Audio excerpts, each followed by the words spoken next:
Hey, you got me? Sweet.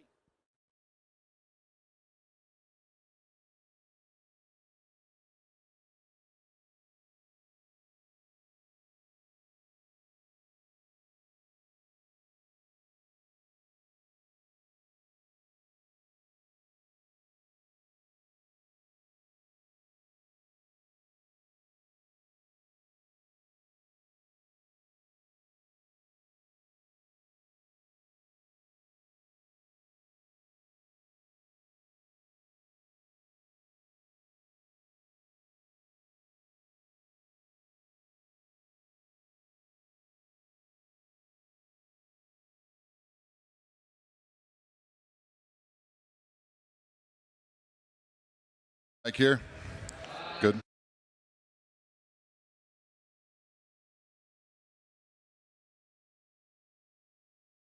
Right, we're good. Mic test.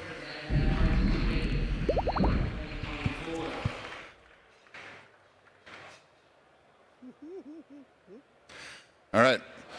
Welcome to a panel at East Denver 2024. We are here for DAOs Are Dead, Are They? I'm Tertius from WexDAO. Welcome. Happy to have you join us and happy to have a nice panel here.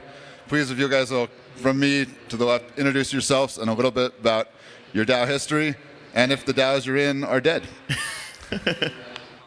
Howdy, I'm Hank Holliday. I'm the meta-founder of a collective called Quorum One. We're a member-owned and managed entrepreneurship collective.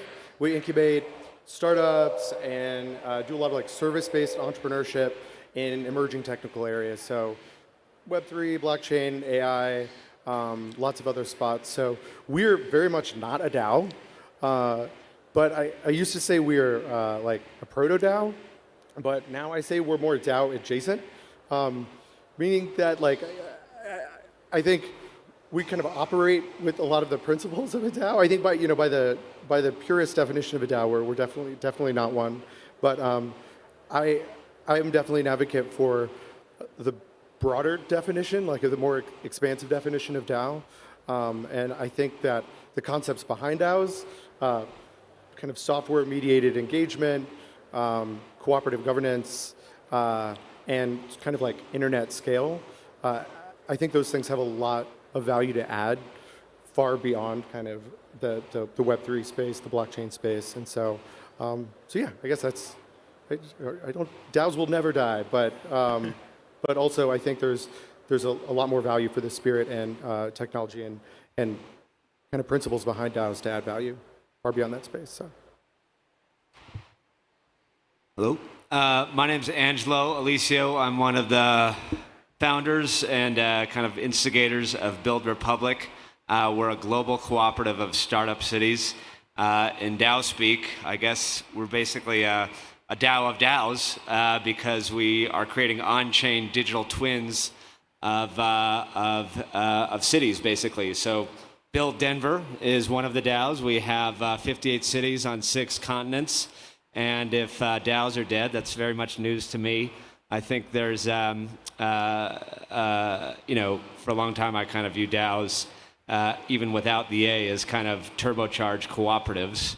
And then now when you add in, unique structures like the LCA, which allows you to get risk capital into the cooperative, the A for AI, which is obviously extremely relevant right now, which can even, accelerate a lot of the objectives that DAOs and more broadly, I guess, cooperative philosophies are trying to achieve. So, yeah, DAOs are very much alive, very much moving fast, and really exciting.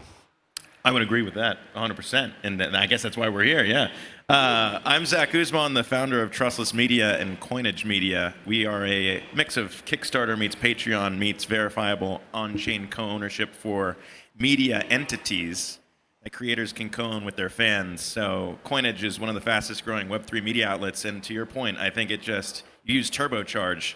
We're essentially a DAO co-op that turbocharges the network effects that come from a creator and their fans building together, breaking down the wall in Web3 media to build whatever you want to build in the media space. So that's Coinage, that's Trustless, and I'm stoked to be up here with you guys.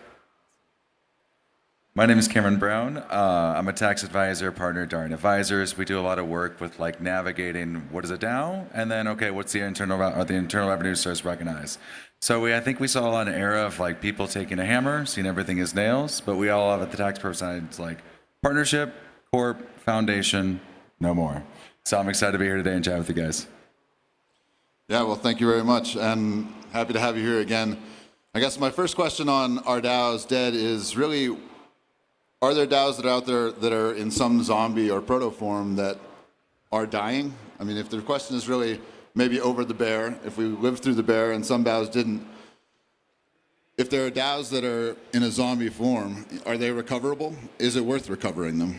You know. Well, I guess I don't know why DAOs get connotated with death. Like it's a kind of a strong connotation. In traditional startups, it's just like it failed, and that's totally okay. And we all know that startups fail, and that's what informs the information for whether it be the next startup or, hey, this idea or market probably doesn't work. So do DAOs fail? Yes, absolutely. Should they fail? Yes, absolutely. These are new primitives. It generates a ton of new insights about ways to build products which have never been done before. So the rate of experimentation is directly correlated to the frequency of death or more gently failure. And I think we can all, still learn from those, absolutely. So I think it's just because sometimes a token's attached to it that you can look at it at coin market cap and be like, oh, well, there's a price attached, so it's kind of a zombie, so yeah. I mean, to your point, Angelo, we see a lot of DAOs have specific purpose, like ventures, investment, communities, social advocacy. Like, those are having a higher probability of succession compared to like everything else just being a DAO. Like your DEX doesn't need to be a DAO, it's a corp. Yeah. I'll just add too, also, because in startups, like once a startup fails, like the C Core shuts down, it's hard enough to just find that data on the C Core in general, even if it was alive, where again, since everything's on a public blockchain, it's kind of, they all look a lot of zombies out there, yeah. Right, in the detritus of DAOs on chain, you can find lots of lessons learned, I guess, would be a good takeaway. And we talk a lot about increasing the failure and iteration rate, understanding the good and bad parts of decay. But in that realm, as DAOs are now evolving, dying and coming up and dying and coming up, what are the parts of the DAO space that you see evolving fastest now? I think, for media at least, just the idea of aligning interests is kind of what is the constant piece of crypto to me. I think, Bitcoin was very good at aligning interests in finance and creating a currency for all of our community members. If you're in crypto, probably came in through Bitcoin. And, I think the elements that have worked well for all the DAOs that are really crushing it is just really nailing that aligned interest piece and figuring out the right way to make sure that you're building together in a way that the value capture is correct. And I feel like projects sometimes get that wrong because it's easy to overlook and just focus on, what excites us the most or what's the flashiest thing. But it's really the boring stuff. I feel like that is the key piece for DAOs that crush it. Constitution DAO is a good example of just like, I think a lot of people in the space saw that and it was goofy because it's like, hey, let's buy the Constitution. But it like showed you can raise funds, form a community like overnight and have everyone be on board with a creative idea. And, they didn't win the Constitution, but I think it showed a lot of people in the space what you can do if you align interests correctly. Yeah, I chime in on that one too. I think the two big areas that I'm seeing a lot of progress in the DAO space is around governance and then investment. I think what DAO architects are doing with governance processes and with kind of software mediated collaborative governance is really, really impressive. And I think just this concept of taking, game theory and tokenomics and being able to like incorporate those into trust scores, measures of impact, measures of people's skills and understanding, and to incorporate all of those into kind of like a dynamic governance game. I think that's what for me is the most exciting because I think I see DAOs as really continuing the tradition of co-ops and trying to bring them into the modern age so that co-ops can outperform and outcompete economically traditional organizations. And I think one of the biggest areas of failures of traditional co-ops has been governance. It's oftentimes just it's slow, it's bureaucratic. I mean, just saying the word co-op, it feels like sitting in an hour-long meeting talking about nothing, And so I think that governance aspect is something where DAOs really have something to bring. And then obviously on the other side is investment. I know in Quorum we're focused a lot about alternative structures of investment, alternatives to gov tokens, alternatives to equity, focused around kind of fractionalizing future revenue.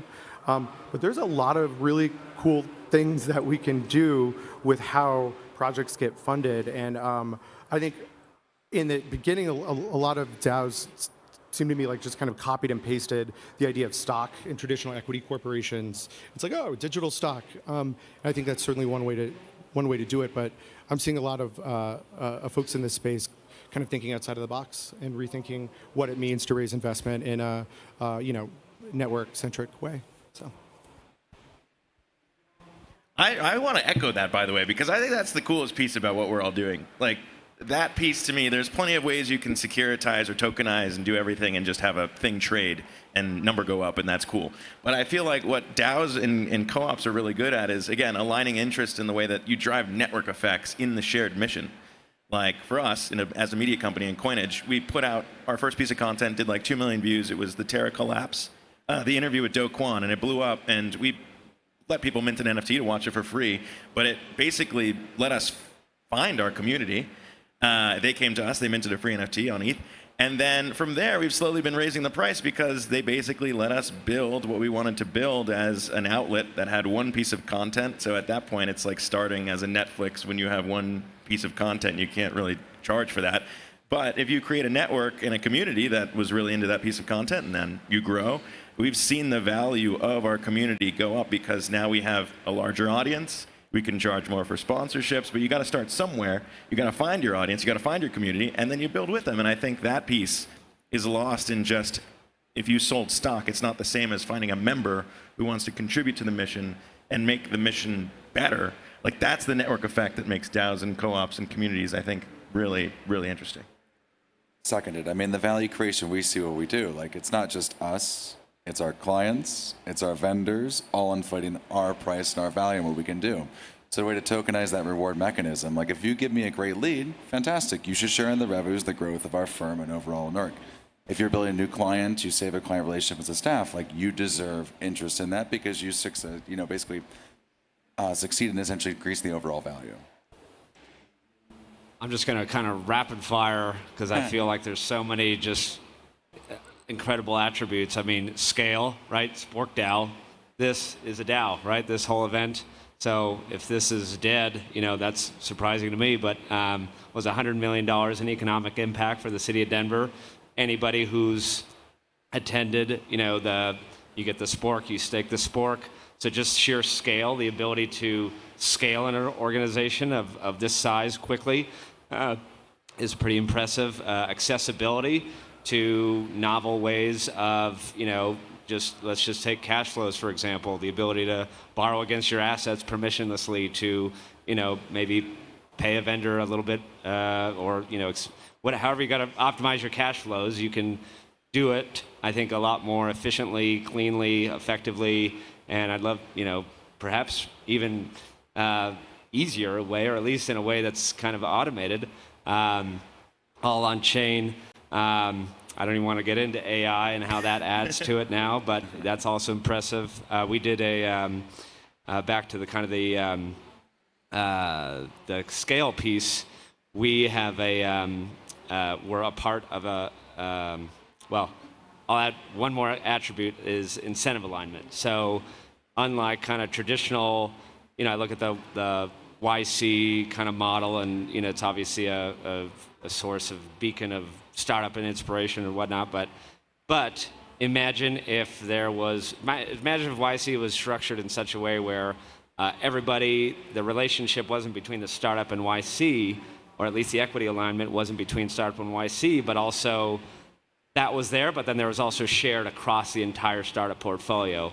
And so what that starts to do is unlock these really interesting incentive alignment, just first of all, just ways of thinking that like, oh, if we do a kind of a DAO token swap with, or treasury diversification with these 3 DAOs, those are going to compound network effects back to ours and theirs, and it's very, very much more positive sum, but it also takes a lot of unlearning and kind of relearning and appreciating these new ways of compounding value together. So that's like half my list. I could keep going, but I'm going to stop. Yeah, I mean, very much. And, as I think of maybe taking the pulse of the DAO space, how it's doing, coming maybe out of the bear into the bull, as a service provider to DAOs, as a coordinator of DAOs, what do you see as really speeding up the rate at which it returns? Because in my experience, there's a lot of both experience from previous bulls and iterations. There's building through the bear, and there's a lot of tooling, and there's a lot of service now available. What parts of that are driving the speed of the increase of DAOs? Maybe Cameron, you want to start on service? Yeah, I mean, for sure. I mean, it just gets easier. So the accounting, we only seen so many LPs, certain vaults, how you interact, certain transactions. So that has changed to a certain degree, but also the softwares have caught up. So when it comes to governance, when it comes to allocating your treasuries, when it comes to engaging with your cap table, all these built in a Web3 fashion have been here, and they accelerate that innovation. So just continue on our normal pace of $100 million a day. Doesn't hit like $100 million 5 years ago, because there's so much more capability with that mill. Yeah, in terms of tooling, I just feel like, this is my 30th Denver. It's been cool to see like the way that the crypto DAO space has evolved in just a short amount of time, right? You got to get everything built properly, and then you start to see the creative ways that people can use these tools and incentives and network effects alignment to actually create something that couldn't be done before. And, I'm just looking at things through a media lens, but like the ability to co-own assets as a community is kind of insane to think about. Like we built an amalgamation of my shitty New York City apartments and put it in the metaverse, and our community members can see that piece of content and then own that virtual asset together. And like, I don't know, that's something that could not have existed before Web3 came around. And, I think the tools now have made it so much easier to do things like that that would have been impossible just literally like a year ago. Yeah, and on that same note of things that could not have existed before, that applies, I feel like, to all the previous 3 industrial revolutions. We are now entering, if not already in, the 4th industrial revolution. But the major difference is that everybody can own a piece, right? You can go download MetaMask today and literally own a piece of this crazy tech frontier that we're entering. And from an ownership perspective, Web3 is enabling that, pretty significant paradigm shift, which is cool to think about. I'm curious what you guys think, though. I interpreted kind of the underpinning sort of assertion of like this question: are DAOs dead? Right? Is the fact that we are a bit of a DAO winner, right? Like there was more DAOs, and then the DAO formation seemed to fall off a cliff, right? And so in my mind, that's a signal that tells us something. I mean, certainly there's a crypto winner in general. Maybe you think it's as simple as that, but what do you think it tells us, the fact that nobody's really starting DAOs right now? I think it's cool because, I don't know, this space, crypto is filled with dreamers, imaginers, people who can talk a pretty good game, promise a lot of things. And it's almost like, I don't know, I'm excited to meet all the other Colorado co-ops, DAO co-ops, because we all are kind of in this to give real value back to the people who helped get us off the ground, right? And like, figuring out how to do that legally, how to do it right is cool, but then you got to do it, right? You got to give the dividends back to your members. You've got to figure out a way to who's active, who's inactive. You got to do all that.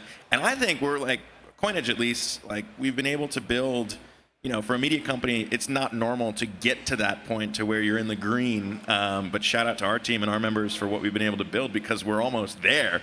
And I think once people see, like, okay, wait, this is real, you can use an NFT to create membership, and you can join a DAO co-op, and you can start to make, I gotta be careful, our lawyers are here, you can start to win together. But I think it's gonna take actually doing it to where it starts to click for people, is like, oh wait, this actually lets me earn something that is real and not just speculate on number go up and then flip a token. It's like, no, we're building real value on chain. And I think once people see it, and it's not just us, I mean, everyone up here on stage, everyone at this conference, like once it happens, then we can say we did it. And then everyone knows it's not just hype, it's real. Let's make dividends sexy. I love the word dividend. It's like, why are we not using that more rather than just, okay, I bought something, I sold it, it's over, I'm done with this project. It's like, no, we are building together. And the dividend membership, it's like we're here for the long term. I mean, you put in $1, get out $1.25. You have earned value. Yeah. I think that's the key word, building the thing, earning the value that gets conflated, and to take off the rose-colored glasses for DAO's, future. Liquidity can definitely be a curse and a bug, right? It's, I think it's easy to see in the early ICO days. It was just like flood capital. Like if you compared that to, remember doing analysis, if you compared it to the average seed stage startup during the time, I think it was like something like 4 or 5x the amount of funding per progress versus more traditional startups. So there's still a lot of things to really learn from just the history of building companies and projects. Anything that has a token. I mean, even they're all still seed stage startups. They just have liquidity from day one. So sometimes it's actually better to intentionally maybe remove that barrier for a while, and kind of because it can really pollute and pervert the projects, or at least the upfront willingness to build something of value. Even if you don't quite know what's out on the other side, you have to kind of build that faith, build that culture that, hey, what we're creating is valuable, and if we're right, then we can kind of have the rewards from that. But if we introduce this mechanism too early, then a lot of times they'll fall apart. So often that can kill projects, I think. I mean, that also gets at this idea of conflating money with power, and which is not something that all DAOs do, but it's something that many do, and it seems like kind of the default way is essentially selling governance tokens, right? And so, which is the same as traditional equity corporations, of course.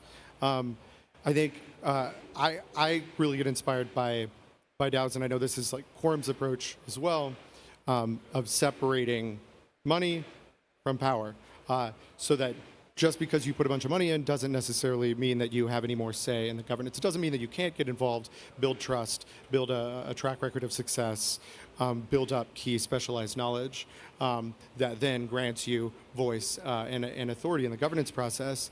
Of course, you're encouraged to put in money and sort of build authority in the governance process, but those don't have to be one and the same.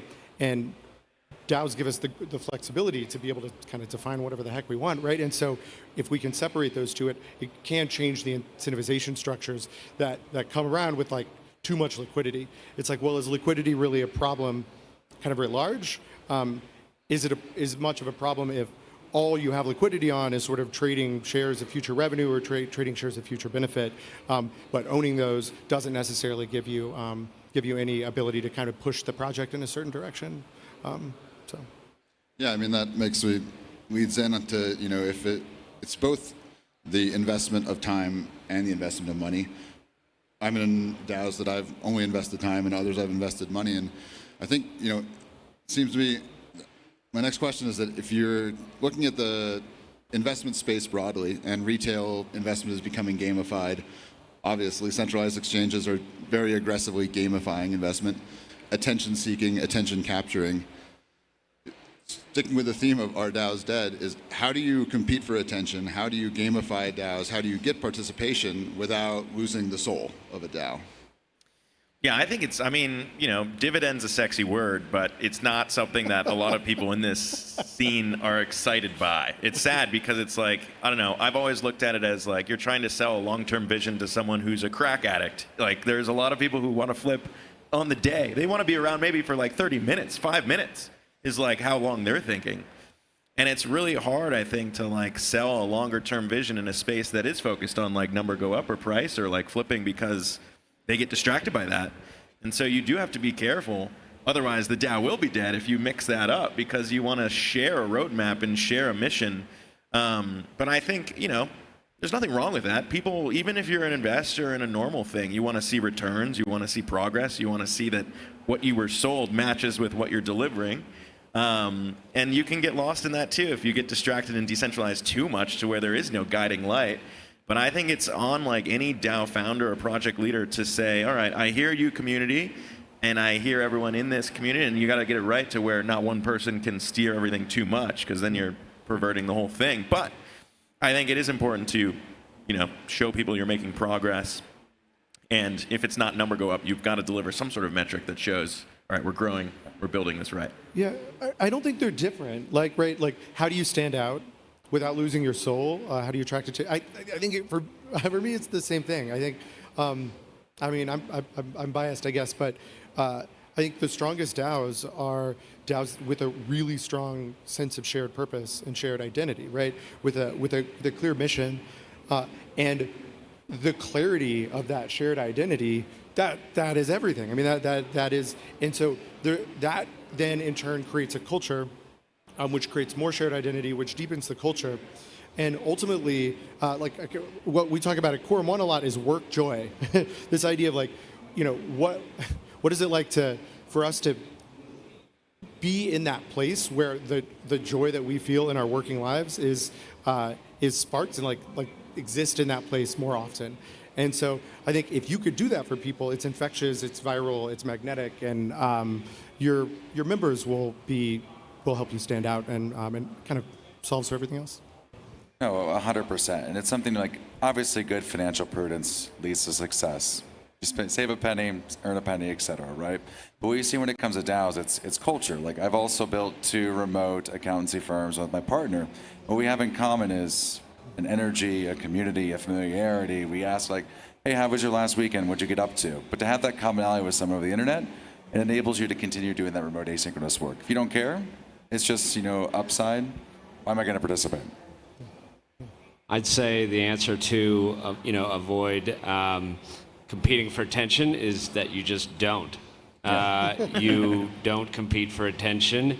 You go back to the basics. I was talking about YEC earlier, but how things could be even cooler in this more DAO structure.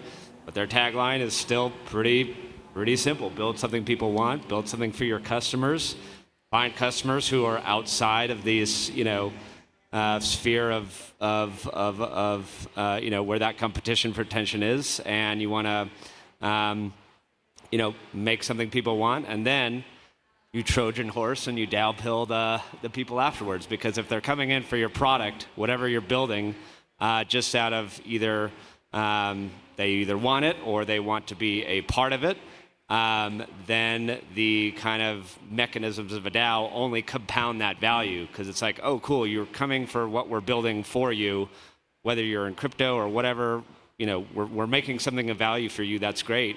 Oh, by the way, did you know that we're going to also stream dividends to you, literally in real time on chain? We have to you got to set up this thing, and might be take a little learning curve, but that just compounds it immensely, and then you're really solidifying that relationship that much further. But if it's the other way around, then you will be stuck in that attention arena, basically. Yeah, and maybe reframing in our DAO's Dead in considering DAOs as sometimes amorphous, multi-level, multivariable living organisms that are evolving. What do you do within a DAO or in a DAO you're a member of to really get the proper fuel going to certain areas to make parts of it evolve, but also maintain the structure, kind of the spine or the soul, as you were saying. What parts of that? How do you drive the energy and the flow that parts of the DAO need to suck up to both grow and to evolve? I mean, we talked about this earlier. I think that's the secret sauce of like any DAO is that like, you know, a founder has a vision. If you start it, depends on kind of how DAOs or whatever gets spun up. But the ideas that come in through the community members is kind of the reinvigorating piece. And for us, just personally at Coinage, like we've had ideas, right? So we're an outlet. We've had members pitch guests. We've had members book interviews that I would have never been able to get myself. And I think, you know, the piece that makes it most exciting, like we had the co-founder of Netflix find about our project, and he's like, this is awesome. You guys are revolutionizing media. I don't understand what's going to happen with your model, but the idea of aligning interests and giving the value back to, you know, your members is very exciting. And so, you know, he's thrown ideas in too. And it's like, I would have never, like building in the open just unlocks so many different possibilities. And I think that's the cool piece about Web3 and DAOs is that you just put an idea out there and you see who it attracts, and then you feed off of whatever their ideas are. And I think to the question of our DAO is dead, like if you set it up right, it can't be dead because you've created a community that has their own ideas and own kind of creative thoughts, and they put them out there. And if you get governance right, the best one wins. And I think that can't die. I'll just break it into three, I think. Kind of basically values, leadership, and like show, don't tell, right? Our moral code as people is something that we typically will act in our highest conviction about on things. And so when you express whatever your values are for your organization up front, this is what we did for Build. You know, Build values is the first thing I wrote in our white paper. And I actually hadn't, then after we kind of, you know, started doing the thing and getting busy building, I hadn't appreciated it enough, but we've actually had a lot of members come say like, I actually joined and paid because of the values. So now, so that was just kind of cool to see. And then leadership, you know, remove the tech from all the equation. A lot of this stuff is just a leadership challenge, right? And since it is permissionless, you have to, you know, tapping into that organic initiative that person has to want to express first. But at the end of the day, like nothing continues to move forward without, you know, those good leaders. And then show, don't tell. So like, I think thinking, you know, if you're founding a project or starting it, thinking of yourself from day one as like, oh, I'm a contributor to this thing that I'm putting above myself. So by just like literally doing the work. So, you know, building all this thing yourself, you know, doing all the things, there's no task too big. And then, you know, this kind of goes hand in hand with the leadership piece. You'll start to see more folks kind of exemplify that same behavior, which I think just then starts to feed into the culture. So those are the three things we find the most important, yeah. Yeah, I agree with all the stuff y'all are bringing forward, of course. I think the piece I would add would be professional empowerment and professional growth. I think part of what any sort of collective structure has to offer that can sort of beat traditional orgs, and I think DAOs are only more so, and potentially exponentially more so on this front, is the ability to offer. And I'm kind of focused more on like work DAOs where people come together to do work together. So that's my bias, but at least within that realm, I think DAOs, when done right, can offer the quickest path to growing your career, to becoming more experienced as a professional and more powerful as a professional in a way that is non-transactional, in a way that is community-driven, in a way that is not holding you back like a traditional corporate structure, where all of your success seems very dependent on this sort of rigid structure. And so I think DAOs can really just lean into that and make sure if you can bring people in, help them identify and get clear on their own professional goals, and help them grow and learn by doing stuff that maybe they're not qualified to do, by getting and notching successes under their belt that they wouldn't have been able to notch on their own, or at least not as quickly. I mean, first of all, that's just freaking awesome. I mean, like that's great. You can feel really good about what you've done at the end of the day. But second of all, those people aren't going to be quiet, right? They're going to go bring in their friends and their colleagues, and I know that because that's exactly what we've seen. When you do right by people, when you help them grow their careers, they will do right by the collective because why wouldn't they? So. Absolutely. The next question I have is really based on if there are DAOs that are dead because maybe Gary Gensler had his way or because state enforcement came along. Tornado Cash, not a DAO, but that's a way a DAO can, in theory, die. How do your communities and your DAOs feel about that, respond to that, talk about it amongst each other? Where does it drive you to move, either to run away and get ahead of that, stay away from Weagle, go off in Greyland, be more agile? What lessons do you take, and what does your community feel? I think we're probably all going to have a very similar answer on this one because I think it's probably the coolest piece about building DAOs and why Coinage and Trustless are trying to build, Colorado co-ops is because it's legal. And we wanted to build in the U.S. And the idea of getting that right to where you can actually promise things that aren't new, right? Everyone knows REI. Everyone goes there. They understand, okay, I get a dividend at the end of the year. I'm contributing. Great.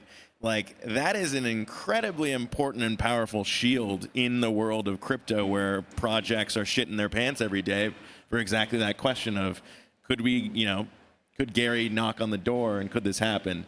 And I think getting it right legally is very important in crypto. And doing that obviously lets you kind of remove one worry from the plate. So I think we're all pretty similar in the idea of, all right, getting these questions answered correctly. You operate in a bunch of different jurisdictions, so I don't know how you do it because there's a lot going on. But I think getting that right from day one just, lets you build for the long term the right way. Well, it's something that we see too, like partnership law, corporate law, tax law. These things have been trusted for the past 30, 40 years. So if you go, if not more, and the thing, if you form yourself a 501c3, a 501c4, alternative tax elections to achieve that social purpose, public good, you don't have to be saving cancer, et cetera. But like in the case of Uniswap is a 501c4 foundation. They have a social purpose decentralization. They are accredited by the IRS. They file 990s, but that exists onshore. And in the case of, other mechanisms, an LCA can be taxed as a partnership. It could be a cooperative here in Colorado. But you have existing 1120Cs and certain tax elections that are recognized, tested, approved. And as long as the narrative, the governance, the bylaws, how do you report to your stakeholders, if that aligns with the IRS is expecting, you're within the bounds of the law, which is fantastic. Yeah. It's not the sexiest thing to say on a panel about DAOs and stuff, but it's like, I don't know, co-ops have been around for a very long time. And we talked to an accountant once, and he's like, oh, I get it. You're making the co-op a 21st century thing. And that's the way I think about DAOs. And it's like not sexy, but it's powerful. Absolutely. My legal representation is in the stands, so please wave your hands if I'm saying anything, but that's not the right way. But first of all, very much in alignment with what was just said right here. There's structures that allow you to do the things that DAOs promise. It's not lost on me that creating a DAO for each city might get interesting down the line. But at the same time, at the end of the day, we're also entrepreneurs, right? We're founders. The founder's job is to take a very surgical, precisional look at risk and calculating that accordingly, somewhere on the spectrum of playing it really safe and, just doing all the things. On all the way to the other end, look at Uber. I think it was kind of strategically in their plan, just get really aggressive, build up a pretty sizable legal fund, and then I'm not saying to do that. I don't think I have that kind of risk profile myself, but you can calculate a lot of these things, and also you can build products in a way where you don't have to have you can do a lot of kind of testnet tactics, right? where you're doing things that aren't legally binding. They're not actually going to have, implications, significant implications for the business or your legal standing until you see how things kind of play out, right? Like, okay, we're waiting for this regulation to pass here before we actually do this. So you can kind of, sometimes it pays to build patiently to see how the market plays out and evaluates and the regulations evolve. So those are the three things I kind of think about, yeah. Yeah, I think the thing I can think to add is, I think a lot about ecosystem diversity, and I think there's a lot of work to do to pull more people into the DAO ecosystem. Certainly, contributors and folks like open to being a part of a DAO. Entrepreneurs who would consider, getting involved in like creating such a novel structure, and particularly like, the friction, the amount of effort and learning it takes to sort of get over that hump, to wrap your head around this space, I think is a significant blocker.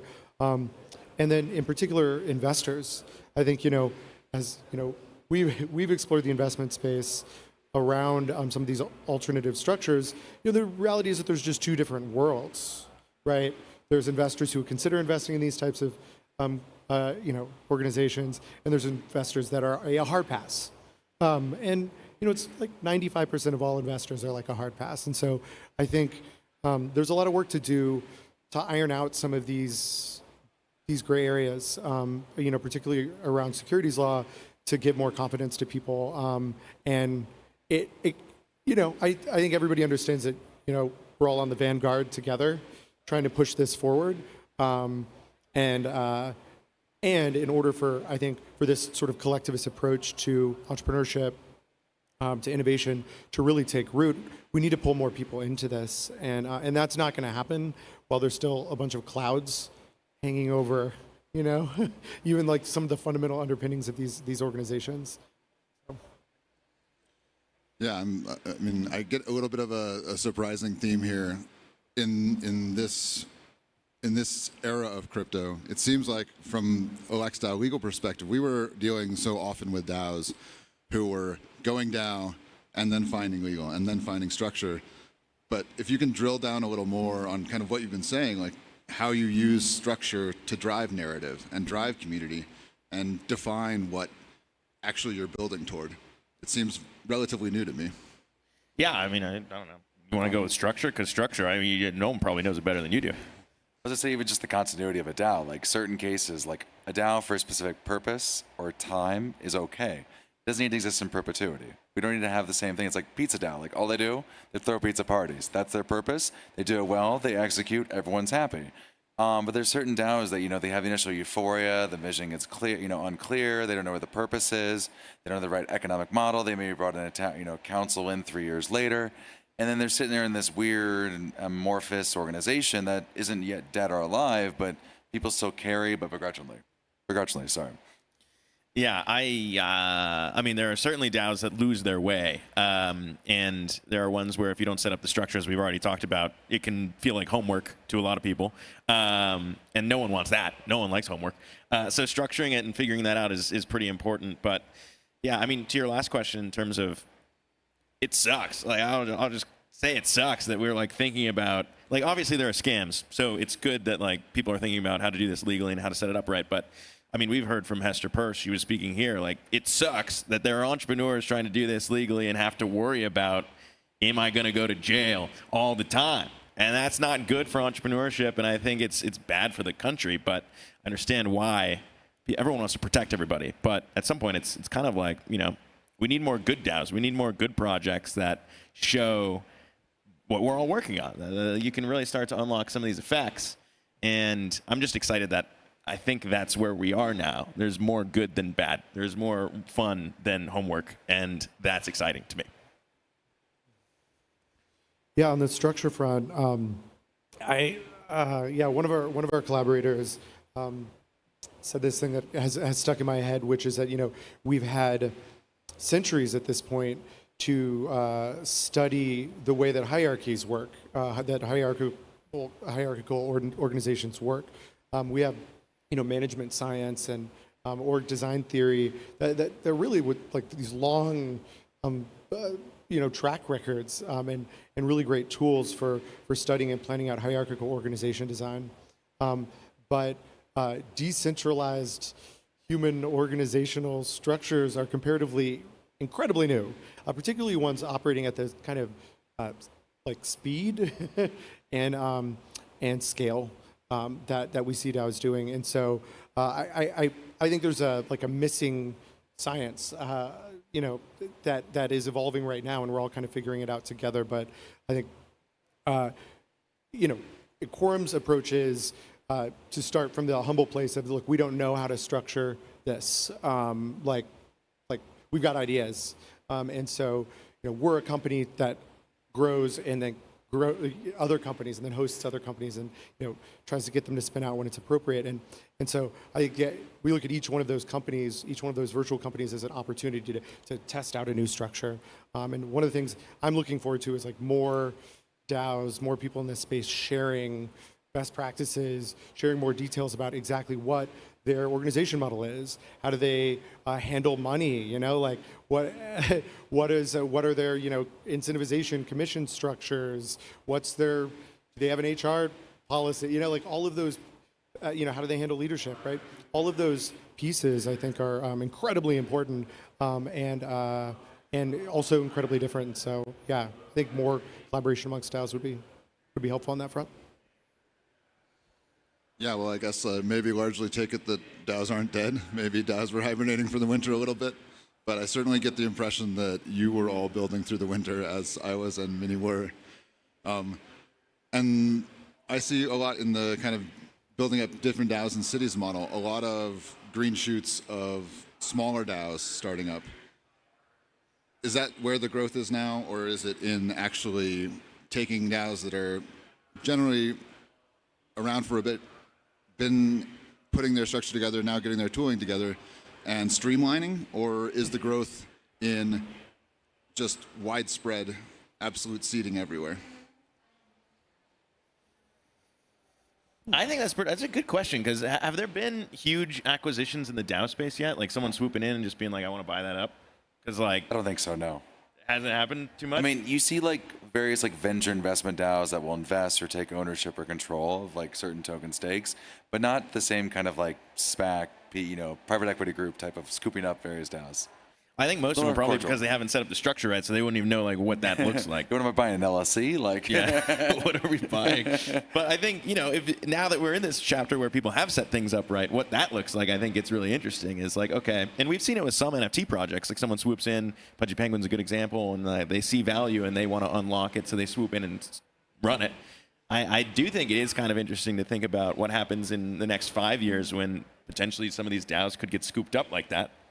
I mean, like, I find this more often than not now. We have, like, Technos, Redwood, they're doing a token valuation, they're assigning value. Before, it was like, yeah, you just want a 10% stake? Sweet, deal. So it's people a little more businessy. Yeah. More adult. I think we definitely need more M&A activity kind of in the space, for sure. We need really good examples of successful mergers, of successful acquisitions. But I also think there's a broad space for alternatives to traditional M&A that are only possible because of DAOs. One of our members and partners, awesome guy, David Thompson, he has a group called Covalence that is doing a lot of work around kind of shared IP ownership, or like creating kind of semi-merged kind of partnerships that allow benefits in different parts of these partnership networks to for the economic benefits of those to propagate through a network in a way that, again, would just not be possible in a traditional organization. So, no, I think we'll see a lot of M&A activity, consolidation, but also decentralization. Like, why does the Uniswap Foundation have control over their grant-making program, their benefits, as well as the overall DEX and DEX code? Like, those should be multiple organizations within one through some sort of shared governance mechanism, but they're fundamentally different activities. But each DAO holder has the same vote in what's the percent fee on this LP, and also do we fund these builders to ETH Denver? Very, very disproportionate things. Well, I think that's just about wrapping us up. Any final thoughts? Any quick words? We've just got a couple minutes left. Yeah, real quick, I would just say Coinage Media is where we live. Coinage.media. If you want to co-own a Web3 outlet with us, it's exciting. Co-founder of Netflix and everyone else. And shout out to our community for making us what we are. If you want to get bored of taxation, come check us out at Darien Advisors. Build cities. So if you want to talk about startup societies, startup cities, network states, DAOs, buildcities.network. Check us out. Twitter at buildcities. And yeah, this is great. Thank you. Yeah, hey, if you want to do some consulting in and around the AI blockchain space, or start a startup with some other fun folks in a supportive atmosphere, come check out Quorum One.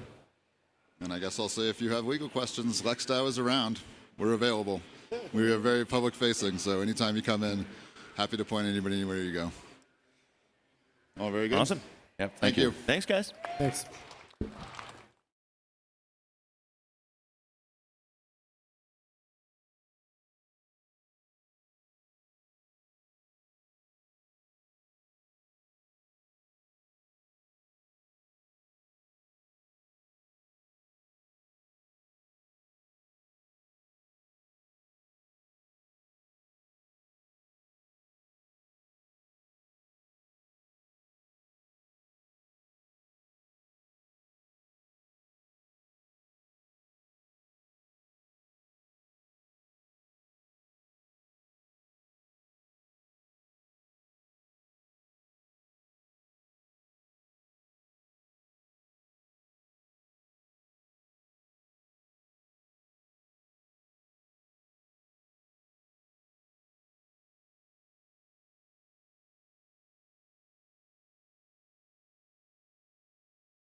Really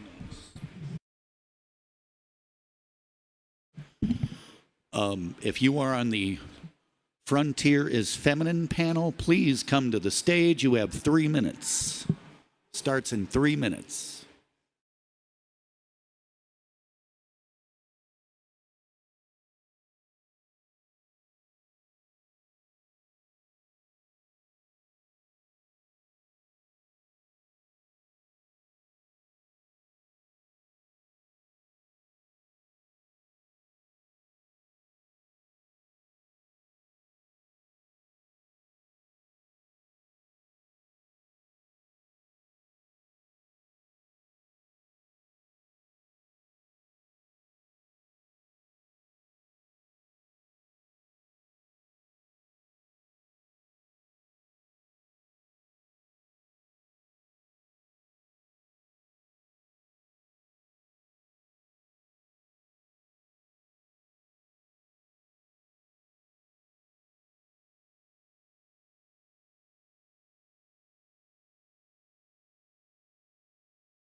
Okay,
I don't. Oh.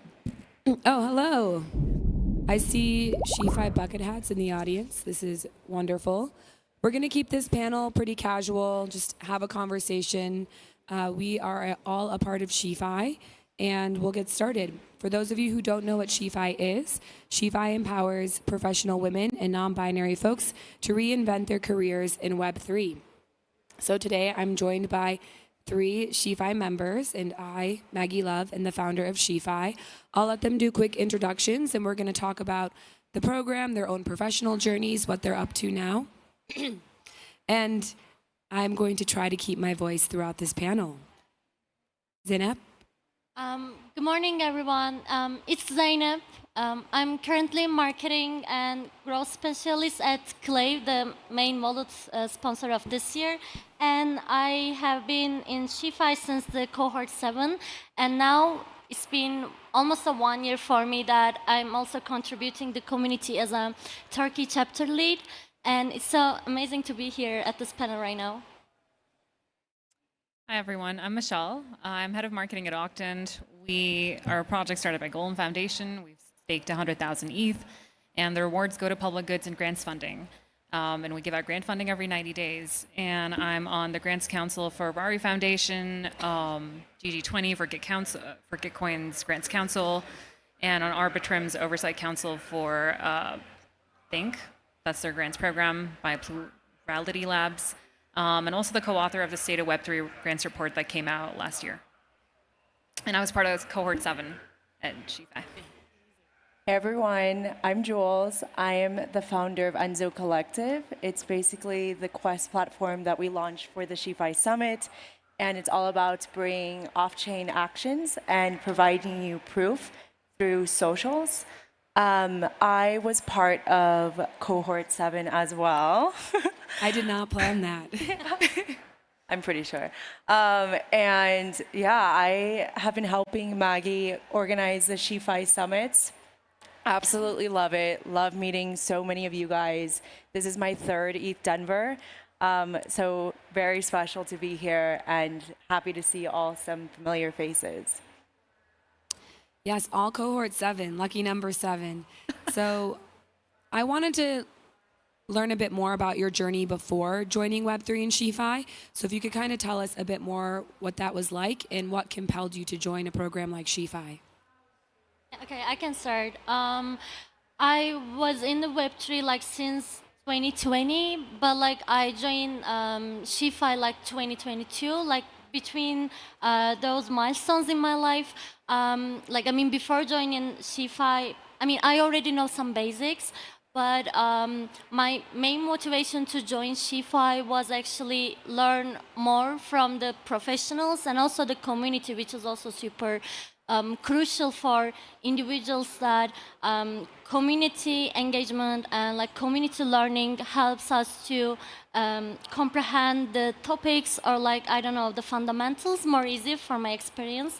And also I didn't have that much friends in Web3 as a woman friends, what I mean, because it's just still a bit male dominant ecosystem. And after I joined Shifi, like I met hundreds of women maybe all around the world, and like this is my sixth Ethereum conference in 1 year, I guess. And like I have been touring with all of my Shifi woman friends so far, and like it's just so nice to see each other in different cities and get together with the Shifi roof and do many activities. I mean, yeah, I can say that briefly, I think. I love that. My journey, where did it start? I'd say like, so I've got a security background, so I did have a technical background in security, but I ended up becoming a founder. I was a media founder for a couple of years and had a very Web 2 startup founder journey. And it was at the end of it was actually in 2021 when NFTs started popping, and I felt like there was so much happening, but a lot of it I couldn't understand, and the culture side of it, and the language, and it felt like a lot of what I knew technically wasn't really what people were interested in or were talking about. So it kind of felt like I didn't really know where to go. And it was my partner, actually, who told me about Shifi and said, I think you should join this program. So I joined Shifi, and I was part of DEF CON Scholars. Those were the two programs that really got me into the space, I'd say. And a lot of it was just getting comfortable with asking silly questions, I guess, and just like that walkthrough of like the, just being able to understand the tech better from a lens that helped my understanding. Like that was super cool. Getting into the technical side was also just really fun to be able to nerd out. And yeah, I don't know. I loved my Shifi experience. I think it really helped to have a lot of other folks who were learning and having like a very diverse range of people in terms of experience and how new they were to the space. And there's so much about the culture side that you can't understand unless you've got a community around you. So that's how I started. Then I went into DAOing into the space, and then that was a whole different journey, I'd say, as well. But yeah, that's how I got into the space. And it was quite different because back in 2015, we were giving Bitcoin workshops, and I was part of that experience. But I guess only college students were stupid enough to give workshops on Bitcoin and not put any money into it. So there is that. But yeah, I'd say like Shifi has still been one of my favorite communities because, so I am the Dubai chapter lead and the Middle East lead, I guess, in some ways. But there's so much about the space that's so fast-paced, and so being able to still attend a lot of different sessions with each cohort, I still randomly pop in when I see something that's interesting, and seeing a lot of different projects share more about what they're working on really helps me stay up to date around what's happening in this space, and I'd say like feel a little bit less overwhelmed. Yeah, so I had a very interesting story because I used to work as a VC investor in Web 2, and I would work with 4 men consistently hating on crypto. They would look at the news, they would read LinkedIn, and they were like, wow, this is just so fake. And I remember that day, and I was like, wow, I'm really curious. And this was in 2020. And I started traveling around with my sister, who was very deeply involved in the space. And I basically went to every crypto conference that I could. And I remember going to my first ETH Denver, and literally there was not one woman in the room. And I was thinking to myself, I was like, wow, where am I gonna make friends? And I then basically, I remember I was sitting there, and it was like 1 year of traveling to a ton of different conferences. And my partner, who mentioned Maggie, was like, oh, I think you should join this program. It's a bunch of women. They're all trying to gather information, learn about things. They have meetups at every event. And he mentioned to join. So I applied. And then I remember I met Maggie for the first time at DevCon, and she threw this incredible happy hour. I don't know, were any of you there? Chance? No? Okay. Well, you guys are all there. Yeah. And I remember like talking to her and saying, we should do this more. Like, this is so much fun. It's so great to gather a bunch of women together, just get insight, feel comfortable at these conferences, because a lot of times we walk in and maybe we don't feel always like the best feeling of just going and talking to random strangers, right? I feel like that's not always the most comfortable thing. And I remember at DevCon, I felt so comfortable, made so many friends, and came back with this energy that I can't even describe. And I told Maggie, okay, let's do another one. Like, I would love to help and organize another one. So I helped organize ETH SF. I don't know if any of you were there, but I organized, and I think like 70 women came, and I felt so ecstatic because I was like, wow, this is great. Like, I just posted a Luma invite, and a bunch of people came, and it was incredible. But yeah, that was a little bit of my journey into the space. A couple of things I want to pull on there is thank you to all our male allies and partners that know about SheFi and recommend their partners take it. That's really helpful, and it's really how we grow. So we do want to give a shout out to men for knowing SheFi and recommending it. Something else is there will be a DevCon in Bangkok this year, and I believe they probably will have a scholars program. So you should be on the lookout for that because it's really impactful, and we'll make sure the SheFi community knows about it. And the last thing I want to pull on there is this idea of like these women joining SheFi and then being the Turkey lead or the Dubai lead or coming up to me and being like, I want to throw an event in SF in the name of SheFi and I just want to help out. And that's a really impactful part of SheFi is so many opportunities have come to the community, have come to me through our members. And it's really fun to just continue to grow our impact by helping each other and it not being like a one-to-many relationship, but really a many-to-many relationship. So it's been like an incredible part of SheFi to witness. Something else I want to ask is, you've all kind of shared what you're doing now, but how did being in the SheFi program give you confidence to get that job, or how did it facilitate what you're doing now? I can start again. I think one of the most nice things about SheFi is SheFi encourages you to ask questions publicly because, not in our community, but we also try to create a space in Web3 for women and non-binary people that feel encouraged to ask questions and not, for example, like not be shy about not knowing anything, like maybe technical stuff, but that could be related any, I don't know, Web3 thing in general. And after I joining SheFi, I felt that I feel more empowered in this community because it also helps me to gain more encouraged to speak publicly because like last year I attended 5 different Ethereum events, including ETHCC, AtCon, and I was the youngest speaker at all of them. Maybe I am the youngest speaker at ETH Denver too. Like I'm just 23 right now, and like before SheFi, it was just I don't know, like it's a huge thing for me, but right now I feel more empowered to talk about my journey to inspire more young women like me, still students or like still trying to learn more things in Web3, and I don't feel inadequate in this ecosystem because if you are, really young in this ecosystem, most of us are already graduated from the good universities or like have more technical background than me, but like I am still learning, and all of these amazing women and the ecosystem we are trying to create makes me feel like you are doing your best, and this is also a kind of a contribution, like whether you don't have any technical background, that doesn't matter, you can still add something, add your flour to the meal and like encourage the other people or like talk about your journey to inspire them and join the, I don't know, not only SheFi but in Web3. For example, like after I became Turkey chapter lead, we were 10 people, 10 women in Turkey that who is a ShapeFi member, but right now we are almost 100, and like Amazing. almost. Yeah. She's a wonderful advocate. It's amazing.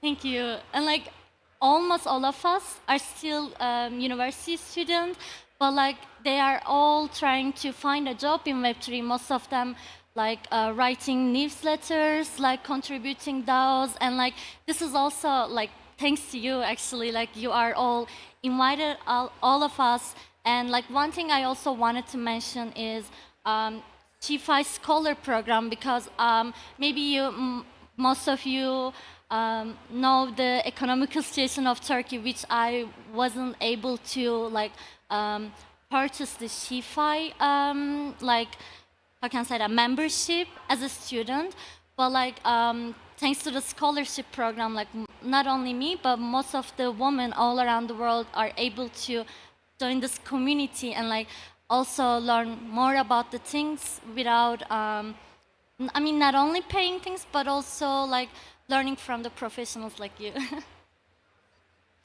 I mean, I really loved how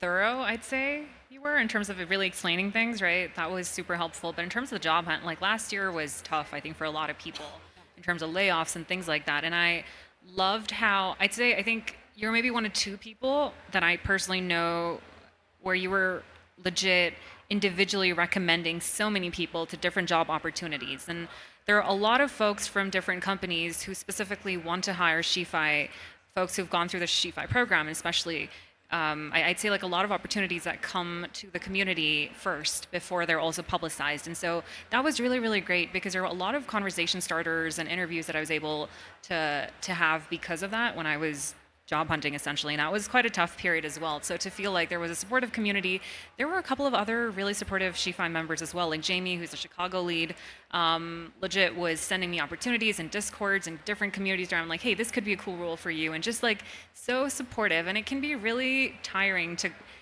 feel like you're alone in this, and you feel, I think there's a point where you might feel like you're not good enough, and maybe like the issue is like me versus, you know, just like what the landscape is like. And so I'd say especially during those moments, it was so helpful to have that like community support.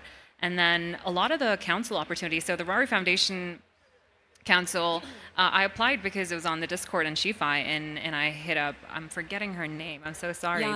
Yana, yes. And so she sent a message saying anyone can ask questions. And the cool thing is folks don't just post opportunities. They actually really want to engage and are there to answer questions and anything else around, because they really do want to support the community and members in the SheFi community. So I think that was really helpful as well. And yeah, I remember even with the Arbitrum Council, there's a few, Fiends is on that council, and you're one of the first people who like you were tagging everybody and just being like, hey, like this could be good. Let's have some SheFi members on on different councils. And so that was really, really helpful as well, because I think a lot of times it's not that opportunities aren't there, but we just don't know where they exist online, right? And so I think even if you're chronically online on Twitter or Farcaster or whatever app you're on now, it's still like having someone just remind you sometimes can be the biggest difference. Yeah, so just going back on like supportive community, when I was younger, I had the biggest fear of talking in public, but I knew I wanted to build something and I really wanted to be a founder. I remember telling my mom, I was like, I don't think any of these jobs fit me because, and I was like, I never wanted to be a doctor. I wanted to own my own business and just have the power to create something for myself. So I remember when I first joined SheFi, I was a newly founder and thinking about, okay, what can I actually build in this space? And I think the most important thing to note, right, being a founder in this space is very difficult. You know, there's not a ton of community you can reach out to. But when I joined the SheFi community, it was almost like I could ask a bunch of questions. People would give me the feedback I needed, but also the support, right? A lot of these guys here, are incredible investors, incredible people, but at times it's daunting. So I thought about when I joined first SheFi, what an incredible way to be able to test new products, get the feedback you need, and then also network, right?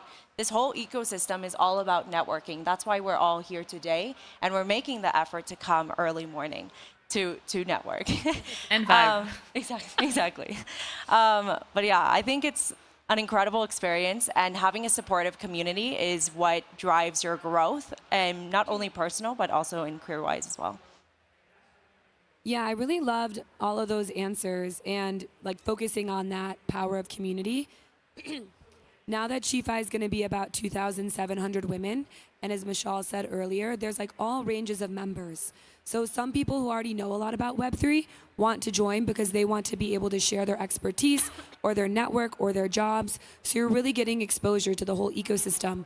Even our male allies are always making sure that we see jobs and are running accelerators and grants programs, and they really want to make sure like the Shifi community is included. And that's really nice that we've been able as a community to build this brand that people know if they come to the community, they're going to source amazing women that actually really want to contribute to this space. And we focus a lot on that in the program. It's not just about onboarding. That's wonderful, and we need to onboard the masses. But Shifi is really about creating contributors to the space, people who are actively shaping the technology, the programs that we are getting involved in. So if you're like, I don't know if I need another course, you should definitely consider just joining for the community. And we do have paid, but we also have tons of scholarships, thanks to Zirion, who is our partner for season 10. Another question I wanted to ask was, based on your experiences now in Web3 and in Shifi, what is like a piece of advice or something you think a newcomer should know before entering this space? Entering the space and also Shifi, right? Okay. I would highly recommend to everyone to ask questions freely because Maggie, every week after the courses, Maggie also like organize office hours, but that was the name was different. I forgot this right now, but she answers your question about the lectures that you just took like 1 or 2 days ago, and also there is Guide and Light program in Shifi that if you are experienced in Web3, that you could be Guide and Light and answer the questions the other fellow Shifiers, where you can like don't need to be hesitated to ask questions or learn more about it, and also that might be the my second advice would be the travel maybe as much as you can because like there are bunch of different communities that provide travel scholarships like as Shifi helped a couple of talent protocol how can I say that members from the Shifi community that most of them went to ECC Paris last year, which was super nice because we had an opportunity to get together, and like the other foundations like people also help to like help to their academics. So as Jules also said that networking is super crucial in this ecosystem. Maybe I could also advise to like tour out around the world as much as you can. Maybe I'd say be chronically online. Be on Twitter, be on Discord, Farcaster. I don't know, Blue Sky, people are still using it. I'm sure people are. And really spend a lot of time understanding the culture, I'd say give before you take, right? So before you have asks, actually spend time looking at what people are talking about, what they're interested in, try to understand context. Do put in effort, and I think there are easier ways to grow if you do that. Spend time on governance forums. Look at the conversations that are happening. There's so many people just within the last 6 months who've grown so strongly in their profiles just because they've been so vocal and have asked a lot of questions and added a lot of intentionality with the kind of questions they're asking. And there's still a lot of space for that. The second thing would be events. Of course, don't go to events, but I do think there's this pressure to attend like a million things within a span of 4 to 5 days. And I don't think it's realistic. I'm introverted. Maybe y'all are super extroverted, but for me, I'll go to 3 events, and my goal is, you know what? I'll have 3 conversations that aren't just like, I can't do small talk. So it's going to be longer conversations, but I'm okay with that. And 3 people who you've actually had better conversations with versus like 20 people who you have no context around. For me, like the 3 people approach just works better, and it's just more sustainable just for my own energy as well. And it's okay to take a little bit of time to figure out what your space is. I'd say up until end of last year, I felt like the space wasn't for me, even though I was part of so many different supportive communities and part of so many different DAOs and was an active contributor in a bunch of them. But it wasn't until I'd say like Stumble, Eat Singapore, like these two events that really changed a lot in terms of how I felt. And so realizing that like I love the public good space for me, the grand space, like really being able to understand it deeply, that helped me figure out where I wanted to be, and like I figured out my space. So it's okay to take time to figure out what space is going to be yours and what you feel comfortable with and you're super happy in and interested in and intrigued in. And to want to learn more. I think curiosity gets you really far in this space. And so if you keep an open mind, it's going to be super helpful. And then there's so many people that are going to be more than willing to answer questions. So even if it's a silly question, I mean, you can always DM me and reach me on any channel, but I can say that for a lot of people because that's what I would do, is just ask questions sometimes around specific things in different communities. And so many community members and ambassadors who are so helpful and generous with their time. So don't be afraid to do that. And I think that really does help and go far. Yeah, I think agreeing to all of those things, being curious in this space is super important because there's so many emerging technologies. There's probably a new technology that is existing every day on Twitter that you're like, oh my God, what is this? Now I have to learn this. But it's actually great, right? It's very important to take risk in this ecosystem, right? But also understand your social capital. Coming to these events and booking yourself for 10 different events, sometimes you get home and you're like, I don't even remember all the conversations I had. I didn't keep track of anything. And then at the end of the day, you're so exhausted for the next day that you don't have that social capital to be able to take it and be realistic with yourself. So I always say, like in this space, be uncomfortable, get ready for it. It's great. It's a time of growth too. You understand a little bit more about yourself that maybe you didn't in the past year. And just from my experience, the last year was very hard.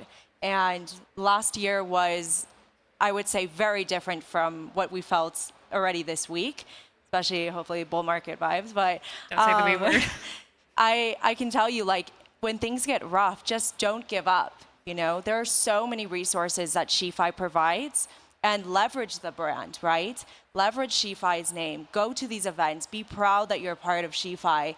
Network with people. Tell them about your experience because they understand it as well. We all started here at one point, and I think that it's an incredible brand to leverage. Totally, and we do really focus on whether it's education or partnering with Gitcoin or Octant with Michelle to give grant funding to some of these founders who are building things that maybe VCs like don't get, and getting them through that extra 3 months of runway to build that thing that finally is ready to get invested in is so critical. And once again, these opportunities come through the community we've built. And I definitely agree to events. They're really powerful. There's something about synchronicity that really creates human connection and this trust between humans that we cannot figure out in asynchronous communication. So while it's good to be on Twitter, it's good to be everywhere, you have to be online, you're not gonna have the same impact unless you're in a synchronistic situation with another person. I learned that from a Huberman podcast, so it must be true. But I think you can actually feel that, and that's why you're all here. So definitely take time to meet people. And then if you see me at an event and you're like, oh, I really wanna talk to this person, I'll do it. So reach out to me, and I'm sure you could reach out to any of your fellow SheFi members. Don't be shy to ask for things. If you see someone that you see a SheFi member talking to, just be like, hey, I've been wanting to meet this person. Like, please introduce me. Oh, like in the Discord, hey, I've been wanting to talk to somebody at this company. Please introduce me. Or when the Arbitrum DAO Council had they like tweeted, like, nominate people. I was like, every woman in SheFi, go nominate yourself now. And I think there's like 20 women now on that council, and that's like massive. The ENS DAO, we love ENS DAO, started a bit earlier, and like 2020, they have like only Simona on their council, right? So as these new opportunities are coming up, they are coming to SheFi, and if you leverage that network in that community, in person, on the internet, it will definitely work out for you, even if it takes some time. Okay, besides SheFi, what are some of your favorite resources in this space for like staying up to date and learning? Like for maybe deeper reading, Ethereum.org is an amazing resources by Ethereum Foundation, and like for maybe daily newsletters, I mean, to stay updated, I also recommend Boys Club's newsletter though. It's also like funny and comprehensive most of the time, and Bankless maybe. I also like follow Bankless newsletters and SheFi newsletter for sure. I've got a few favorite newsletters. I do love the SheFi one, but I also really like Seed Club. I'm a big fan of Forefront. I think they're great. Project Glitch is a new one that has started a couple months ago, and they've been doing really well. Web3 with T-Pan, where he breaks down different what's happening in the industry and just in different spaces in a way that's super accessible and helps you stay up to date. So those are really helpful. And then there's a bunch of different Telegram groups that a bunch of these communities have started where people are often sharing articles and a lot of updates there too. So I think those are often my go-to. I like longer format reading, so I enjoy the newsletter format quite a bit. The Bankless DAO newsletters used to be great until the Bankless Publishing project got shut down. But I think they're still sending out newsletters from the DAOs, so those are helpful too. And then the Bankless newsletter, I think sometimes is one that I do read. And yeah, those are my go-to. Yeah, I definitely agree to all of those. Newsletters are amazing. Boys Club, Seed Club, anything on consumer. If you guys are founders or if you're looking to start something or try a new app. I also agree on most of all of these conferences are actually streamed on YouTube. And I think it's such a great resource to go back and look at the old streamings.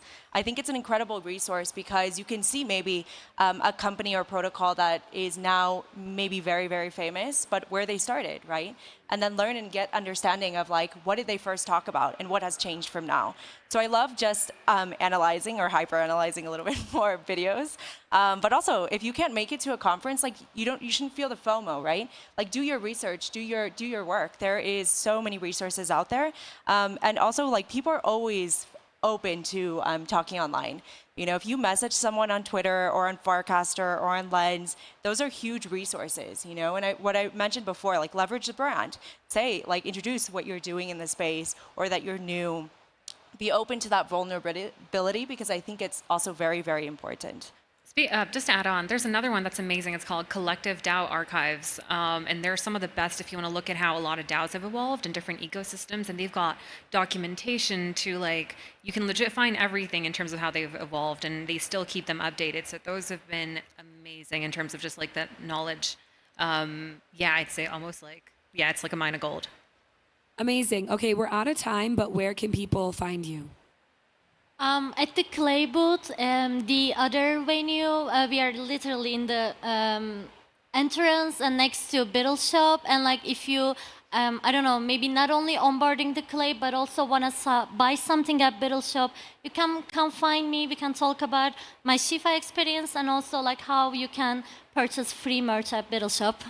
Amazing. I'm on Twitter, ARLERY, Arlery. So you can message me there. On Telegram, I'm Mashal, MASHALW, Mashal W. So yeah, hit me up on either places, but I'm more active on Twitter, so please feel free to DM me there. Or if you just search my name on LinkedIn, Instagram, any of the socials, I'm also active everywhere. So yeah. Yeah, I'm super active on Telegram. It's sometimes great, sometimes a problem. It's Jules, so JULESSW. Feel free to reach out for anything. If you need help on, if you're a female founder, you're looking to get your first investment. If you're looking to organize your first event and need just experience in that, or if you're looking for sponsorship money for an event, feel free to reach out. I'm happy to always help. Just message me. Amazing. Well, thank you so much. All of your stories are very inspiring, and I'm so grateful you're all part of the community. If you want to find SheFi on Twitter, it's at she__FI. Thank you so much, everyone. Thank you.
Can you hear me? All right. Hello, peeps. Good morning, ETH Denver. How's everybody doing?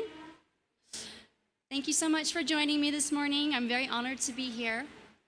I was afraid that everyone was going to be a little bit tired, partied out, and hungover this morning, so thanks for showing up and not leaving me alone here on the stage by myself. It's great to see so much interest in Web3 crisis communications. It's something that I'm really passionate about. Are there any journalists in the audience? They're being shy this morning. They're covering some news. They don't want to hear my secrets. Before we get started, is it okay if I say shit? Okay, because I say it on every slide, so I just wanted to have a little disclaimer there. We're going to have some fun today with a subject that's quite serious, but with some ETH Denver flavor. So often crisis situations in Web3 are handled one of two ways. Either something happens and the organization ignores it and hopes it will die by itself, or you have the other extreme, the case of SBF, where he wouldn't stop talking to everyone. So we have two extreme situations, both handled very badly. And so I would like to share some of my own experience to help Web3 organizations navigate the crisis communications waters. So let's get started.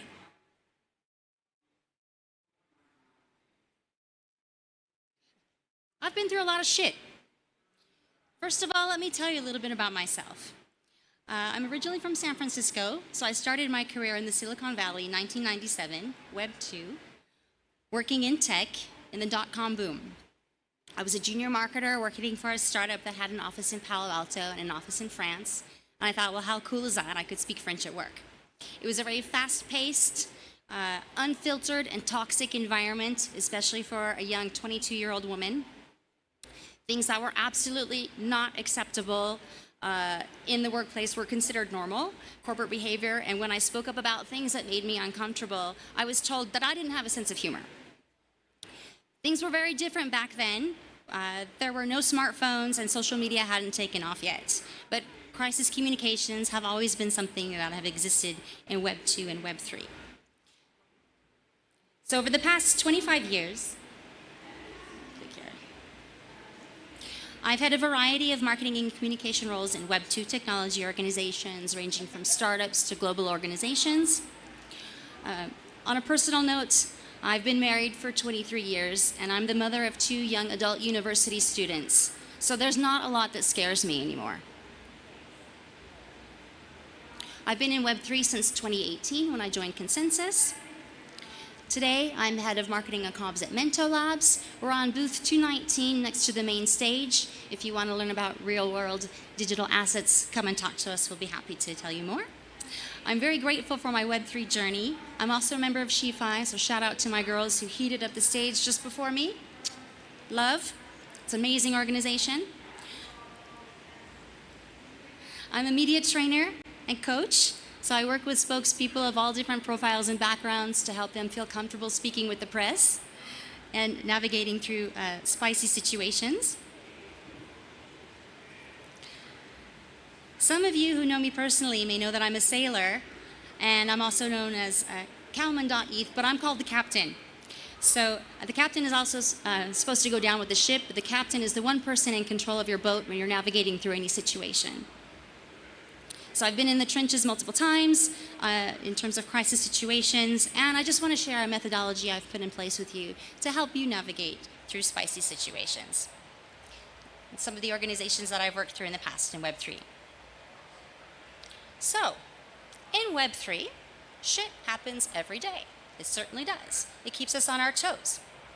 Anything and everything can happen, and it does. So, from hacks, leaks, rug pulls, outages, restructuring, layoffs, product failures, spicy employee situations, frauds, scams, and AI is coming, so guess what? We're getting ready for even more spicy things, deep fakes, videos, etc. Things are going to get even spicier, and crisis communications will need to evolve along with the landscape.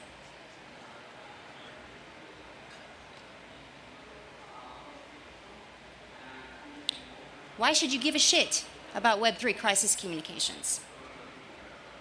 A poorly managed crisis situation can lead to terrible consequences. Negative press coverage, escalation of rumors, trolling, loss of funds, reputational damage, loss of loyalty, and let's not forget jail. Hello, SBF. This leads to a loss of confidence in the Web3 industry as a whole, and that impacts us all and everything that we're building. Because we want to deliver the values and the promise of Web3 with solutions that provide security, transparency, privacy, data ownership, and negative stories impact and tarnish the entire ecosystem. So, my methodology is 3 steps: before the shitstorm, during, and after. So let's start with before the shitstorm. I'm going to keep it really simple. What needs to happen? First, you have to get your shit together.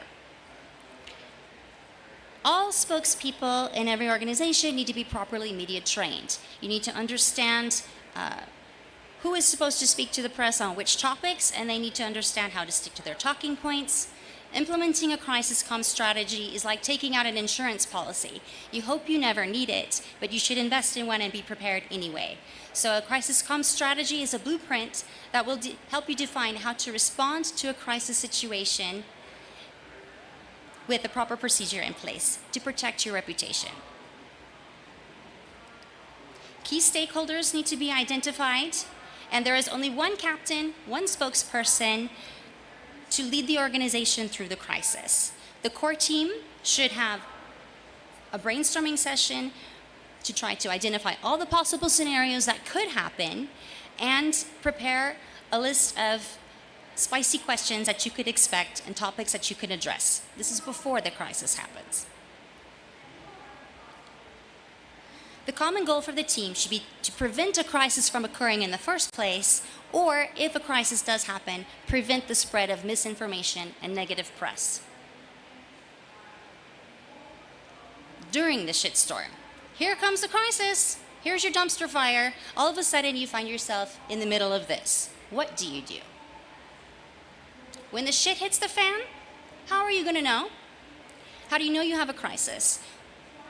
You're going to start getting alerts probably through social media, your channel of choice, your Discord community. Sometimes your friends, your partners, your investors reach out and say, hey, something's going on, you got to deal with this right now. And you can also get incoming media queries, right? The press are watching you, they know what's going on, and they want the scoop. So they're going to start reaching out. Something is wrong, a fire's starting to burn, and you need to act now. So when the shit hits the fan, what do? You stay calm. You need to act fast. You need to gather your team together. You need to understand the situation, what happened, what's going on, how long is it going to take to fix, etc. One spokesperson from the team, the captain, needs to prepare a holding statement, and you publish this straight away on social media, on your blog, on your Discord, with your community. No other person in the organization should communicate or respond to anything on social media. You need to really keep the lid on this thing until you understand what's going on. Let your captain handle it and monitor the situation.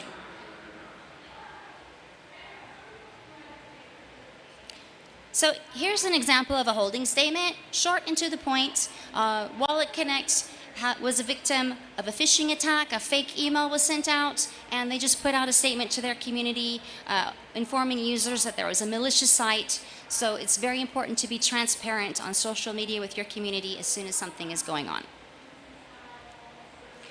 How do you avoid a shitstorm? You need to control the narrative. During a crisis situation, you need to control what information is shared publicly. It's important to be proactive about this and communicate as soon as possible. Take the lead of the situation before the dumpster fire spreads. So think about this. You already do this all the time on dating apps. I've never been on one before, having been married for 23 years. That was before Tinder. But apparently what y'all do is post your best self out there all the time, like looking hot and everything. So you are already controlling your own narrative out there, which is fantastic. But you need to do the same thing in a crisis situation. You need to control the narrative, what information is out there. So you need to demonstrate leadership and responsibility. And the goal is to maintain and restore your reputation and trust with the community. According to my good friend and SEO expert, Victoria Olsina, she says the best place to bury a dead body is page 2 of Google. So when you start getting negative press coverage, you want to bury that with positive news controlling the narrative, and you want to try to get to the return to normal situation as soon as possible. After the shit show, the shitstorm, you need to keep your head above water. And here's some good shit. Once the dumpster fire has been put out, you need to put out a post-mortem statement, okay?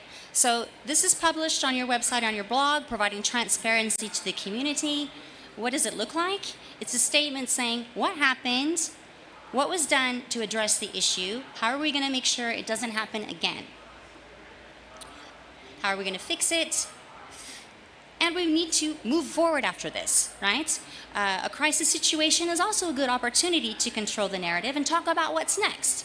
A product launch, a new partnership, an upgrade, something positive to bury that negative activity and negative news. You can take this a step further, set up an AMA session with your community, and even do more proactive outreach with the guidance of your crisis comms captain. So here are some key takeaways. No bullshit. Be prepared ahead of any crisis situation and stay calm. Act fast. Trust your spokesperson. Publish a holding statement. Monitor and update. Put out your postmortem for transparency and move forward to bury the dead body. You have any shitty questions? You can always reach out to me on Telegram, Twitter.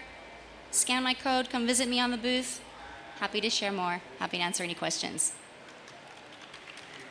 Thank you.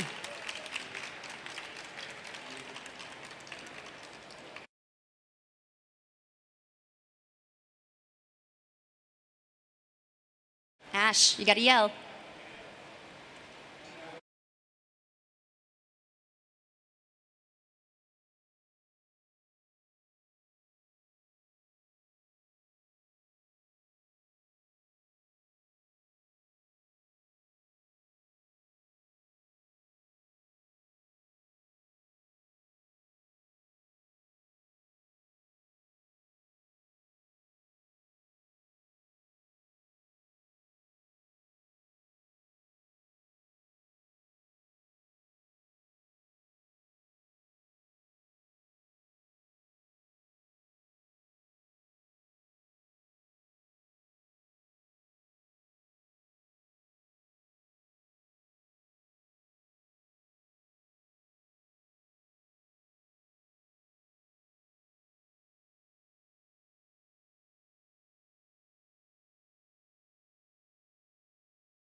to that role that you want in marketing, then I think that's a pretty solid approach. So what we did with Lauren was we pre-negotiated that in her offer. We said, hey, for XYZ reasons, I think she'd be excellent in the community, and she's motivated to work her ass off because she wants to earn that head of marketing title. So if we can sort of build this into her career path or plan within the company, then she'd be happy to go crazy in the community and eventually build up, to that head of marketing role, and then hire her a replacement to run the community. So step down to step up is one way I've seen someone make a pivot. Another example that I like to talk about is Ben from Polytope. So when I met Ben, he was working at some boring investment management company as an analyst and trading crypto in his PA on the side. One of my clients, Polytope Research, was in the early stages of developing their DeFi trading strategies, and they had a Discord server where they were discussing this with community members. So Ben was actively, participating in the Discord, and I like to say he wasn't only in the arena, he was doing things. So he wasn't just lurking and watching, he was contributing. So when the guy was talking about his strategies and Ben thought they made no sense or they would fail for XYZ reasons, Ben stepped in and called him on his shit, brought it straight to him. And the founder actually really, really appreciated it. The feedback that he received was valid, was valuable, and they ended up kind of developing this really cool organic relationship, which led to Ben getting hired in his first job in Web3. So be in the arena and participating, doing things. Another one close to the chest that I like to talk about is Will. Will was my first hire at Up Top. And, the way that Will found me was through early, social media content that I was posting. And we're talking 3 months into me having this company. I wasn't deep into the community yet. I didn't understand the value of Discord. I didn't understand how I could customize a server to be effective for my business. And he did. And what he kept doing was sliding in my DMs on LinkedIn probably at least 4 or 5 times, telling me, dude, you need a Discord. Bro, I think Discord would be great for your business. And, I ignored him several times until I got deeper and deeper into the community, on my own and realized, okay, there's got to be something to tap into here. So let me reach out to that kid who keeps hitting me up, right? And so what Will did is he said, hey, don't worry about it. I'm not going to charge you anything. I just want to show you what this can do. I want to offer you something that I think you need for free. And why that was so powerful, his approach, is that if he had charged me up front for the Discord, I would not have known what the value of it was, and so I would have told him to beat it, and I wouldn't have pursued that. But on the other hand, when he did it for me for free and walked me through the process, I was like, he could name his price at that point. I was sold immediately, and that's how Will became my first hire at Up Top. Offer something you think they need for free.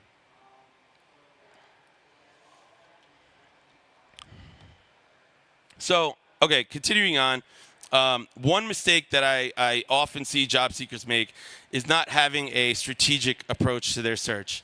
A lot of times they'll say, hey, I did sales in Web 2, so I want to come in and do sales in Web 3. And, that's not a winning strategy at all. In this approach, you'll have a high rate of rejection, which will negatively impact your confidence and affect the signals that you give off in the interview. So I've created a framework, a simple framework that can help you take a more calculated approach to this. And I like to call it the ecosystem segment product funnel. So, we're here at ETH Denver, right? So we obviously know that each ecosystem has a different kind of vibe, a different mission, and a different set of values that create the culture of that ecosystem, right? So step 1, identify which culture resonates with you, which community hits home for you, and where you feel the most comfortable. Start there. Step 2, you're going to want to, within each ecosystem, there's a bunch of different segments. I'm talking about like DeFi, infrastructure, or consumer, right? That's just to name a few. So you want to look at what segment are you interested in working in. And then to go one step deeper, within these segments, obviously there are plenty of products, many of which are competing, doing the exact same thing, just a different team, or maybe have slight differentiators between each other. So now you can do a focus search where you're honing in directly on the products that are solving problems that you are interested in solving, and you can come in, now you can have a format to do your research on which products you believe in and which products you're passionate about. And we'll come back to that later of how that's going to manifest, in the interview process to help you.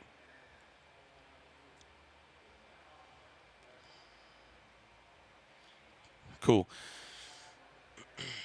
So let's talk about resumes for a second. I'm going to circle back to Lauren, the girl I was talking about that went to D-Flow, right? And so when I was working with Lauren, I came up with this concept of the extra clip for the resume.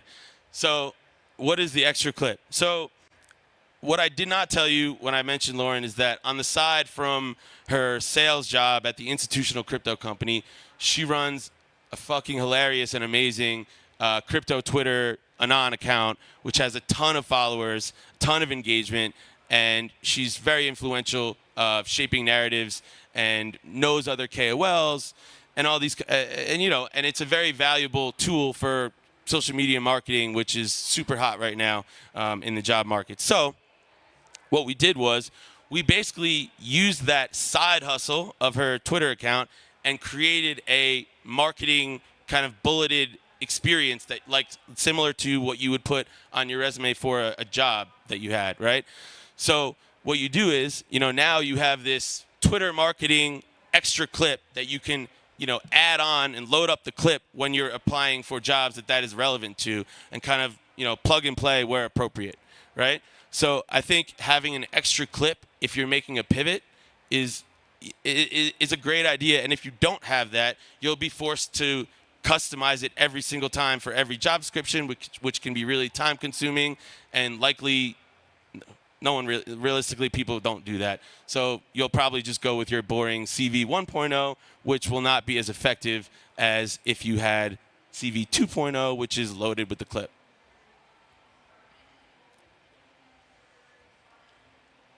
I want to tell you guys a quick story. I have about 5 more minutes here. I want to tell you guys a quick story about a freemium example, kind of building off of how I described Will approached me and offered me something for free. This one is, disclaimer, don't try this at home. It doesn't work for everyone. This is pretty badass, but it's a great story to tell. So I had a young guy coming out of college that was really interested in this one company called Anti-Metal. Big up Matt from Anti-Metal. And so he saw that they were hiring for a BD role, and what he did was, before even applying to this job, he went and he created a spreadsheet with a whole bunch of leads. He built a template message, and he hit up these people on the lead sheet, and he actually landed a couple of calls.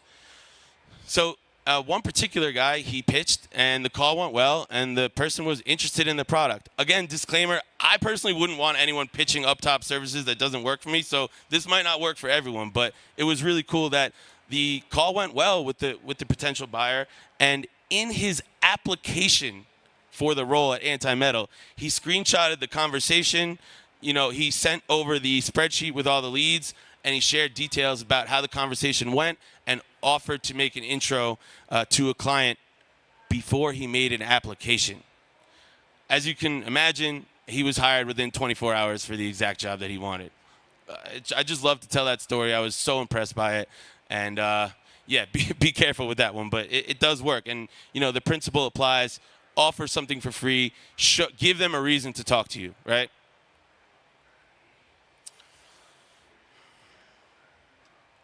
So let's go back and do resumes for a second. Quick couple of do's and don'ts. I'll start with the do's. Unless you've been working in blockchain since 2013, which I imagine most of you would be so rich that you wouldn't be sitting here in these seats if that was the case. And if not, it's an even bigger problem, obviously. But unless you've been working in blockchain for 10 plus years, then there's really not much of a reason for the resume to be more than one page.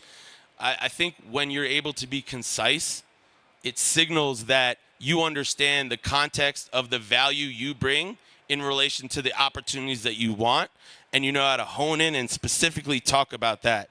So that's why I think the resume should be one page. Another one, it's basic, but a lot of people don't do it, is embed links in there. So, for example, like in crypto, we obviously value startup experience super heavily, right?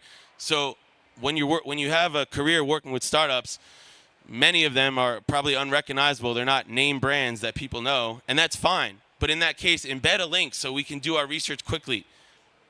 Embed a link on your LinkedIn profile. Embed a link on your email so we can just reach out to you with one click. Simple best practices, PDF, clean and easy. Use PDFs for your resume. And one of the most important points that I like to drive home when I review resumes is a lot of people like to put on the top of the resume a professional summary of their career and everything they've done. For me, I think what resonates much more with founders, especially in Web3, is instead of that professional summary, turn it into a mission statement or an objective. This is your opportunity to display your passion, your excitement for specifically, ideally, what they're working on, right? And I like to frame it at the top of the resume. What you're doing is you're framing the mind of the reader. So I like to frame it as, this is where I'm going. These are the building, and then as you look down, these are the building blocks to how I'm going to get there. And this role is a step to me achieving my goals personally of what I want to work on, what problems I want to solve. So lead with a mission statement, not a summary. My advice. Do not list everything you've ever done at any job on your bullet points. Like, list what's necessary. Again, it signals that you're doing a lot here. You don't understand what people want to hear about, what's valuable, and if you can be strategic about what details you include, like, that shows that you get it. You get what they want from you. I don't need like how many meetings you've set in like month 16 that you were at the company. Like, just unnecessary details, not a good signal. Don't overdo it with the creative designs and colors and be all fancy trying to capture people's attention. We're looking for the meat and potatoes of the resume. I don't need all that extra stuff, It's cool if you're a designer, but other than that, like, don't overdo it. Don't try too hard. Not a good signal. Another thing, not a good signal, optimizing for keywords. We can tell when you're doing that, when you're just listing every technology and that's some super Web 2 shit. Not the vibe in Web 3. Like, I don't overdo it. Again, don't include headshots or photos. Honestly, I think it's quite common in Europe. I've seen that a lot, but it's no need for it. Definitely do not include your physical street address. I shouldn't have to be saying this, but that resume is going to go through a lot of different hands, and a lot of people are going to see it. Do you really want people knowing where you live? It's not necessary. It doesn't add anything. Don't put your address there. And the worst of all, one thing you definitely do not want to do is have that key skills section where it just lists all the technologies, like proficient in Microsoft Word. Really, bro? Come on, dog. No, we don't need that. Don't give me that, don't give me that section listing, I use Google Workspace, like, no need.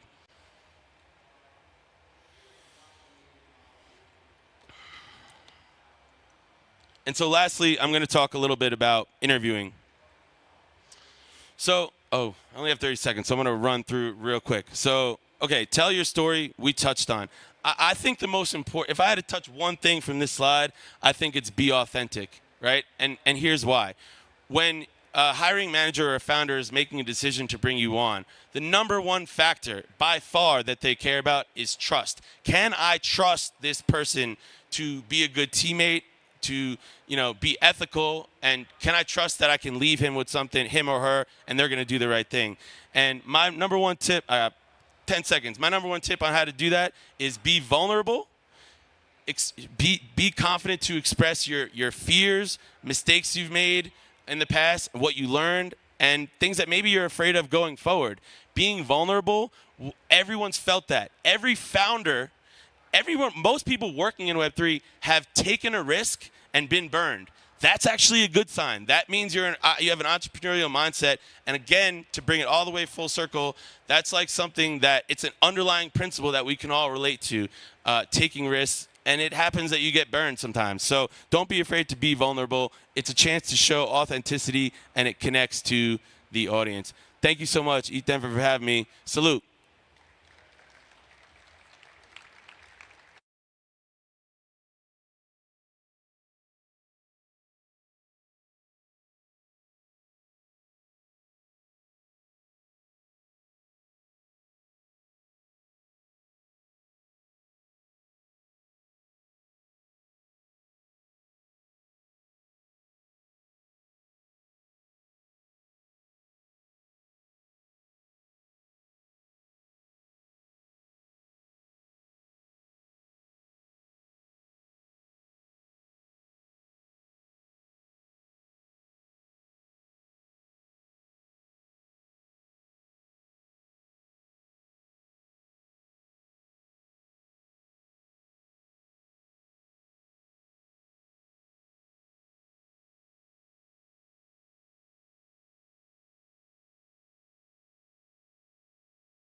All right.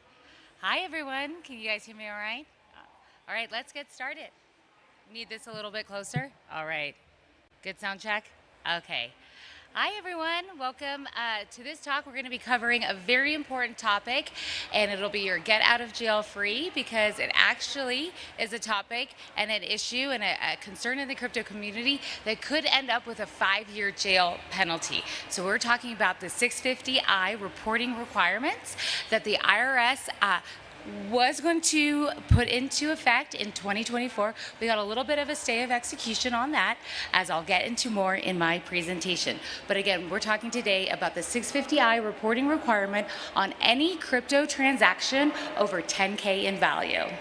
So I'm Amy Kalnoki, co-founder and COO of BitWave, the leading digital asset accounting, bookkeeping, tax tracking, and RevRec platform.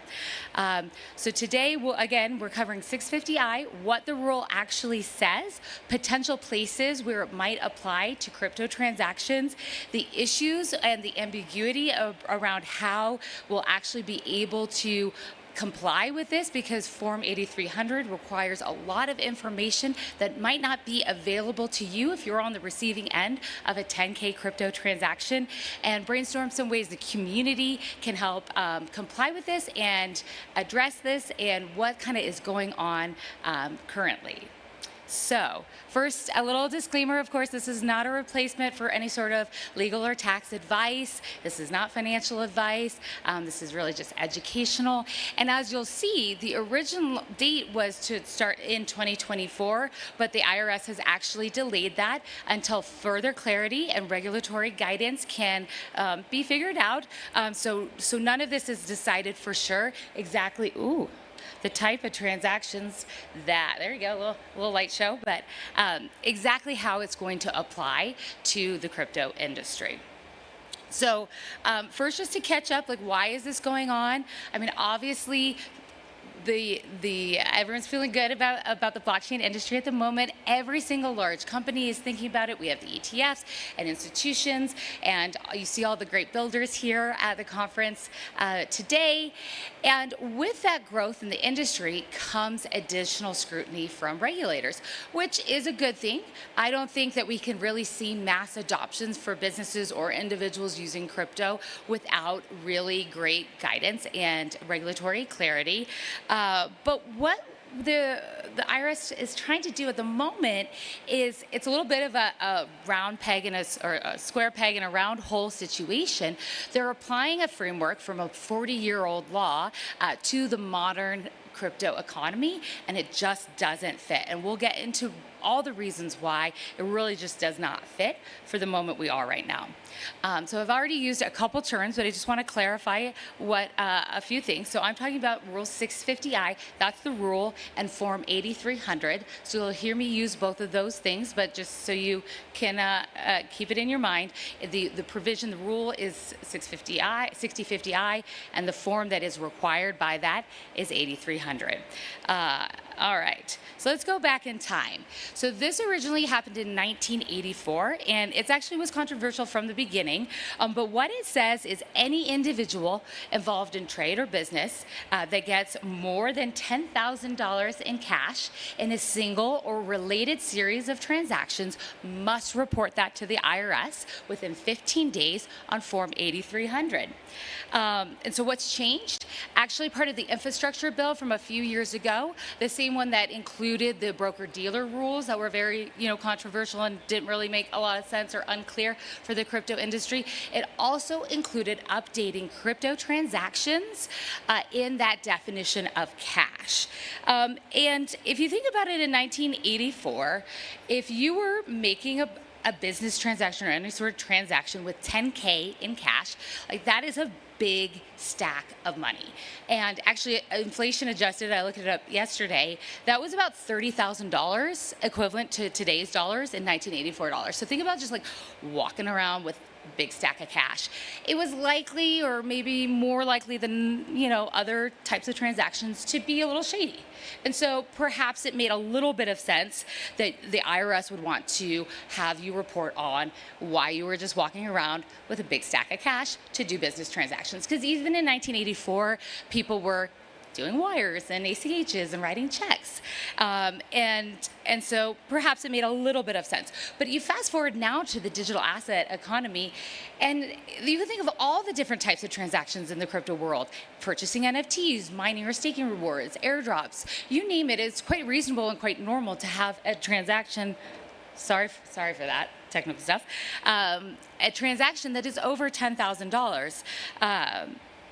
And so the only kind of good part in my mind is that this is actually the first time a regulator or an agency or someone has recognized the value of cash, the value of crypto as a means of exchange. And so it is great to see that there is recognition that there is value in exchange and that it is like cash. But it also shows that there's still misconception that people might think the primary use case of a crypto or digital asset transaction is somehow to fund some sort of illegal or illicit activity. So what does the rule actually say? So the threshold is 10K, like I've said, and I've used the term series of related transactions. That's actually very important. You can, so it's 10K or cumulative series of transactions. You can just imagine some sort of like a degen thinking like, oh, okay, I'm going to do one 9,999 transaction and then a dollar transaction, and it's not going to trigger a Form 8300. That's not the case. So if it's reasonable that the series of transactions is a related business, they are grouped together. So not for $2,500, can't get around it. Cumulative value of 10K. Compliance for this, it's not just a little form. It's actually, like I mentioned at the top of the presentation, it can carry up to a 5-year jail sentence for non-compliance. So it is really important that once the rule does go into place in whatever form the IRS has the final version, that you do comply, because it can be a fine of up to $2,500 for the first time, or $100,000 for multiple, and up to a 5-year jail sentence. And so on the timeline, 15 days. That's actually a very quick timeline. So from the point of transaction, you have 15 days to file 8300. Here's the kicker for the crypto industry. The form in its current iteration requires things like the social security number or TIN for the sender, things like the physical address, of course the amount and nature of the transaction, date, things like that, but a lot of things that might not be readily available to you when you're doing a crypto transaction. And so again, this is why we're trying to apply a framework that really just doesn't make sense, because you might not have the details that are required for the form, and that's pretty normal in a crypto transaction.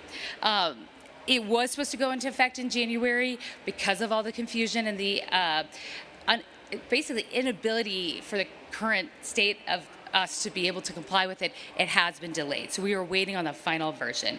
But like staking rewards, like you don't get a W-9 from like a blockchain. How are we going to address these things in the crypto industry? So like I said, it hasn't gone into effect, and we'll brainstorm a few ways that the industry can address it. So where will it apply? Also to be determined. Likely it will be applied to any receipt of goods or services. So if you're getting paid in crypto, will likely trigger it. If you're getting token compensation or something like that for more than 10K, likely trigger it. Again, we don't know. This is speculative at this point till the final version comes out. Node validator activities, staking rewards, certainly sales of NFTs or ICO kind of tokens or any sort of token sale. I think it will probably apply airdrops as well. If you're on the receiving end of something more than 10K, it could. The one that I think is most unclear is whether just regular crypto trading activity will apply to it. We don't know. We'll have to wait and see. What can you do now? I would recommend being proactive and being very careful and detailed on tracking your transactions, so that when the rule does go into place, you have accurate records that you've kept, and you have a good process in place for maintaining these records. Folks in the audience who do like retail trading, I'm sure something like a coin tracker on the retail side will help you pull and categorize and organize your transactions. Certainly on the business side at Bitwave, we can help with that as well. But accurate record keeping of where the transactions are coming from and the value, the fair market value at the time you receive them, is really, really important to get ready for this rule going into effect. Airdrops, like I said, I think that's a really, really great example of why it doesn't make sense in its current form, because you might not have any of the details required for Form 8300 when you get it airdropped, but you could have a lot of value. If you think a few years back to the Uniswap airdrop, like some people made a significant amount of money, but the details required for the form were not available to them. So there are a lot of great efforts within the crypto community to advocate for the clarity that we need. I think, if we do things like publicly posting W-9s or things that could help people proactively fill out the form. But I think, we do need to really talk and explain why it's difficult to comply in its current form with the way people function and do crypto transactions and things like that.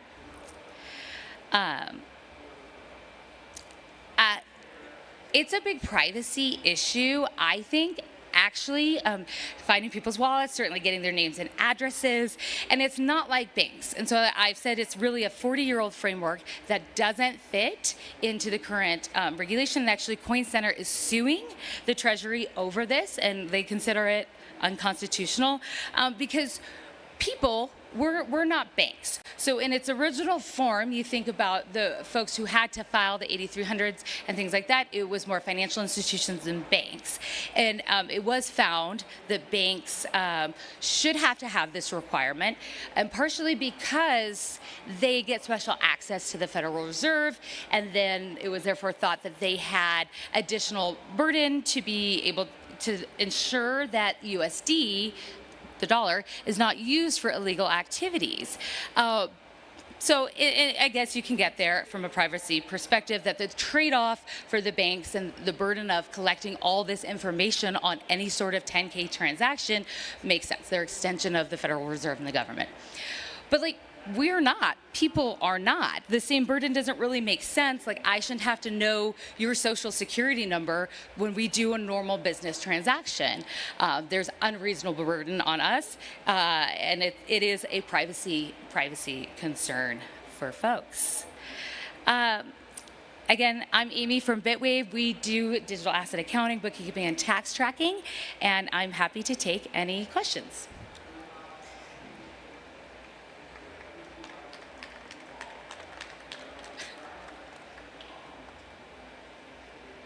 Anyone have any questions?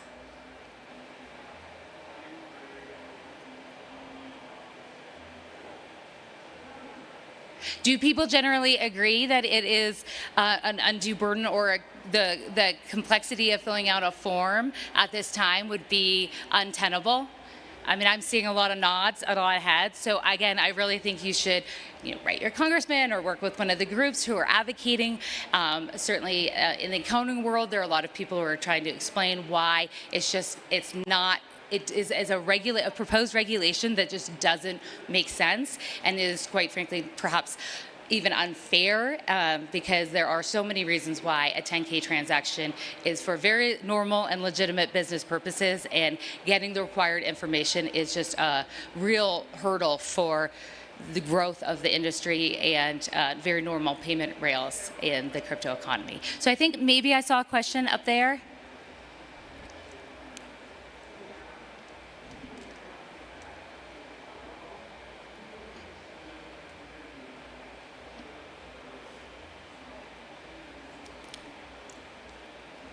Quick question. Yeah. If that applies, that the rule goes into effect, when does that apply on the reporting? On the current tax year or previous year? So you have to file it within 15 days of the transaction. So once it goes to in effect, the very next time you have a 10K transaction or a series of related transactions that sum up more than 10K, you have 15 days to file Form 8300. That's the current framework. And that's how it is right now. So if you right now went and bought a car for 10K in cash, somebody is going to file an 8300. The car dealership's going to do that. And so yeah, once it goes into effect, you have that 15-day timeline. That's currently how it's written. Yeah, hi. Hi, thank you so much for doing this talk. Just to touch on what you said before on what can we do to, help those that are making this decision of wanting us to fill out this form understand that, you know, maybe this isn't necessarily a viable option for things like airdrops and, you know, these nuances that happen only in the crypto industry as opposed to cash Right. specifically? Yeah, I think explaining why perhaps digital asset transactions are more like a credit card transaction or a wire or an ACH, that there is that tracking and documentation, that it's not just totally anonymous like dropping a sack of cash off is. That there are ways to track these, and explaining to folks outside of the industry like why it's a very normal thing to receive a $10,000 Bitcoin payment for your business, for consulting services, or for mining rewards if you're part of a large pool for something that.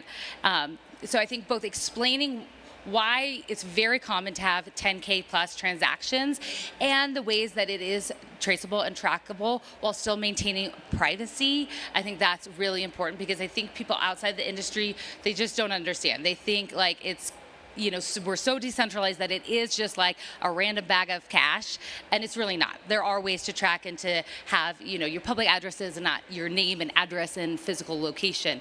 Doesn't make sense. Yeah, thank you. Thanks for the presentation. I came late, but anyway. So question, let's say heck with this form. I'm not going to fill out. I'm not going to do nothing about it. Say, hey, doesn't apply to me. I don't believe in it. Have a nice day. So what's going to happen? What's really going to happen? I think you said airdrop. Sorry, I'm having just a little hard time. Yeah. But like, yeah, what if you just get an airdrop? That's one of the things that's really unclear. Like if you just receive something that you didn't ask for, you know, I don't know. That's one of the things that really does need to be clarified, because how can you possibly get the details that are required for the form if you didn't even ask for the 10K airdrop and you have no idea who the sender is other than the wallet that it came from? Okay, so let's say I receive something and I just disregard everything. I don't comply with filling out any forms or anything. I don't care. What's going to really happen? What kind of I don't know, physical things it can happen to me or not, or this is just a bunch of dust fairy kind of thing. So the way it is right now, and again, the IRS did put a pause on it while they figured out a lot of this complexity, because that's a great example. Like if in the current way it's written, 15 days, you have to comply or you could have the penalties, right? What are you to do? And so that is, I think, one of the reasons why we have this delay in it actually being rolled out from the original timeline that was outlined in the infrastructure bill. Thank you. So sorry. So this is just for United States. Do you know of any other countries in this world who actually are trying to do this, done this, been doing it, or is actually happening somewhere else in any other countries? I don't have the details for other countries. Sorry. I just know about this one. Hey there, thanks. You talked about this in the context of businesses. That's what the rule initially applied to. What do individuals need to think about? Like, when do their activities cross the border and become treated like a business? Right now, individuals have the same requirement. And again, like, it doesn't make sense. So right now, you have the same requirement. If you receive it for mining rewards, airdrops, your work, consulting work, or something like that, you have the same requirement. So again, it's not fully in effect. It was supposed to go in Jan 1. By mid-Jan, they were like, pause, hold on, time out. We got to figure this out. Okay, I just have a few more seconds, but I think we can take one, if that's okay. Yeah. Hey, hopefully it's a pretty quick answer. Sorry, I missed the first part. Do both parties in the transaction have to be U.S. based for this form to apply? No, if you're U.S. based, it applies to you. Someone who's not U.S. based wouldn't have to necessarily, unless they are a business operating here. I don't think would have to. But again, the final details have not been rolled out. But I wanted to do this presentation today to make people in the community aware that this is likely coming, and there are a lot of things that we need to comply with, or you can face real penalties. But if you are U.S. based, it's going to. It's some version of this when it rolls out, finally will likely apply to you. Again, wait and see, but it's a really important issue facing the crypto community. None of us want to pay a large penalty to the IRS or go to jail potentially. So staying on top of this reporting requirement and advocating for clarity on it, I think is really, really important for the community. All right, I'm at negative time, so thank you guys so much. I'll just be over here if anyone has any additional questions.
Me, Remy.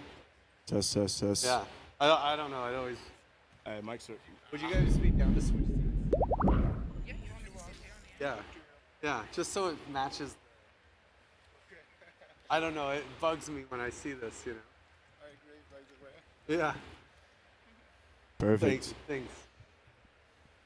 All right, let's get this rolling. Hope everyone is having a amazing ETH Denver. It's great to be back here. Last year was my first year, and it's been a lot of action, a lot of amazing innovations, a lot of companies growing rapidly in the space right now. Introducing myself, my name is Remington Rodney. I lead partnerships at Proof of Talent. We are a Web3 recruiting agency. We've been building and helping teams grow with the top talent in the space for 5 years now. And today we've got a legendary panel with some incredible people in the ecosystem. And we're going to be diving into everything Web3 talent, profiling, recruiting, and DAO related. So without further ado, I'd love for each of you guys to introduce yourselves and we'll get things kicked off.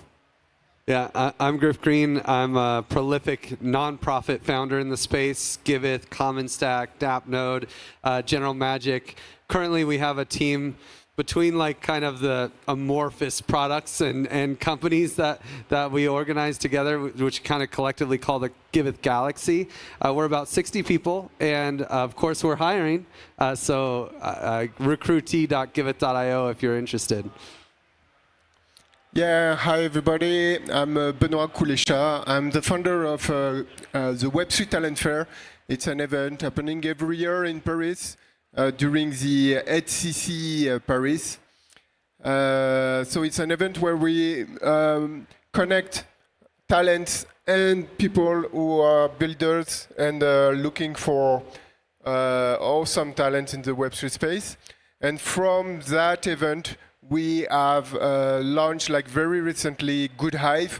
GoodHive is a collaborative recruitment platform for IT talent of the Web3 with an awesome new way of working, since all the commission that is collected from the client side is given back to the community in exchange of their excellence and collaborative services, such as participating to the recruitment process and mentoring process.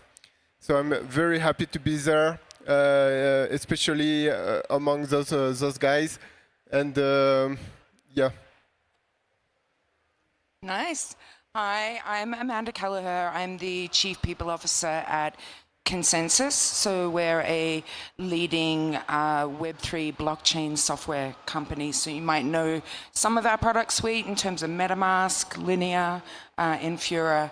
And we are about 850 people now, spread across 40 countries. And hopefully you'll learn a bit more about us as we go into this talk.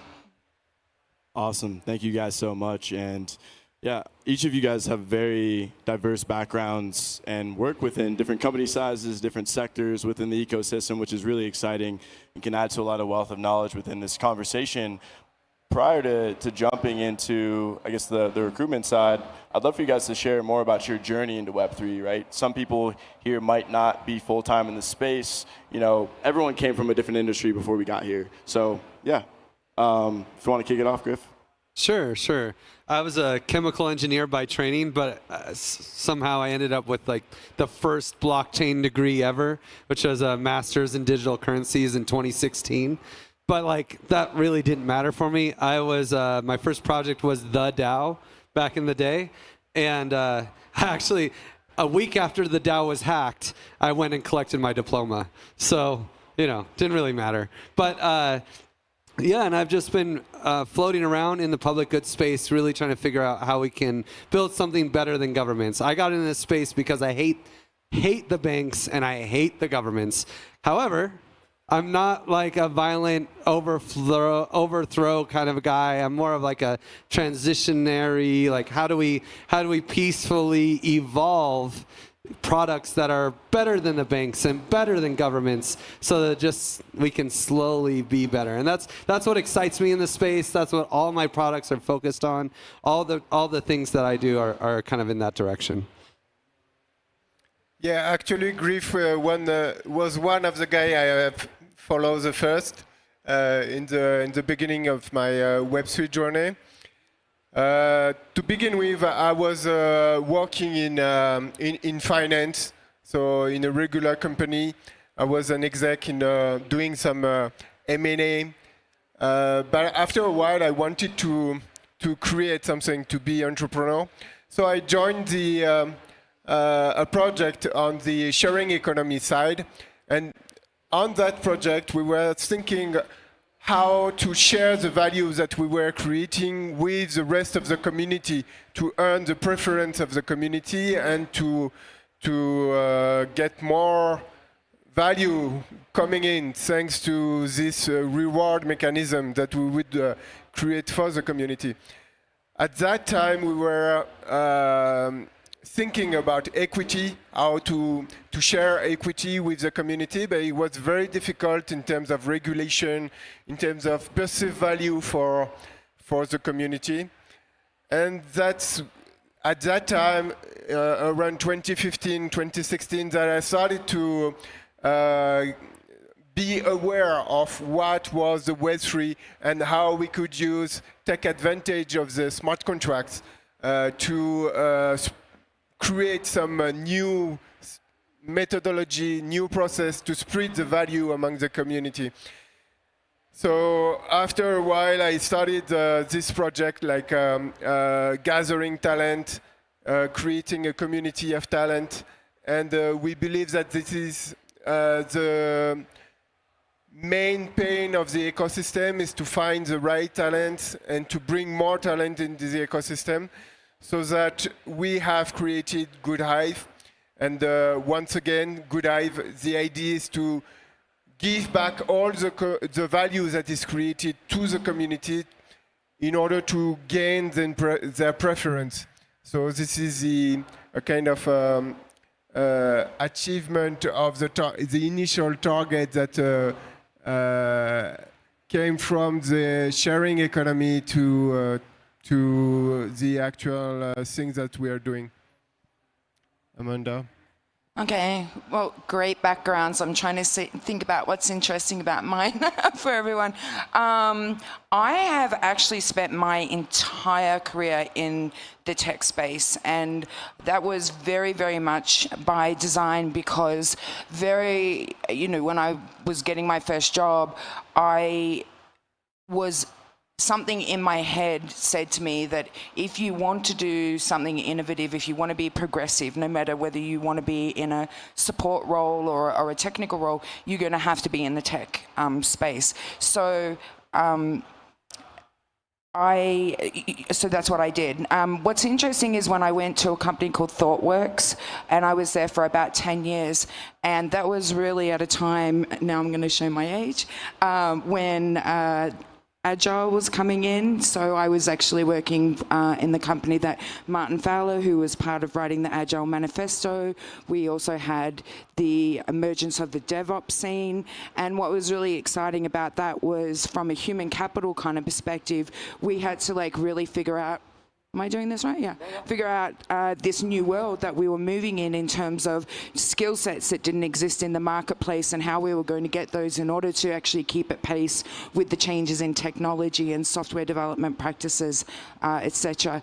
So then that led to me being headhunted to work in the startup scene in New York for about 10 years, which was extremely exciting as well. And throughout that journey, what I learned about myself, and if we kind of get to it today, I'll talk a lot about how having self-awareness and understanding who you are as a person, I think, is a really, really important part of the future of work.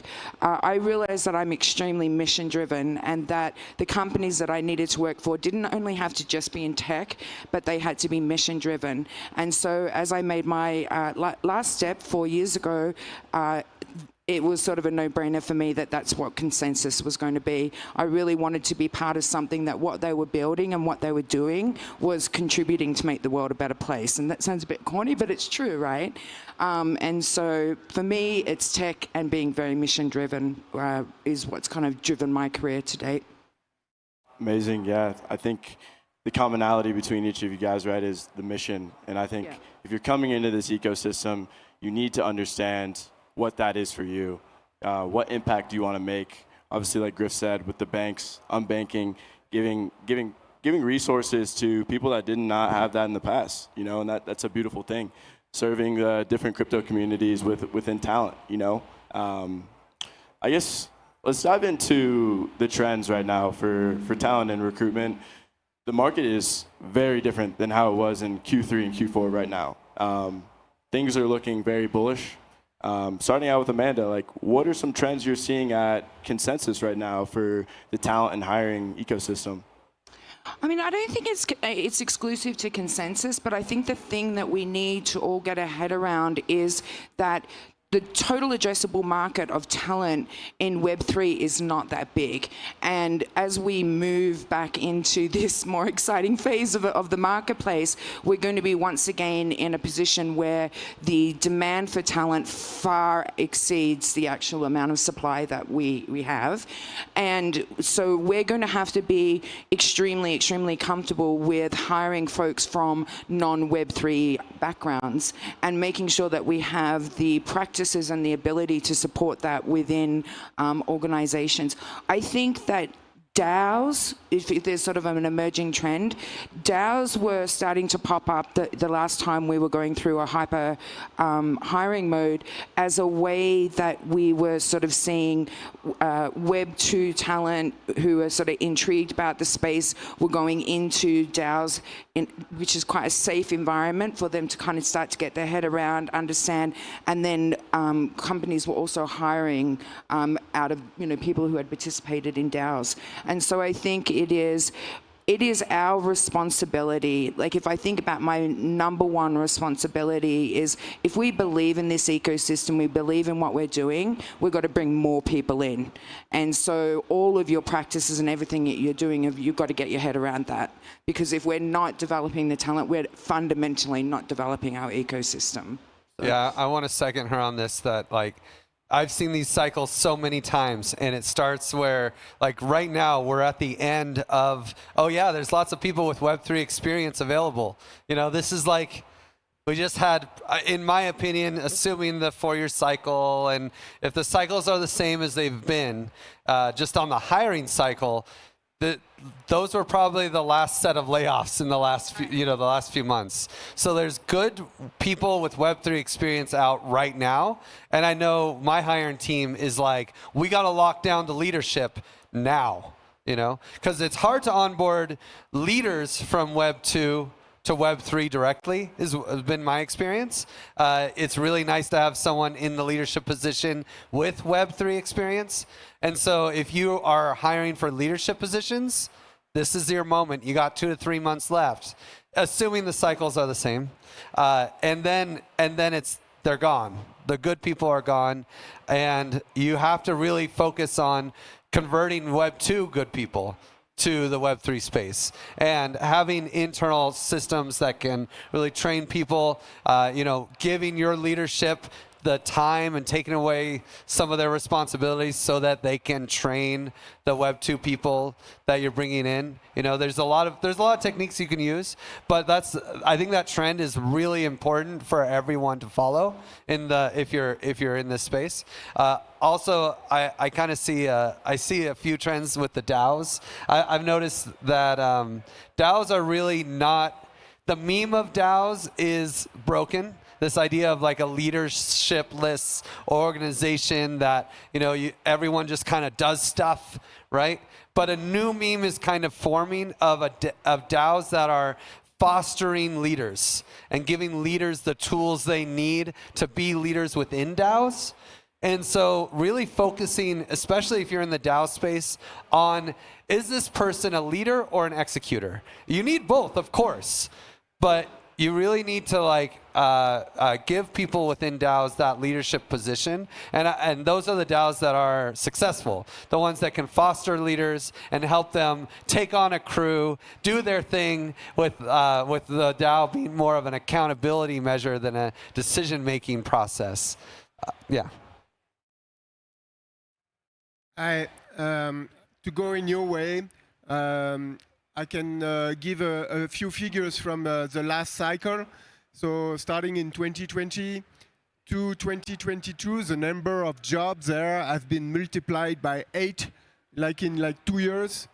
So I hope the trend will follow the same path for this hopefully opening cycle, which what is looking now for an opening cycle. And another thing about DAOs, I was a lot involved in DAOs in the beginning of my learning curve. At that time, my frustration was that the DAOs were more about governance, like decentralized governance, more about the tools, about some learning things, but there was not really like a value coming back to the members of the DAO. There was the main use case were like either investment DAO or learnings DAO, and so that's also what triggers our project, which is to give back some real value to the members of the DAO through the commission that is paid by the client, which is funneled back to the community to reward their participation and their the fact that they bring value to the final client and to the community as a whole. Yeah, really, really incredible points. And, even in the more immediate right now too, like obviously at Proof of Talent, we're taking out a ton of new clients right now, which is incredible.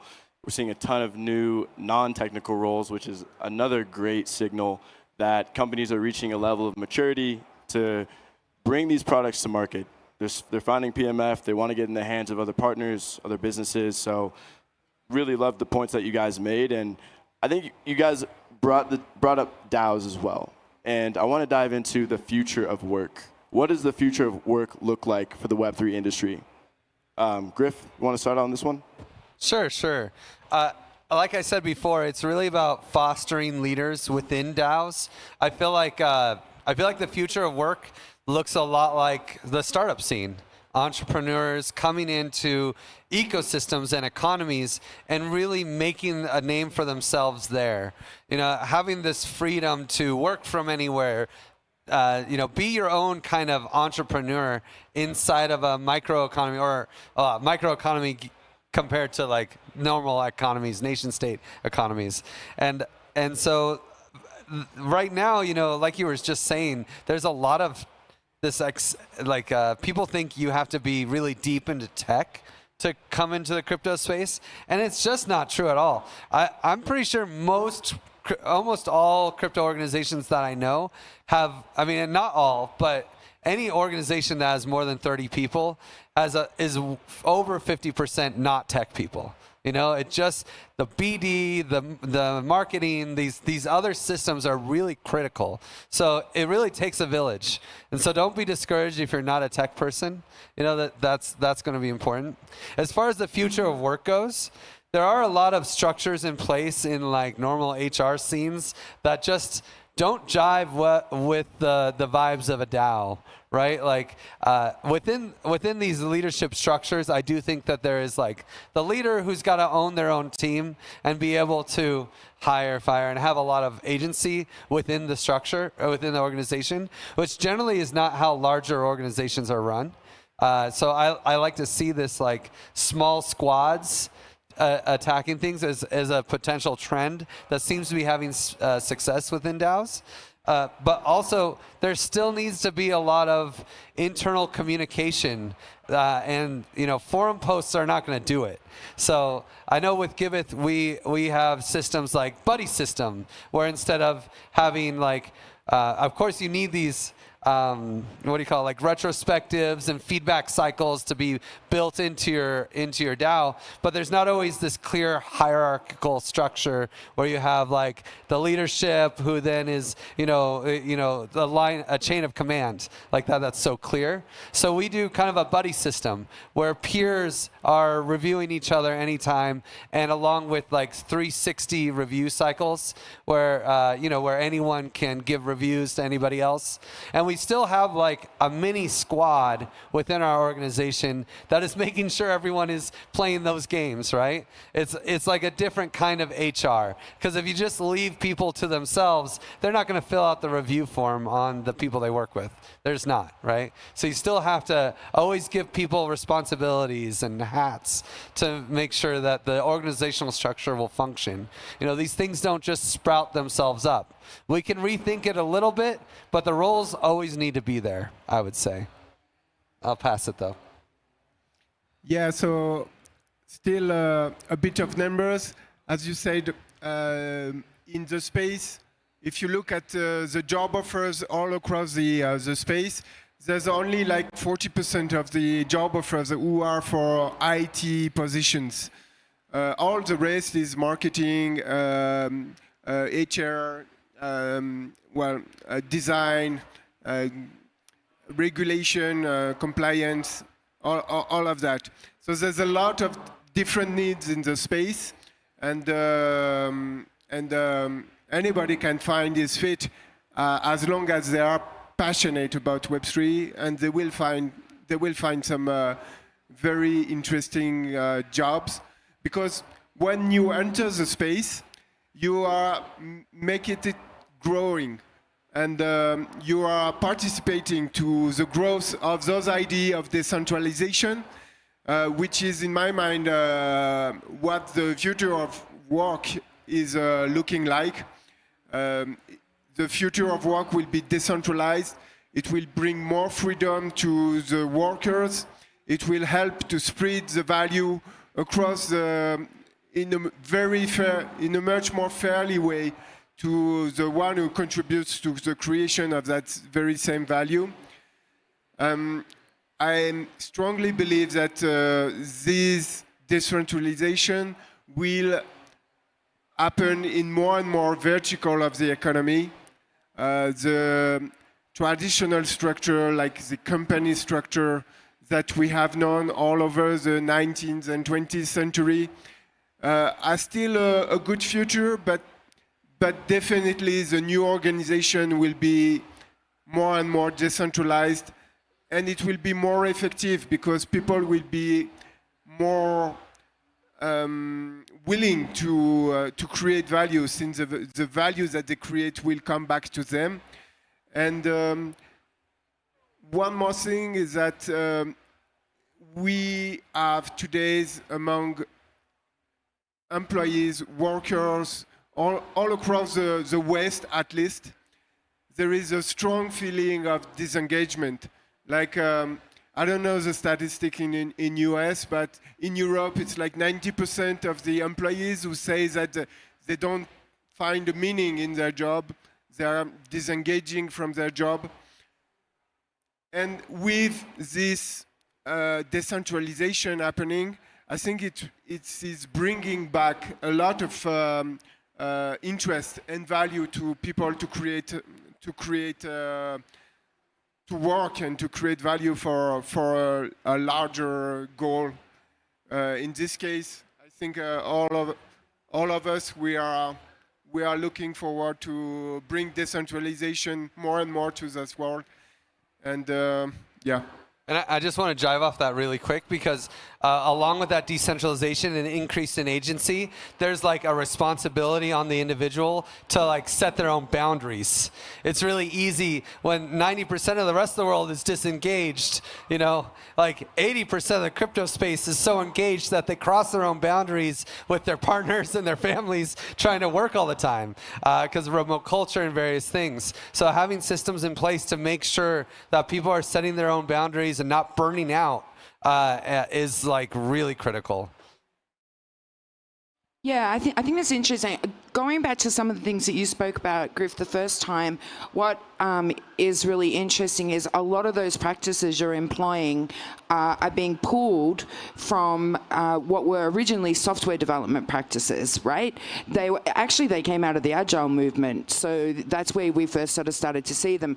And the reason that I'm saying that is I think that we need to be looking closely at a lot of the things that are going on in our ecosystem, looking at DAOs, because they, as historically we've seen in terms of us pulling out practices from software development and then standardizing them into the way that we operate as a company, I think DAOs are a leading indicator for us in terms of what the future of work is going to be like and what people are going to want. So just think about that, because it is all patterns, and I think that that's what we're seeing now, and that will kind of show us.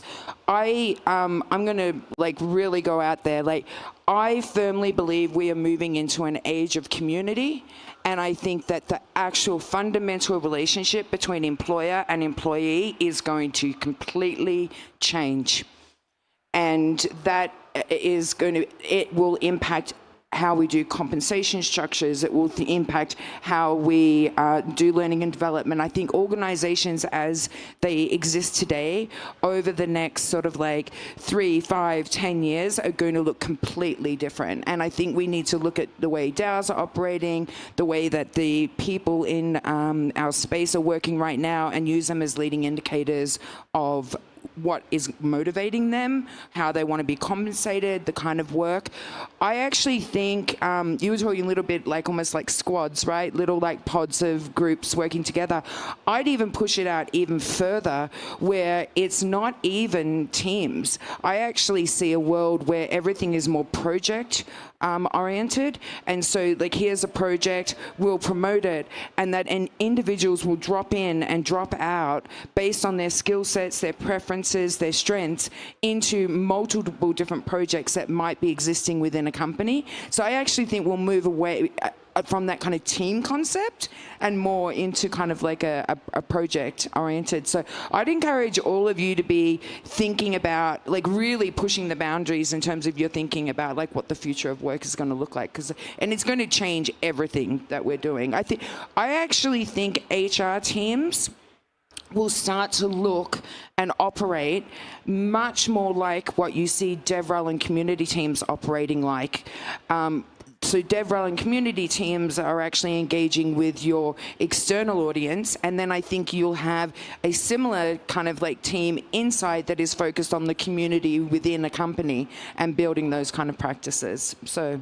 Yeah, how you describe that structure is very much how we work in the Giveth Galaxy, where we have our designer squads and we call them. They're kind of two different verticals. There's the project vertical, and then your skill set vertical, or I guess horizontal. And so we have the designers are kind of floating between projects, the developers are floating between projects, but then you have that one product manager who's really focused on each project and tying everything together. Yeah, pulling resources as they need, and people within the DAO are kind of floating around. Yeah, which is actually changing a mindset. You're not thinking about it in the concept of teams. You're thinking about it in terms of the overarching kind of project or product that you're kind of building, and just bringing groups of people together fluidly over time as different kind of needs arise in order to continue building that product. Yeah. Yeah, and the challenge there is the co-opetition. How do you make sure that, the leaders aren't fighting for that great designer, when they both have deadlines and stuff, and making sure that everyone's, talking to each other. I actually don't mind the idea of people fighting. I think that really great conversations come out of constructive conflict, and so that actually also teaches leadership skills. Because if you've got to sit down with someone else and hash out why that one particular resource needs it to be with you rather than them, it really pushes you. So don't be afraid of that, I would say. Bring that on. You want those conversations. Exactly. Conflict resolution and conflict management, more importantly, is so critical for these structures to work. You can't just be firing people when people get angry with each other, because it's a DAO. How do you fire? It's harder to fire people in the future of work. So making sure that there's space and strategies for these conflicts and natural competitive nature of these systems as long as there's space for people to talk, you know, and ideally also real life opportunities to meet so that they don't dehumanize each other.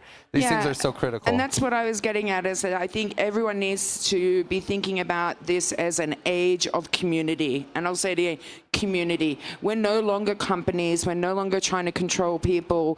When you start to think about a group of people coming together around a shared mission and that they're building something and that they're a community, you'll start to think about all your practices and processes and things that you need to do that are relative to that rather than traditional company mindset. Griff, I want to get a quick question to you as well, too. Like, for some people in the audience, DAOs may be a very new concept, could be a novelty, working in a DAO full time. Can you give us some examples of some of the top DAOs in the ecosystem? I mean, the top DAOs, it's interesting. The top DAOs are generally L2s or like ecosystems with huge grant funding. So like Optimism, Arbitrum, I consider ENS a top DAO, Uniswap. You know, these systems that are managing infrastructure, and they have like a decentralized method of deciding who gets the, you know, this pot of funds that was set aside at the issuance of the token to be like kind of creating network effects for the community. You know, and that usually those decisions are kind of structured in a DAO-like fashion. And that I'd say that's the most common pattern for DAOs. And so it's like Aave, and it's either an L2 or a huge DeFi project. Like those are the biggest DAOs. But maybe you guys have other ideas. What are the other big DAOs? Yeah, you mentioned the big project, the BID app, who has been on the space. You mentioned also Optimism, but of course, I think Ethereum, Bitcoin are the first DAO, in fact, and they appear to be very successful. So, yeah. Eigenlayer, all these staking protocols are also becoming DAOs. Polkadot, you know, but these are weird DAOs, you know. These are the DAOs where it's like you got to be a DevOps dude to participate in governance. So. I think there's a lot of variety out there. I'll just put a different twist on it, and this is kind of coming back to a point I was making earlier. There is so many options out there that really what's important is to think about what motivates you and what you maybe, whether it's you're motivated by learning a particular skill set or you're motivated by the mission, or like, I think this is like really the opportunity to be thinking about what do you want, and then I think you're going to find it, you know. Yeah, because it's not just big DAOs, right? There's Right, lots yeah. of small DAOs out there. And there's lots of companies too. You know, not everything needs to be a DAO, and a lot of things work better not as a DAO, you know? A lot of things. Yeah, I mean, making a pivot from there too, like I said, market is looking very green right now. Lots of opportunity for candidates coming into the space. How can they best position themselves to land an opportunity in this market? I'll start with Benoit. So you mean how a newbie coming in the space would find some good... Could be a newbie, could be someone that was impacted with the layoffs. I mean, there's a ton of competition right now. Like, how is someone going to differentiate themselves in this new bull market and land an opportunity? Well, so if you're a newbie, we'll start with that point. The best thing is to join the event, I think. It's a very best starting point is to meet the community, to get some hands-on what are the value that we are talking about in this community, and and to feel the vibes, because when you are in this kind of event, there's some non-verbal communication. You just feel it. You just feel that the space is incredible. There's a lot of incredible people, and once you're there and you're hooked, then I strongly advise to go join a DAO, discuss with some other folks, contribute to some stuff that will bring value to the space. And that's how you're building your own skills and legitimacy for the space. Yeah, and then find a job, because there's a lot of jobs, there's a lot of needs. This is actually the main pain point of the ecosystem, is to find some talents who are passionate about what they're doing. And the whole industry during the last cycle was seeking for them, for those people who love to create value in the space. So, yeah. My advice is be picky. Think about where's your intrinsic motivation. I see so many people in this space that are ruled by their passion, and those are the successful people. So don't just get a job. You're like, oh, you know, Arbitrum is really big, and I'm not into DeFi, but it looks like there's money there. Dude, you're not going to last long. Don't bother. Figure out, like, examine the space. What are you interested in? What change do you want to make in the world? What excites you about these spaces? What are some projects they always wanted to learn about? Pick like 2 or 3 and start contributing. So like Benoit said, like make some impact there, create some value without being paid. You know, get a vibe check. Are these your people? Who are the leaders? Get a lay of the land. You know, DAOs, for better or for worse, are very political. You know, like, who are the leaders? Who are the decision makers? Make sure to make an impression with them. You know, find out, like, don't get stuck behind the walls, right? Find out where you can really make an impact. Look at their issues. Make a pull request, depending on where you're at in the ecosystem. You know, what value you can create. What do you really want to do? Like, in DAOs and in this ecosystem in general, even in just regular companies, it's like, what are you intrinsically motivated as far as like higher level topics? And what do you want to do with your career? You know, you really, in this space, you know, we're not so picky on what you've been doing. You know, if you're like, yeah, I'm a designer, but you know, I wanted to be a dev, so I'm going to do, like, a buddy of mine, his name's Mitch. He's probably one of the best smart contract engineers we have. I met him. He was a chef with a high school education. He was at my Burning Man camp, and he did a great job cooking. You know, yeah, we know. Like, I see some thumbs up. Mitch is the bomb. He makes bomb food. You know, he's a professional chef. He went to, you know, he started contributing in Giveth more as like a project manager, and then he went to a smart contract boot camp, and now he's one of our lead smart contract engineers.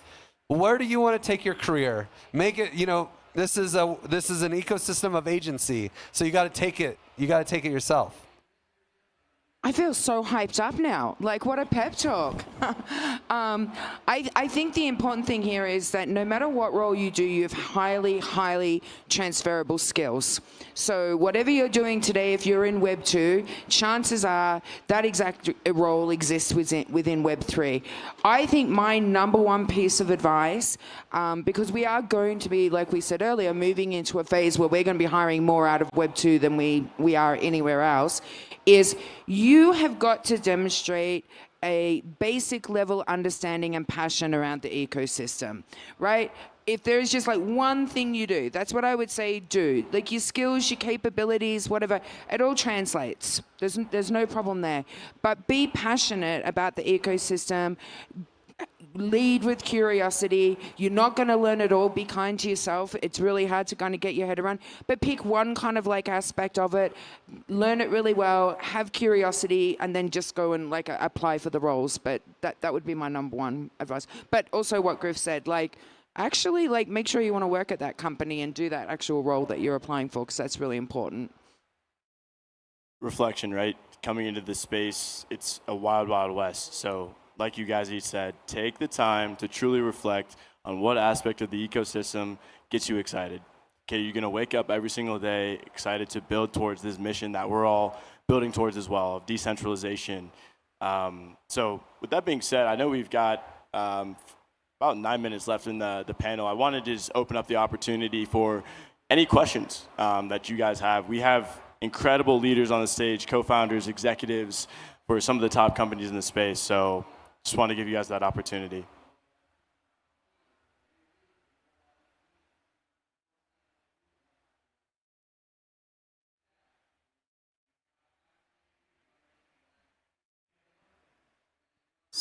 super valuable advice you guys are giving. I've been in the Web3 space for a while, and it's just like so resonant, and everybody here definitely is gaining a lot from this panel. Thank you.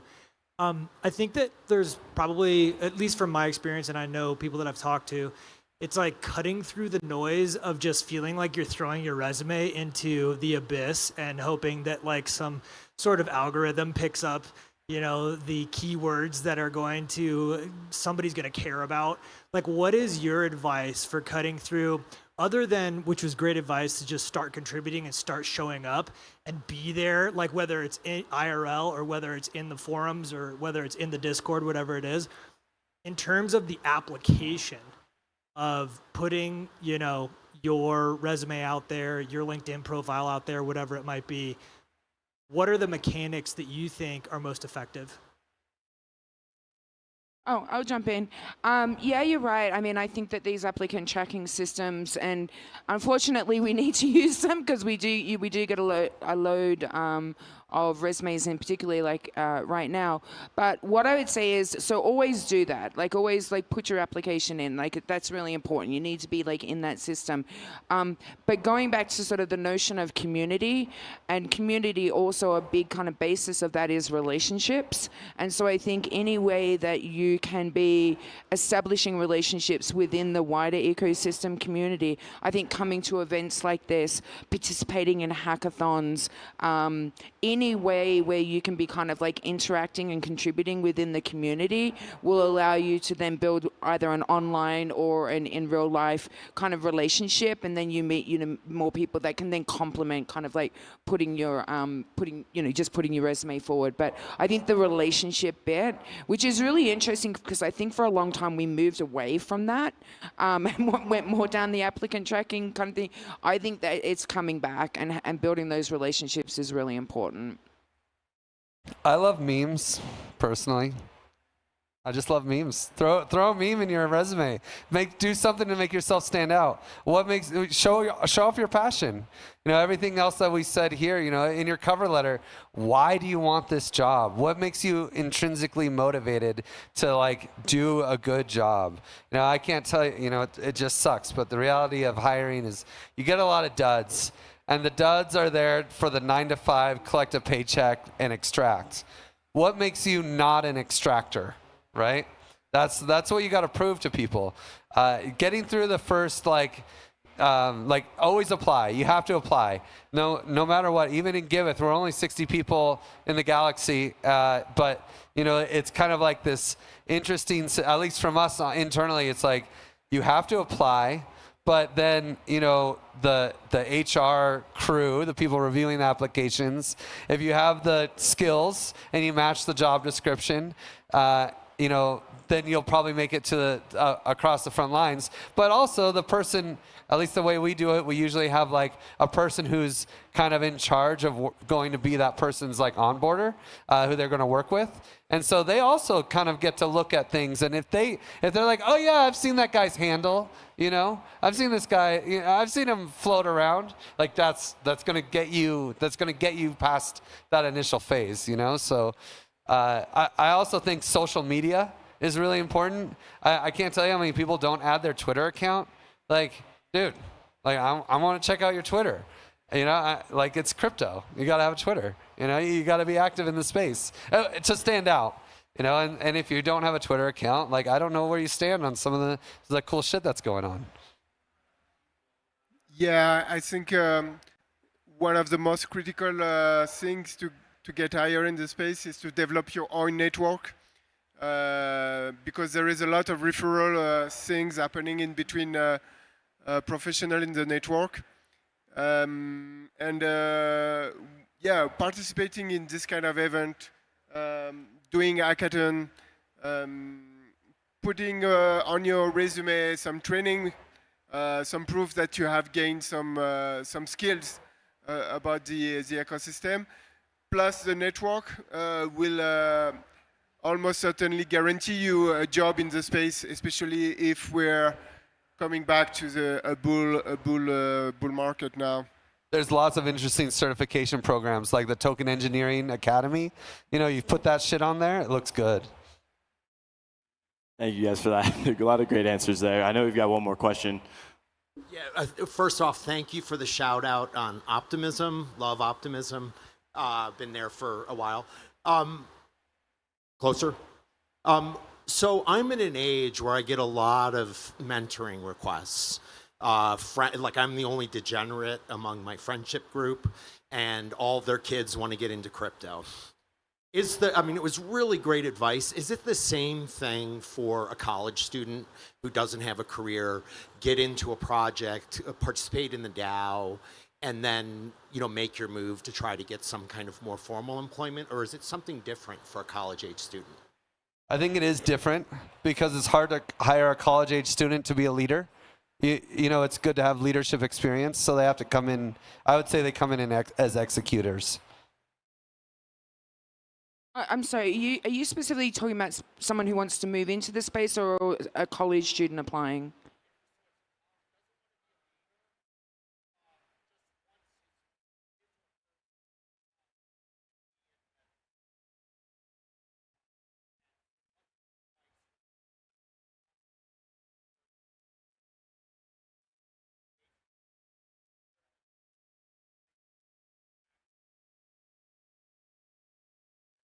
Okay, all Just to right. repeat his question, advice for entry-level college kids to get into Web3. Right. So first and foremost, I'm going to give them a bit of advice, which is make sure most of us are virtual. Remote companies. So first and foremost, I would make sure I'm giving them advice around, is that the kind of environment that you want to work in? And I think that there is some skill sets that you need to be able to be comfortable with that. Good communication skills, you're okay being on Zoom all of the time, all of those kind of things. So I would, just at the individual level. And then I think that in terms of sort of how do they apply, how do they make themselves attractive, they've got to find their little niche of how they can be part of the ecosystem in some way. So whether that be participating in hackathons, going into a DAO, being really prolific in putting opinions up on Twitter, figure out what their little niche is around the space and really kind of optimize for that in themselves, because that's what will help them in terms of standing out and also people being aware of them. I want to double down on hackathons. No matter what you do, even if you're not a developer, get into hackathons. Yeah, and I'd like to add that there are some talent fair, like the Web3 talent fair happening. I know that there is a University of Michigan organizing a big talent fair this year for students. So yeah, let's join those fairs and get involved as much as you can. Amazing. Amanda, and I'd love to give you the opportunity to share, what you guys have going on at Consensus as well with the survey. Oh, yeah. So you can see it up on there. So there is a global survey on Web3 talent that we are partnering with an agent, a survey agency and a number of other crypto companies. I really, really, really encourage you to complete this survey. I encourage you to promote this survey. We need as many of folks in our ecosystem because we've never really done anything like this in the world before. And this is really part of being a good community member. And it's really going to be able to drive out some of those areas and things that we don't really know about Web3 talent right now in order to be able to put it into the hands of people that are going to be shaping the new policies or the way that we work. So please participate, please promote. It's really, really, really important. And you can get the code up there on the screen. Awesome, awesome. Thank you guys. This was incredible. If we can give a round of applause to our panelists. And for Remy. Thanks, man. All right.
Check. Okay. Thank you.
He'll turn you up.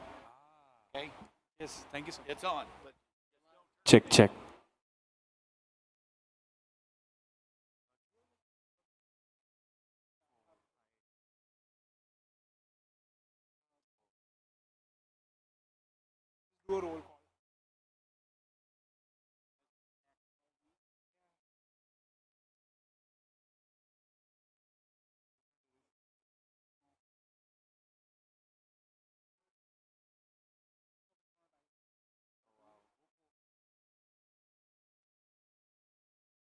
Hey folks,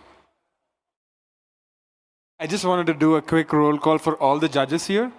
If I call your name, just raise your hands and do a quick hi to me. Thank you.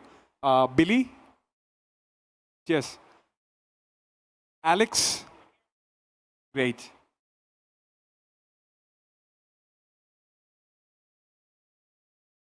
Vicky?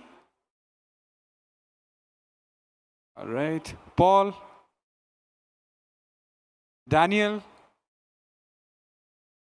Lane? Correct. Sam? Lovely.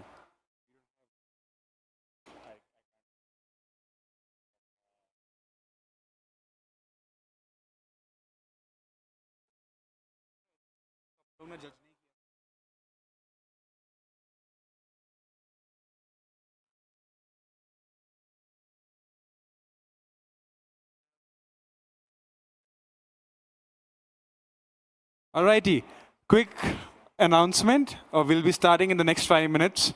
So presenters, you are supposed to be seated at the left-hand side of at the left-hand side. Judges are supposed to be seated in the center of the stage. All right? Thank you. We'll be starting in the next 5 minutes.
Is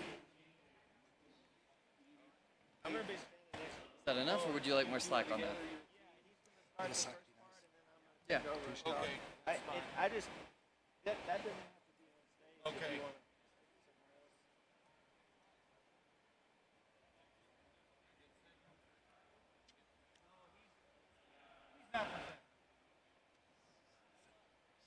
Change your plans. We're going to debate.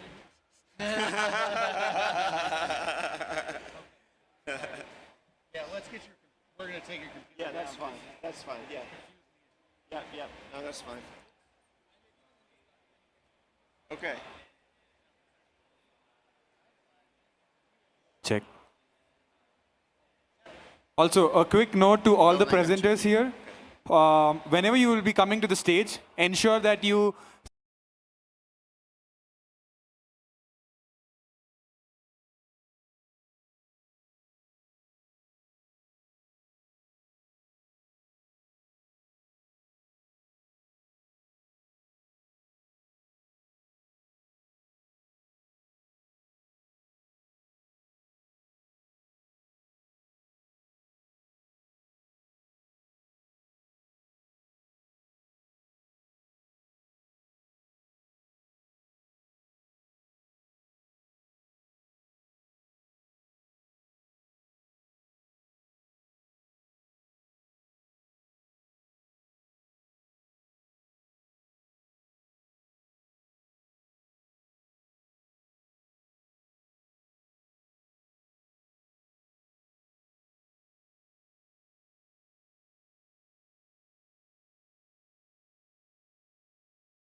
walk up.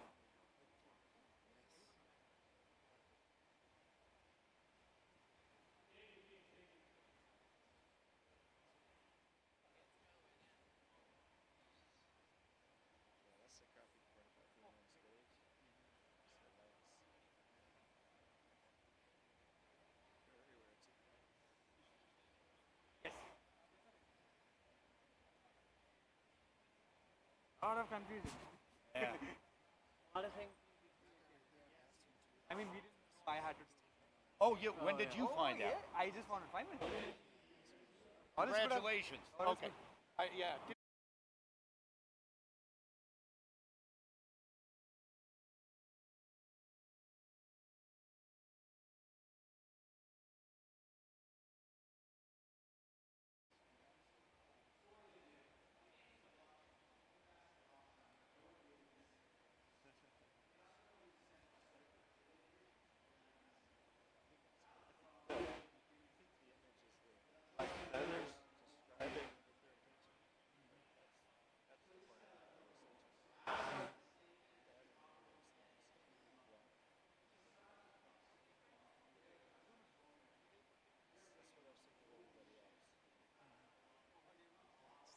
Yeah. Yeah. Yep.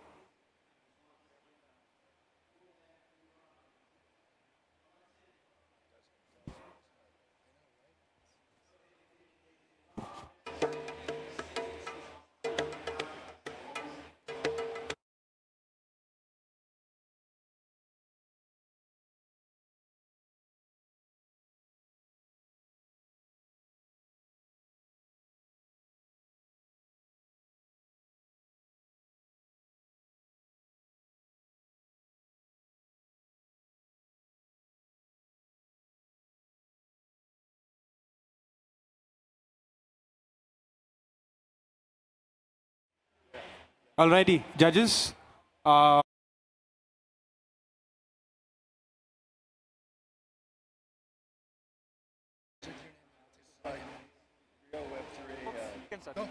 Yep. All right, this is, name of our group is the Texas Hackers and Slackers, and this is the Real Web 3, a simple proof of concept. So that's John Rigler. I'm OX Tobo. It's called the Forever Wall. So it represents radical decentralization back to the foundation of blockchain. It's simple, decentralized, uncensorable, and immutable. Current Web 3 sacrifices true decentralization for convenience by relying on Web 2 components. Decentralized elements introduce complexity and potential for censorship. So what is Web 3? It's fully decentralized and uncensorable. And how do we achieve that? Through decentralized serverless architecture for front end that's hosted on the blockchain, and on-chain low-level index that eliminates external search tables. Once again, I'm OX Tobo. This is John Rigler. All right, so that was a lot. So we're going to show you exactly what this is. And if you want to, you can actually go to this website and it will dump you right into IPFS where we're going to start here. And so you'll notice that this is this is an IPFS reg website. This is vanilla JavaScript hosted on it. There's no Node.js, no nothing like that. And this forever wall, I have that open in this next. This lets you pin data as yourself, as your MetaMask ID on this site that that nobody nobody can see but us. And this is kind of how you do it. I mean, there's an example. It's not a complex thing, and MetaMask would pop up.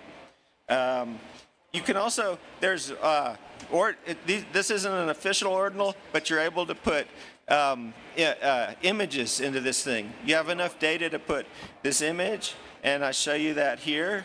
This is Polygon scan. You can see the image data right here. Also, you see here, you have some indexes, and those indexes are hacked into addresses. So you're using the address space. You can look at the white paper, which is also on the IPFS site, and it tells you all about it.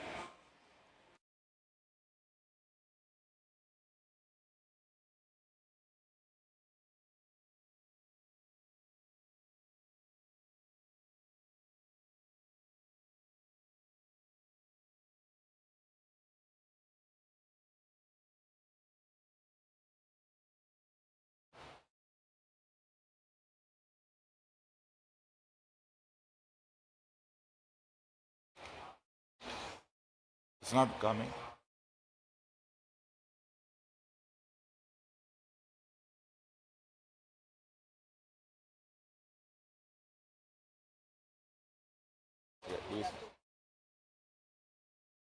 Okay.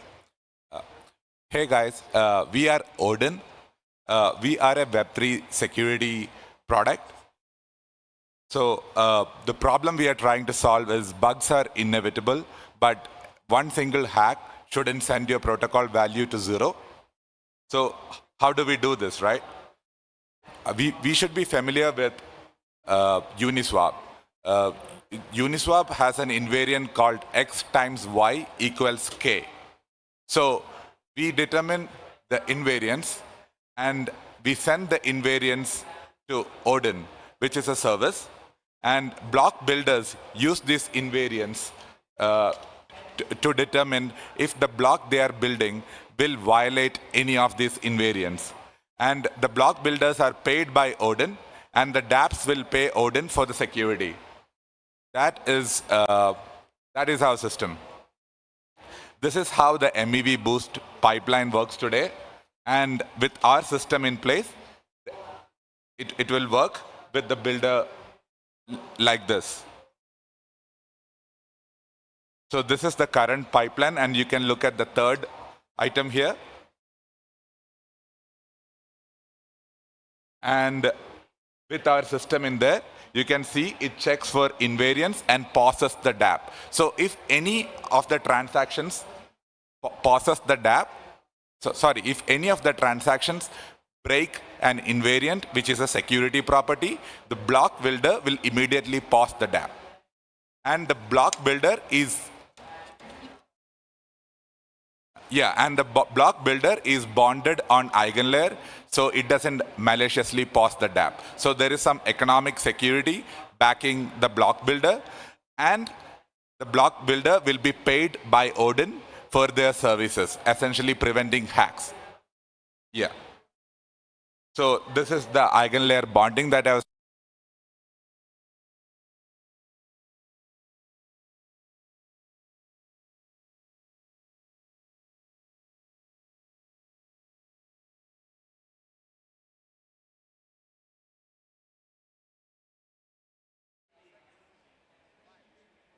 No, judges need some time to score. I'm done. I will take it.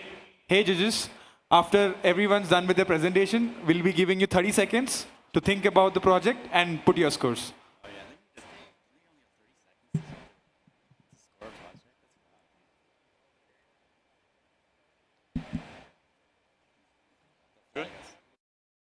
Hi, I'm Jordan Kaysen. Hey, and I'm Lawrence, and we are Honeypaws. We provide a permissionless on-chain exploit bounty tied to a circuit breaker. So the problem is, after a protocol launches their smart contracts, they're operating at a severe security disadvantage. Threat actors are usually more sophisticated than the devs themselves, and they continue to evolve. They have infinite time to hack your protocol, and protocols have limited tooling to defend themselves. In 2023 alone, over $500 million were lost to on-chain exploits. So the current options for protocols are bug bounties, but that can turn off white hats because they can potentially involve contentious arbitration and KYC. You have monitoring, but usually, pretty often they'll miss on-chain exploits, and responding in a timely manner is also an issue. And then you have circuit breakers, but it takes a little bit of foresight, and usually there's a bunch of gas constraints around them. So what do we need? I think we actually need to leverage white hats. We need to empower them to pause a protocol if they can prove that an exploit can happen. And that's where Honeypaws comes in. So the first step is protocols will actually register a bounty on our contract, and they'll provide a verifier, a pauser, and a payer contract as well. When a white hat discovers an exploit on one of those protocols, they will prepare an exploit contract and then submit that contract to our Honeypaws contract on a private mempool, and this is a very important step. From there, it's actually pretty simple. The Honeypaws contract will run the exploit and then verify with a verifier contract that the protocol was exploited. And then it'll actually revert that call frame, which undoes the exploit, and then it'll call the pauser to pause the protocol, and then it simply calls the payer to pay the white hat, and that's it. So the obvious benefits of this are: for the white hat, you have instant payments, you have no arbitration, no KYC, and for the protocol, they're frozen and they're safe, and the exploit is actually detailed on-chain in the transaction trace so they can get right to fixing it right away. And that's it.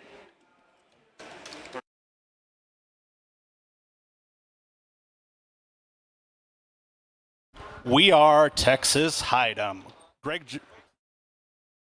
Oh, 30 seconds? My bad.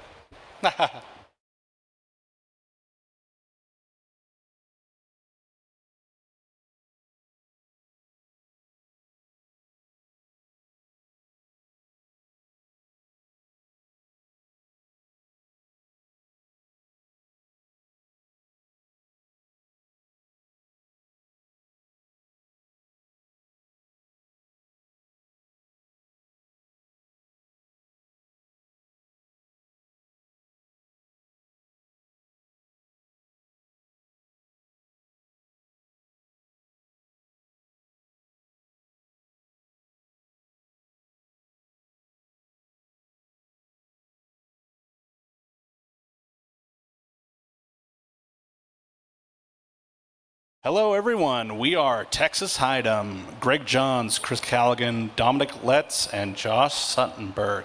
No front end, no back end, just poker on chain. So what's the problem? If your app has a back end, you don't know if there's any super user on the centralized back end that's going to steal your money. If your app has a front end, you don't know if the client code has any client JS that will cheat or cause problems for you. So we're going to remove every part of the app except the ones that are decentralized. So how are we doing it? We're using smart contracts on Oasis Sapphire, and that provides confidentiality and randomness for the poker game. We are hosting the page on East Storage to make it fully decentralized hosting.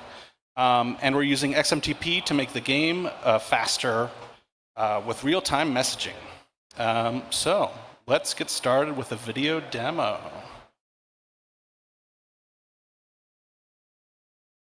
Oh, YouTube. All right, here we go.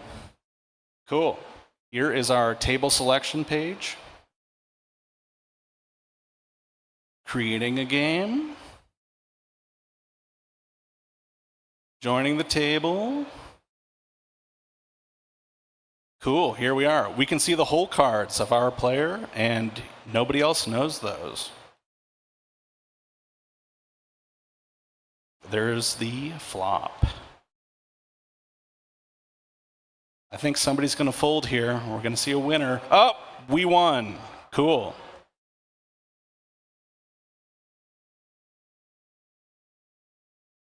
Cool. So what's next for us? So we're going to do UI improvements. We're also going to use XMTP to speed up the game with transactions and game SDK.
Hello, everyone.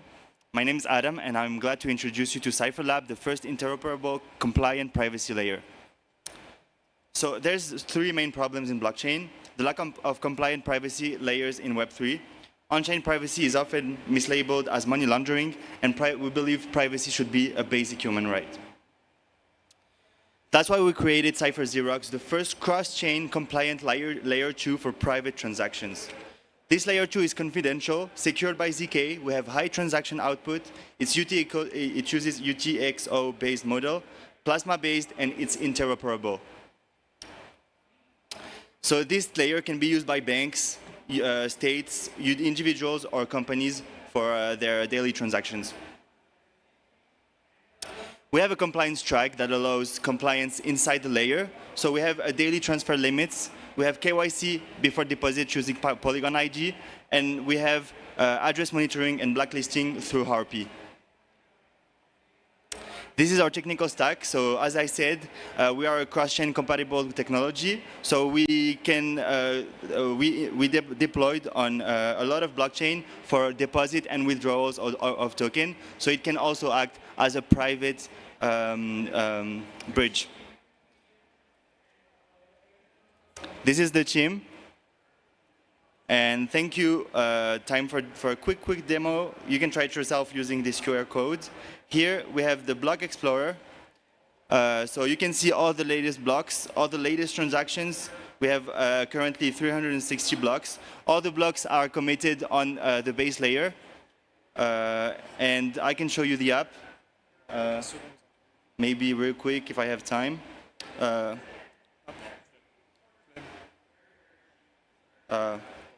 Yeah, okay, I don't have time. Thank you for your attention, but you can go check the app via directly our GitHub.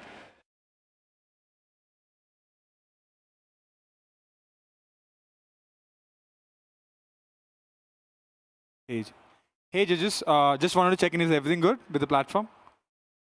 Cool, thank you.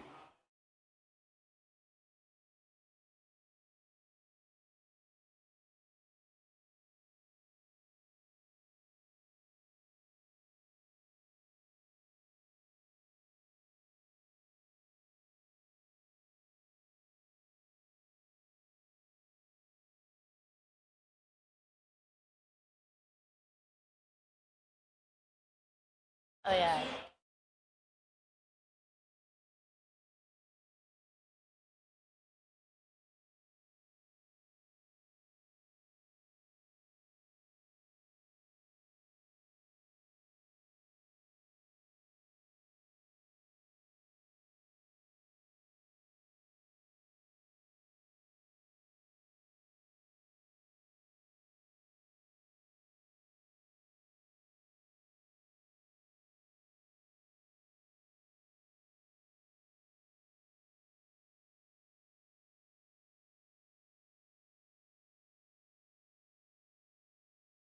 Okay, hi, I'm Eliza, and this is Jim Jim, and we are Happy Harpy. We made a security MetaMask snap that a user can plug into their MetaMask wallet. So our Snap is a plugin inside MetaMask that will analyze transaction data and EIP 712 signatures and use the Harpy API to figure out if a user is getting scammed or not. And here you can see Harpy is happy because there's nothing wrong with this specific transaction from Uniswap. However, here you can see the user is about to make a malicious transaction from OpenSea. So here you can see that the hacker is trying to get a listing from the user too far below the floor price of the NFT. And Harpy is there to help the user out and tell them that they're doing something that could potentially be malicious. Yeah, that's it. Thank you.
Hi, we are Provence.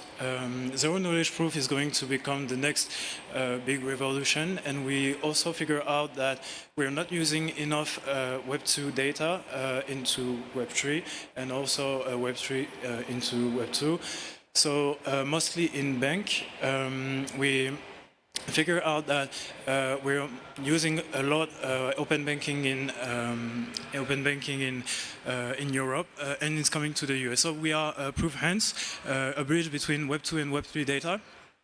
We developed three features during the hackathon: proof of reserve, proof of transaction, and credit score. What our value is that we're providing this Web2 information in a secure way and very transparent way. So here is our landing page. You connect your wallet. We're going to verify the security of the wallet using the public key. So here is the form to generate a proof of reserve. We're going to connect, thanks to the open banking APIs, the bank's data.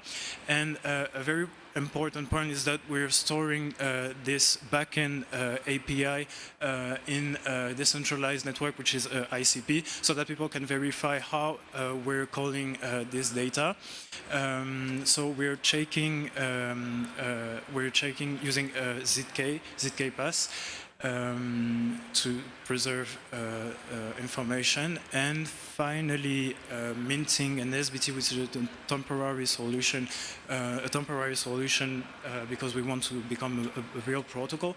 And finally, yes, a Polygon ID that may ensure that the proof of uniqueness, because we are linking an address to a bank account.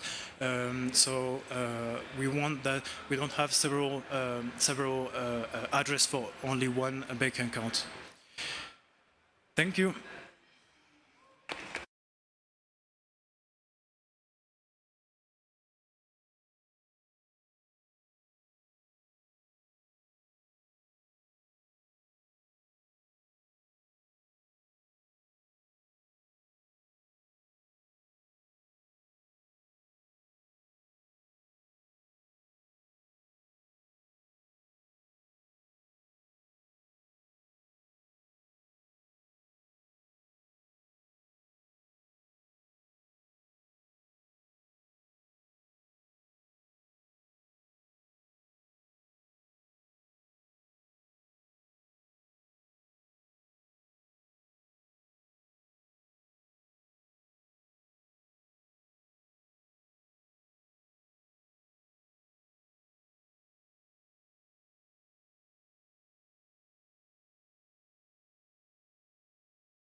Oh, go. Okay. Hi. GM everyone. We are Project Atman project. This is Youngjun. My name is Jungho.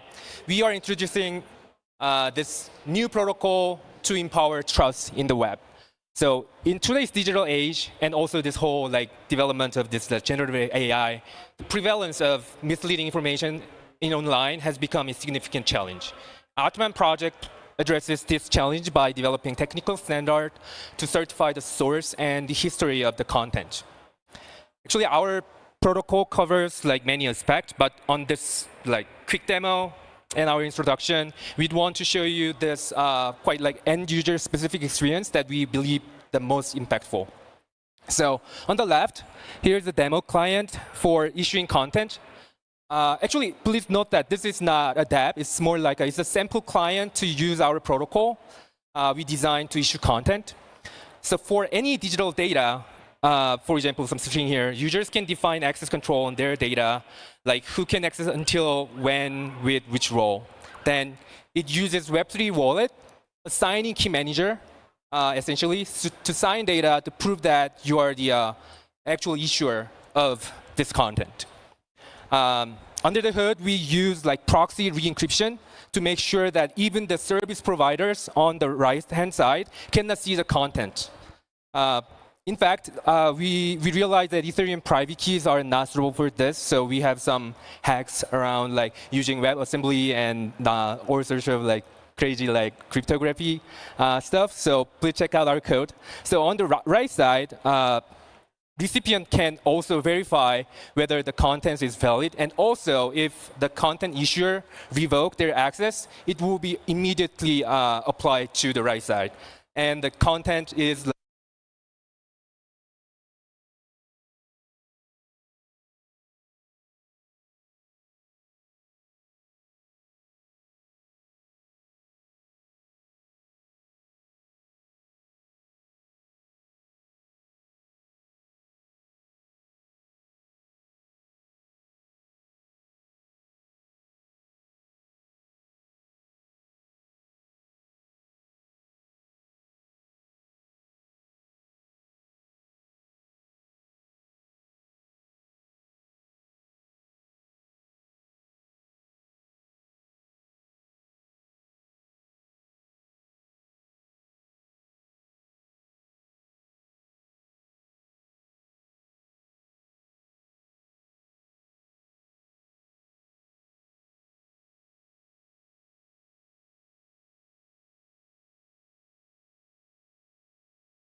Can you guys hear me? Awesome. Hey everybody, welcome. We are Skunkworks and we're here today to present Blackbird Email. My name is Matt Here's Bogey, Livia, and Mr. Dead Cell. So what we built are basically stealth-bound 6551 accounts. We're combining token-bound accounts and zero-knowledge technology to abstract an NFT owner's identity. This identity is backed by OAuth 2, enabling a single sign-on experience across the entire web and traditional services such as email, VPN, chat, voice, and video.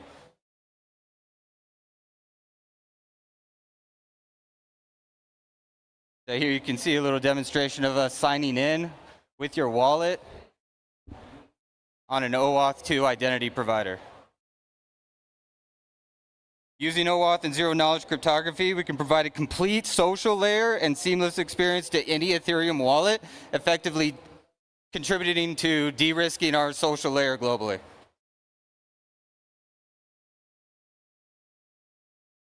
And I think that's it. Thank you, everyone. Questions?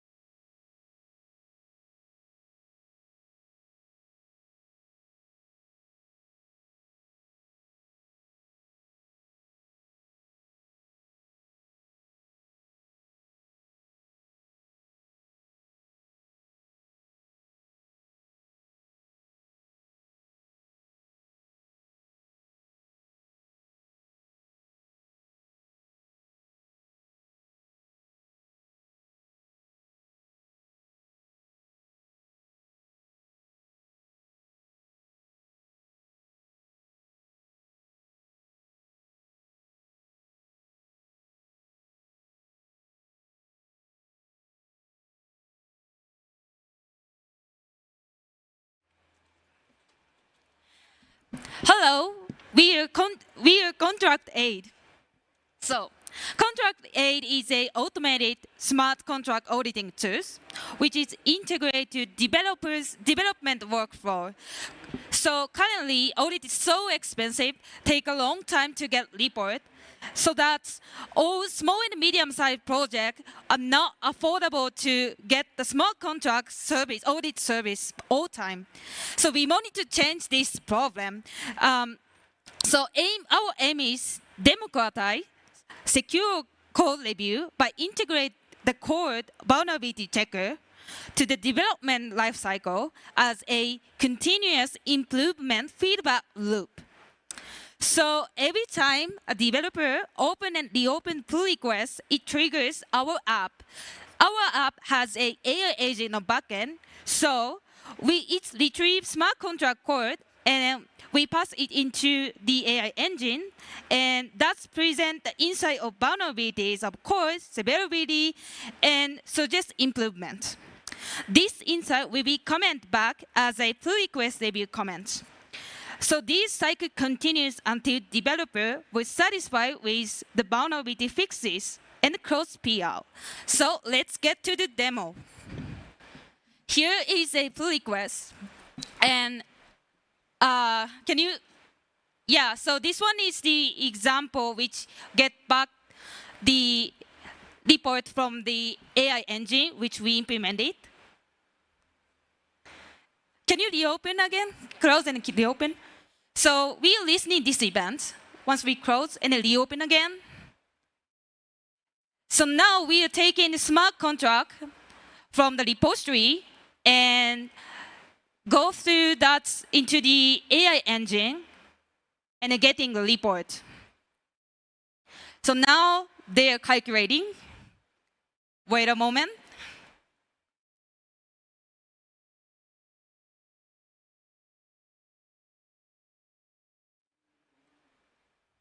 Yeah, so it's loading the smart contract code on your repository. Yeah, here you go. We get it back to a PR comment. That's it. Thank you so much.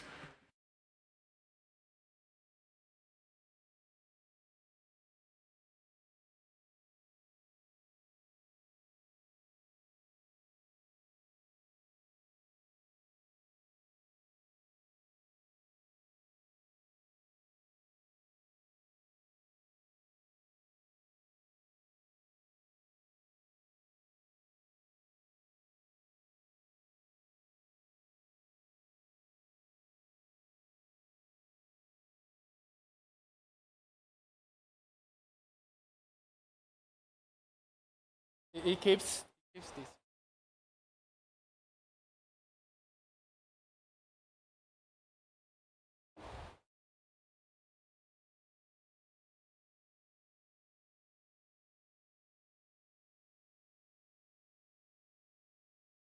All right.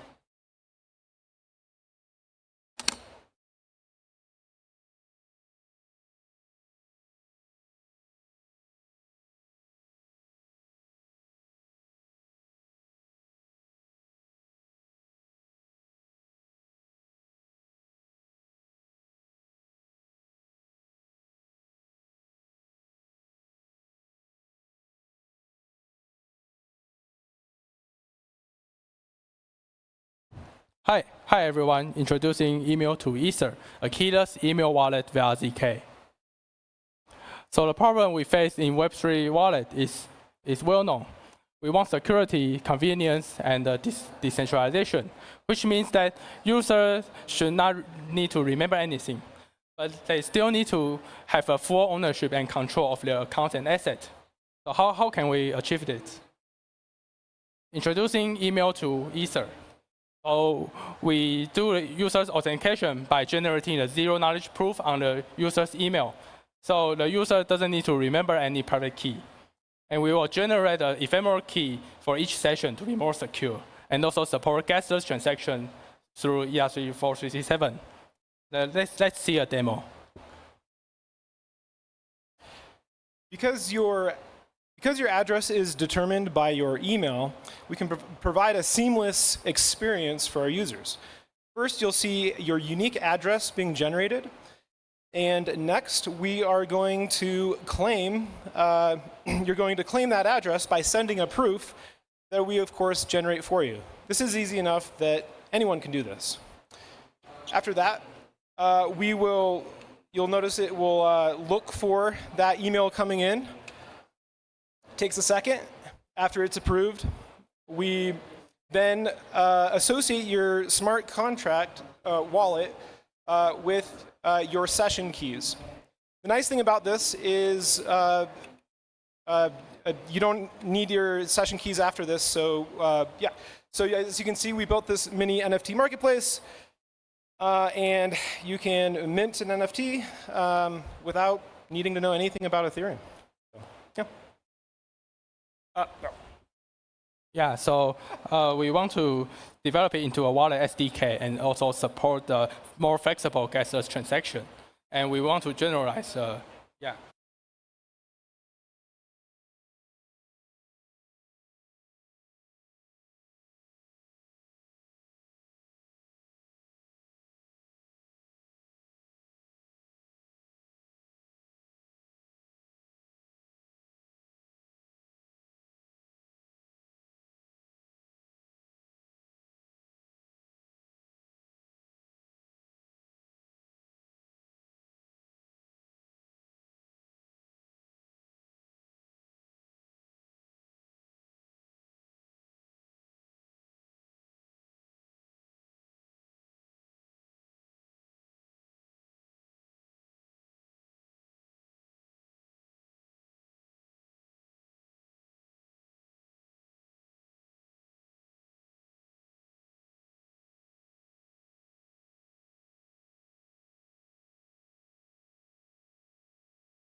Hello, and let me introduce you to Lineage.ai.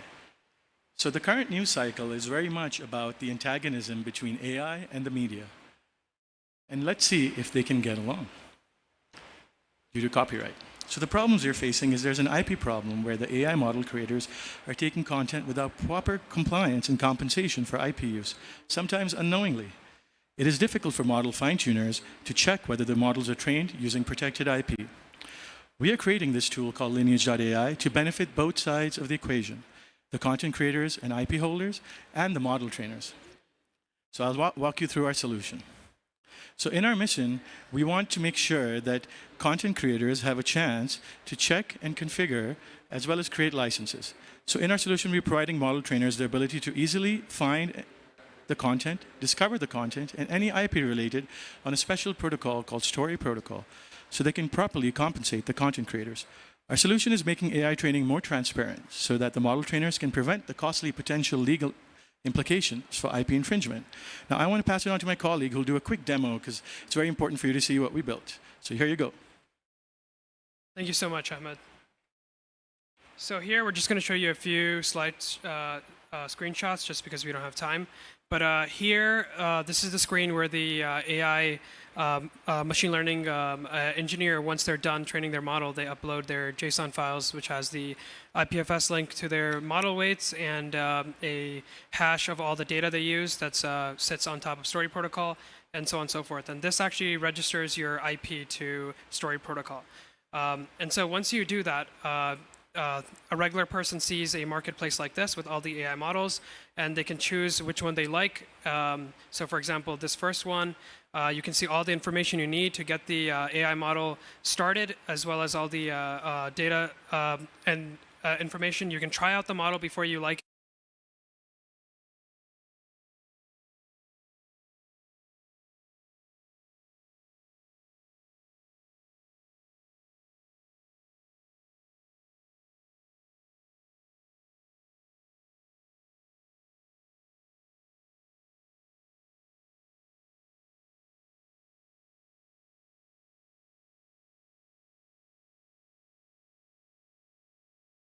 Check.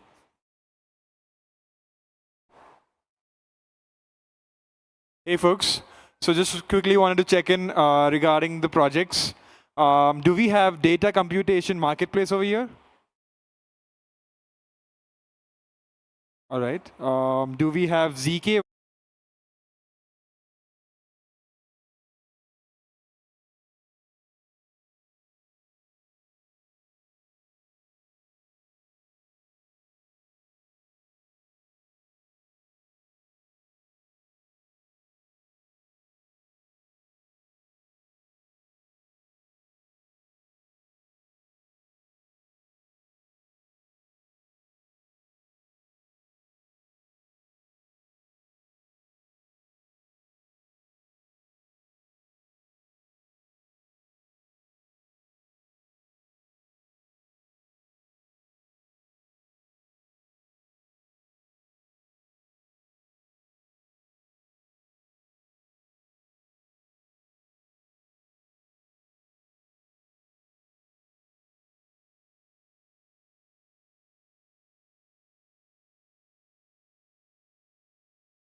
Hi, everyone. We are Effective Collective, and we are here to decentralize democracy. The idea is to put the voice and the vote back into your pocket instead of centralized governments and representatives that are oftentimes, let's face it, corrupt and kind of money hungry.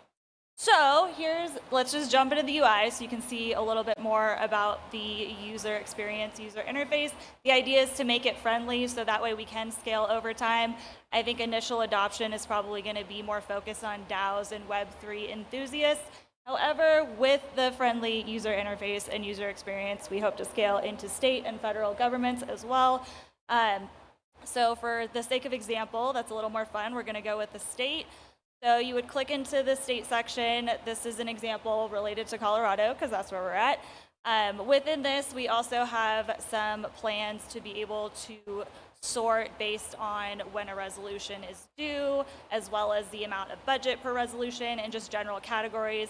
For this one, we're going to go with the installing recycle and compost bins as an example. So here's the example of the resolution. To install 40,000 new recycle and compost bins over the course of the next year. You can also have information related to budget in this area, as well as the source of funding, as well as a countdown, so that way you know how much time you have left until the vote closes. One of my favorite features is the voicing section, pros and cons, kind of Reddit style, so people can go in, and if they like a resolution, they can tell you why. You can vote it up or down. Same thing with the cons. When you're ready to vote, you go ahead and click on vote yes or vote no. It will pop up with a screen. We want to incorporate the concept of quadratic voting as well. This is boost voting in this sense, so that way you can actually endorse your resolution more. And for the sake of time, I'm going to skip on to what happens after you vote. You get an NFT to encourage voter participation. Thank you so much. Again, we are Effective Collective.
Hey everyone, we have developed a system called Crunch. It's like curl but harder. There's a lot of private Web 2 data that we'd like to be able to bring on chain and use for authentication, use for bringing properties that we can all know and trust in traditional in the traditional feudal Web 2 system. But we're not going to get any API support from traditional Web 2 providers. So what we do instead is prove that you pulled down a particular piece of data over a TLS session. There's been previous work in this area, but it has so far been limited. It relies on outdated cipher suites and TLS 1.2 and below, and it'll stop working at some point when that goes away. Also, it isn't very scalable. There's so far ZK Pass and TLS Notary have both done similar things, but they only do two-party, multi-party computation. Crunch runs a multi-party computation that completes in Well, 2.5 seconds, unless we're giving a demo. 5 seconds. Still perfectly usable. We run a command line utility that talks with the server. It fakes having all the TLS keys, but it doesn't actually learn the keys it needs to forge the request and response until after it has committed to them and the notaries have signed. We then run a zero knowledge proof with risk zero to prove that the entire thing worked and that your security properties are as good as if you'd had a full, fat MPC exchange. Thank you very much. We hope that this advances to the state of the art. You'll probably not be using it yourself anytime soon, but thank you for your time.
Hello, East Denver. It is my pleasure to introduce to you all the breakthrough technology, Oops.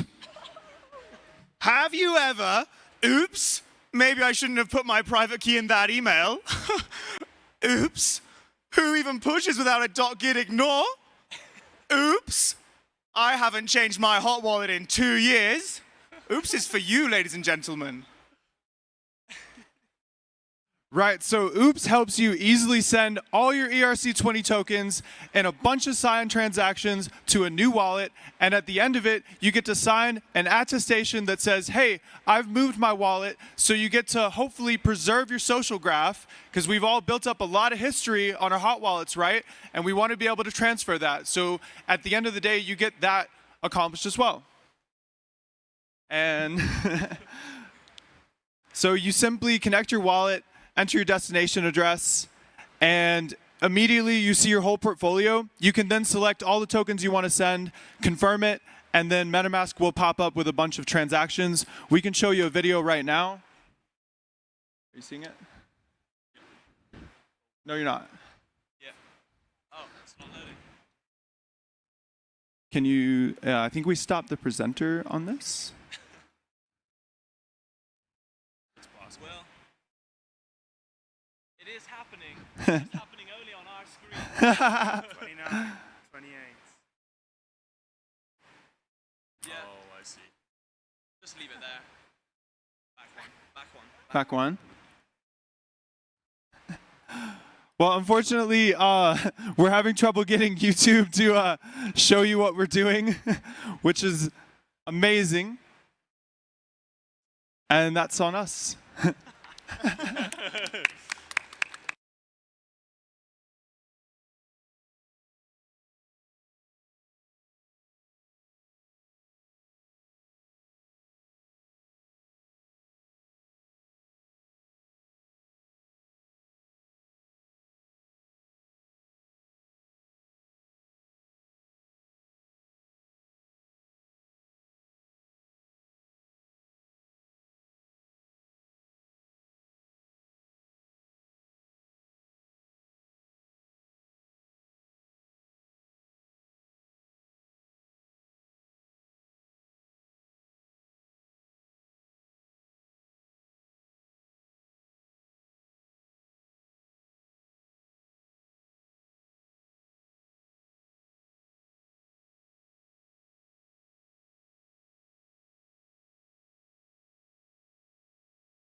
Ladies and gentlemen, are there DAO judges here at the Trident stage? Judges for the DAO. Thank you.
Hey, hey, hey. Thank you. All right, I am over here on the DeFi, NFT, and gaming stage. Identity, privacy, and security stage. I'm a little backwards. I'm looking for the following teams to be checked in the next 5 minutes. Data compilation marketplace, ZK Vote, Ribbit, Contract Aid, Portallo, ZK Wallet, Prometheus, and Media Block. You have 5 minutes to check in at the Trident stage.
Okay, hi everyone.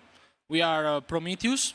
Our project is something like a decentralized way of copyright for projects and everything else.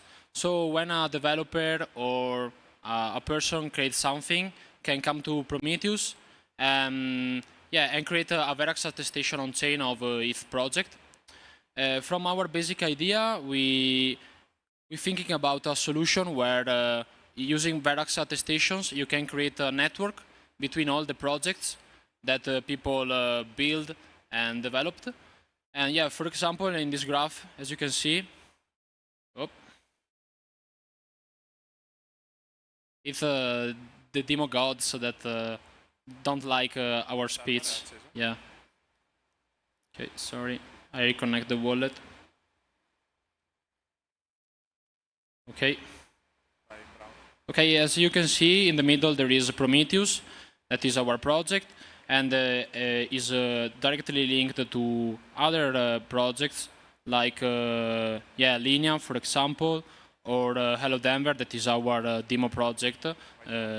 Okay, and below we have our explorer of all attestations that are created using our scheme ID. Each attestation is composed by an attestation ID, the project name, the team name, and the list of owners and contributors. But it could be expanded in the future. Then we have a profile page where you have the counter of your attestations and the links, and also a card where you can create an attestation, also link your projects to other projects using the relationships. Sorry. Thanks for everything. Thanks for watching.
Cool.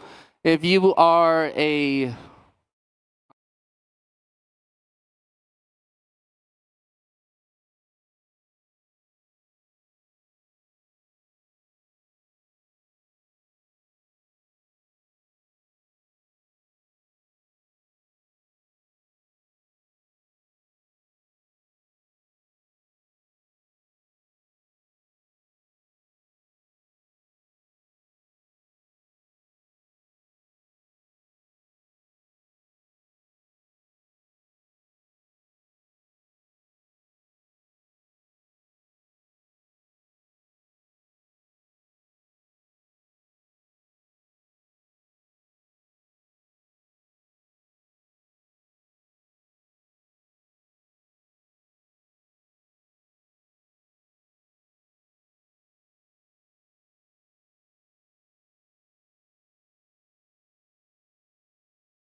Hey. Thank you.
Hi, I'm Lucy, and this is Dan, and today we're going to show you VendDAO. VendDAO is a network for vendors to list and sell consumer goods on-chain. Yeah, so I'm going to demo the platform. So say that I have a print shop where I print custom orders for people, and I want to offer that on-chain. So I can join VendDAO, and so basically I go to the website, click join the DAO. Here I would put in my company information, mint my membership, which would grant me a voting token, and then I can go in here and start adding my products. So since I'm a print shop, maybe I have like a medium-sized poster that people can actually order on chain, right? So I hit create, fill out those fields, create that, that makes an on-chain transaction. So there's some fields that are specific to what my product might need. So for instance, a poster needs an image, so maybe that's a public field.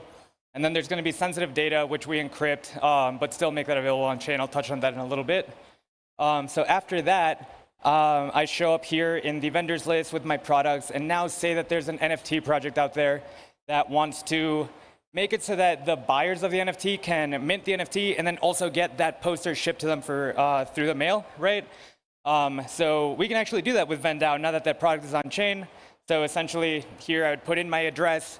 When I mint this hamster, my private information would be encoded using that vendor's encryption key. Only the vendor would be able to decrypt that sensitive information. Obviously, we don't want our home address leaking. And then, as the vendor, I can actually go and here in orders, see that order. So I can mark that order as fulfilled, cancel it, which would issue a refund. And then those encrypted fields, I can actually use my wallet here to decrypt and see that information.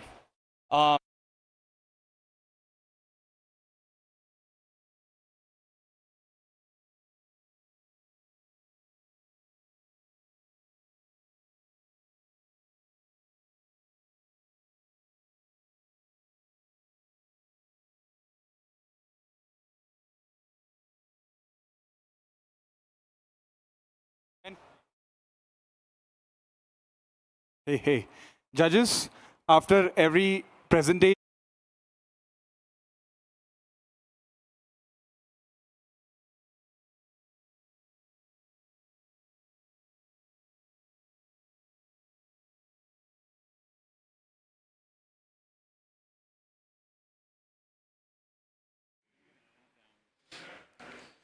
Hello, we are Blockchain Credit Service. We provide Web3 users, vendors, and organizations tools to transact more seamlessly across crypto. Right now, crypto operates much like a cash-only economy. Looking to onboard, bridge, or transact, you're probably going to have to connect your bank to get the specific token, and even then, you're at risk of losing your funds to a scam link. BCS solves this with its payment network. Users can bridge their Web2 credit scores to BCS and utilize uncollateralized credit with any vendor verified using the EDGAR API. So let's look at how we achieve that. So we go to our credit card overview page. So we're going to go through and apply for a credit card. We'll fill in some sample data, and we've been approved. So once we've got this credit card, let's go to a BCS approved vendor and submit a simple NFT mint transaction.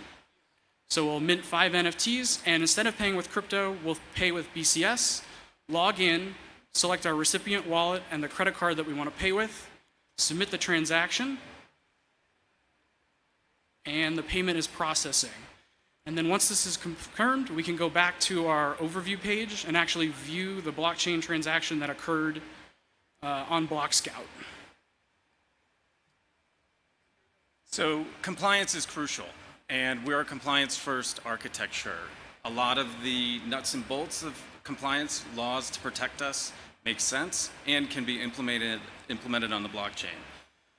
Now, when we talk about DAOs and how they can benefit from this, they can boost their members as their members transfer their Web 2 credit score over to Web 3, and they can use KPIs like equity, fairness, and goals for the DAO or Web 2 organization that might want to onboard their members. So I think the key thing is that DAOs can boost their members, and they can also earn interest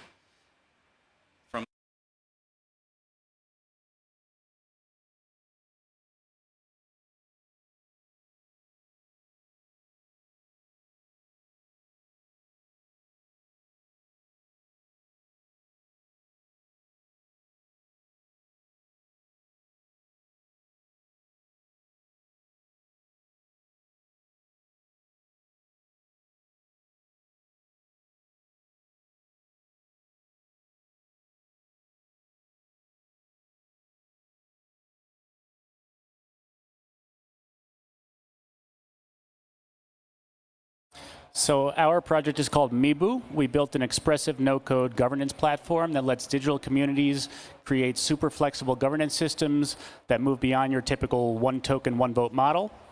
Our tech stack is a Cartesi application-specific rollup running on top of Ethereum, DA, and settlement. So we'll go ahead, we'll launch the app.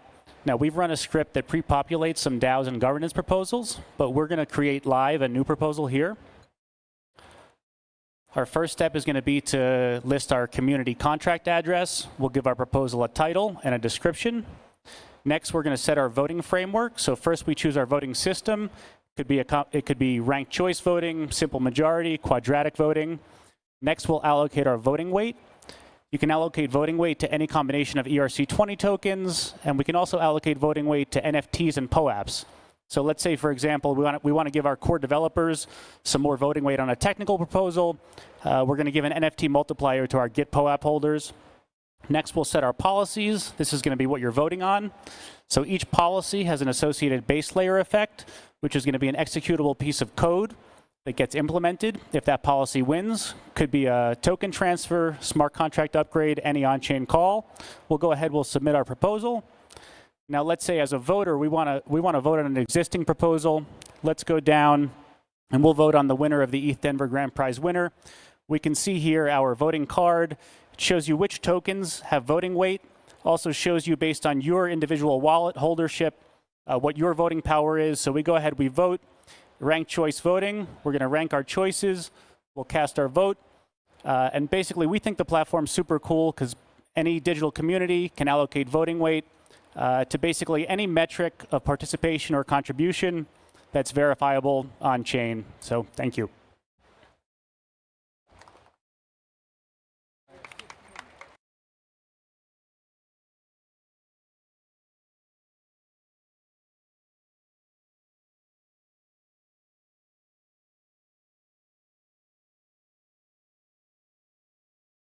Hey judges, just wanted to quickly check in if everything good.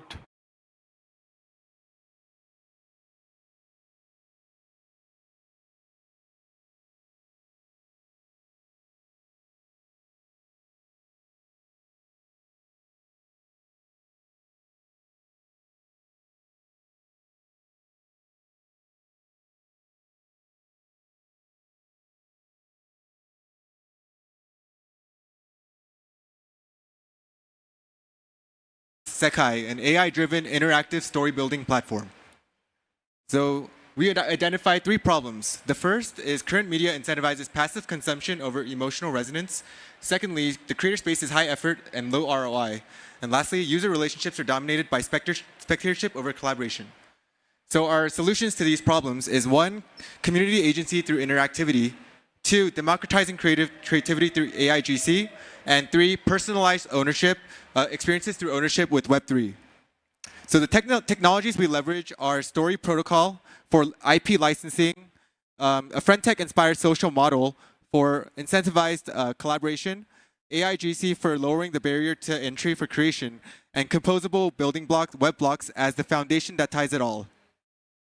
So Sekai keys are essentially the licenses that allow you to use different IP assets in your stories. World Key will grant you a license to use to create a story in a world, whereas a character key will allow you to use a character in your story. So on the left side, you can see we allow a very easy to use AI-enabled story creation flow, and on the right side, we allow Web3 for you to vote on canonical entries. And so here you can see panels, which is our interactive web experience. And cool. Let me show you guys the experience itself now. So this is the story page. And here you can see story details on the left. We'll go through. And as you can see, there's an image on the back, audio, right, dialogue, all of it generated by AI. And you can purchase a key here, and that will allow you to use this story in your to use this story in the world. And you can branch off it as well. Cool, thank you.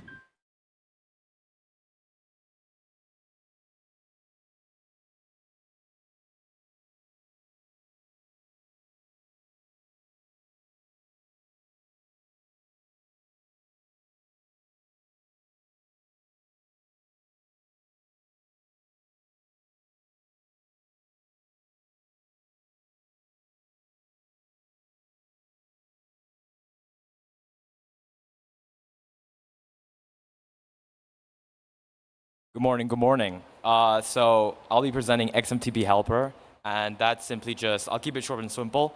We're just a plugin for XMTP on extensions. So if you think about Telegram having chatbots, we have essentially chatbots on XMTP. So there's three things we kind of do as a prototype. First thing is users can subscribe to alerts. So for instance, you want to receive an alert every time you get a new follower on Lens. We do that right now. So users can just pretty much subscribe and they'll subscribe to the event. We'll put that on a database and then, they'll get alerted every time there's a new follower. So I just kind of show that very quickly here. Second thing we do is we leverage the graph to get subquery, like we query through through the graph Uniswap pools with the highest total volume. This is just kind of an example to show you guys that we can use anything essentially to extend that functionality.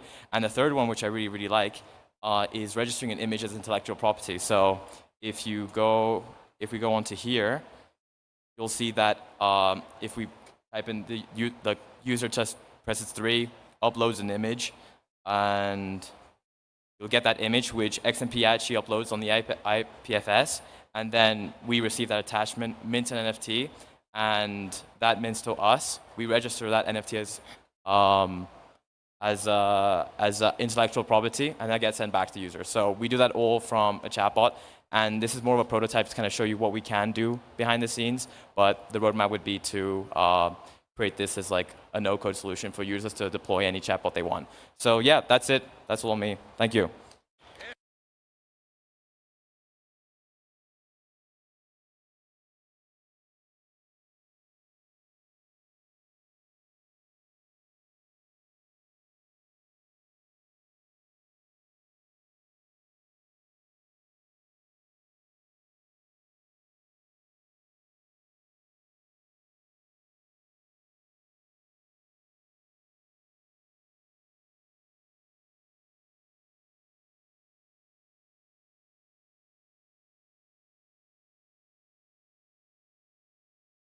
Hello, my name is John, and this is my partner Sridhar.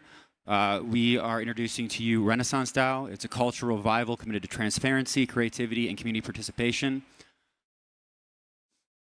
So Renaissance DAO is set to redefine the way artists are able to receive grants by incentivizing community members to nominate artists using zk-SNARK technology to maintain their privacy.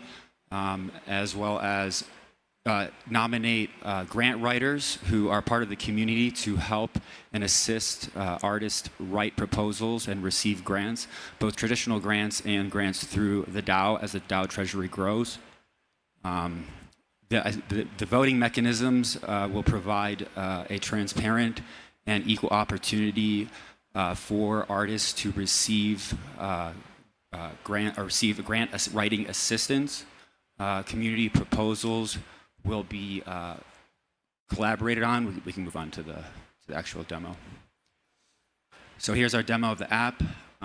We have a list of Web2 grants, or excuse me, traditional artist grants available that our grant writers will be educated on to help artists create proposals to fulfill for those grants. Here is the grant creation proposal process. Here's an example of a community project around a garden. We'll create the proposal. Community members are able to vote on this proposal and as well as stake their assets to help project their the value that they see in this project and set some initial money for this project to be set or to be completed. Yes, this is one example. I'll give one quick example. So I actually run a studio out of Detroit where I have a lot of artist community that is already connected to me. One of my friends does Blender, and he's looking to do a workshop where this proposal will be used. Thank you.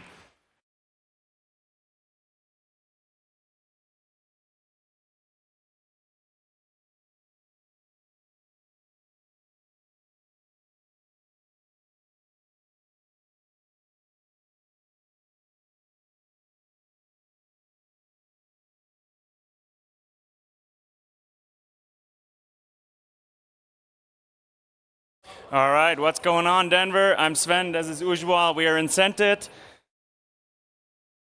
Grant funding today is broken. Grant funding organizations are losing money because they don't know where their money is going, much less what it is doing. That's where we come in. We make grant money trackable. At its core, incented is a coordination mechanism that we help grant funding organizations allocate, track, learn about that, and then react to those learnings. So what does that mean? In Incented, you have a grant portal where grant recipients can apply. And let's see how that works. We give you a structured way to actually input your proposal. Important here, okay, the picture is not very important. Important is that we give you structure to put in milestones, milestone estimations, things like that. Oh, my video is way too slow for that timer down there. Let me skip forward a little bit. So now you have a proposal, right? This is on chain. I just skipped the transaction. Now we let the community actually vote, similar to the guys in front of us. You can stake in favor or against of any proposal. Important, so you see the carrot is our logo, right? So that's the incentive. We have a prioritization pool where if you were right as a staker, you get a piece of that. However, we also slash 5%, that's a configurable number, if you were wrong.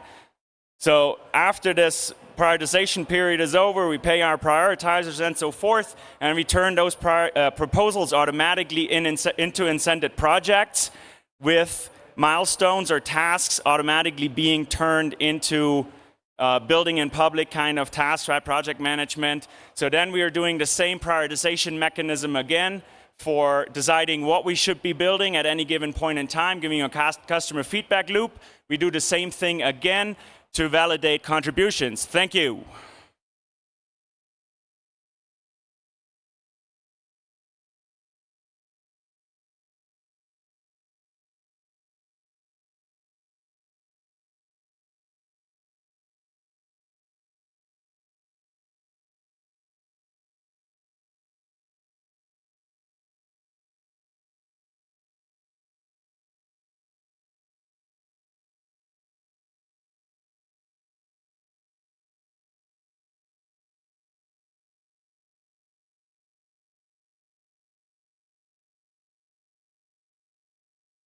Greetings, ETH Denver. We are Upward, a social finance revolution designed to give ownership of the platform back to content creators via a DAO.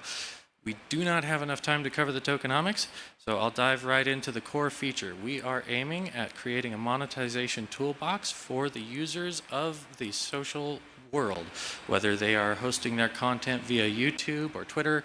We aim to be that platform from which they can monetize their audience and develop coordination together.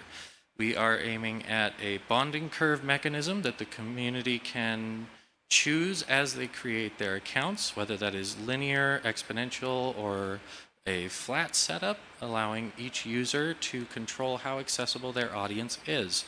We've corrected some algorithmic errors in the arithmetic progression of the contracts of FriendTech and every other project that has forked their code since then. And we are integrating Harpy for enhanced security for the protocol. At the end of the day, the users will be the ones who decide our development trajectory. I'd love to show you a video on YouTube of the things that go through our onboarding flow for selecting those bonding curves, but I'm having some issues with it loading. So I'll suffice it to say that we aim to be what wasn't present in the projects that came before. Our DAO-based community has had previous development teams that have stopped development, but we want to see the project move forward. And so we have aimed at delivering what the community has asked for and covering that roadmap of the next 6 months with the team that I met here at ETH Denver today. We are aiming at a focus on platform ownership for everybody that is participating in this ecosystem and neutral visibility for the content which they create. I hope that is a distinction that you guys are willing to investigate.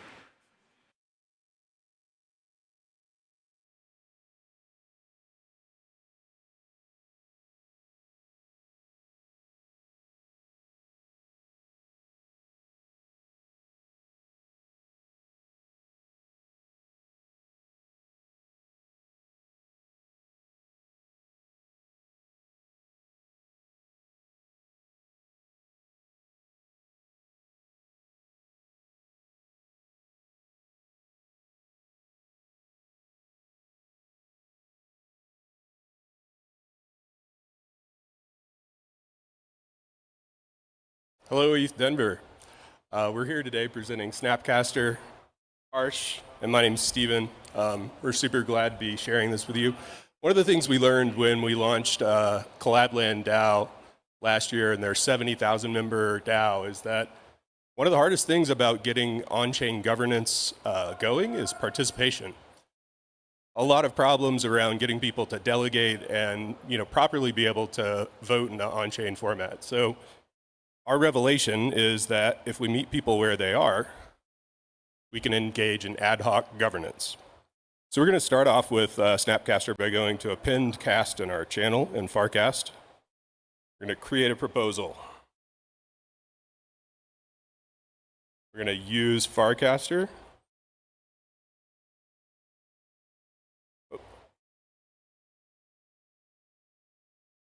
And we're going to choose active followers. So anyone in the that has an active badge on Farcaster can vote. Network connection just reset. Great, let's try that again. All right, what are we voting on?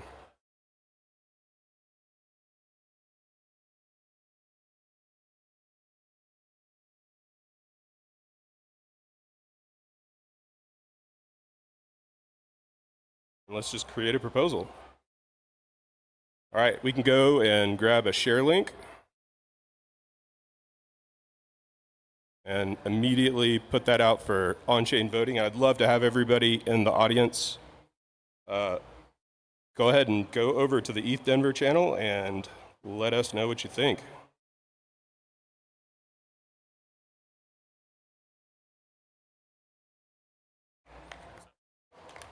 Thanks.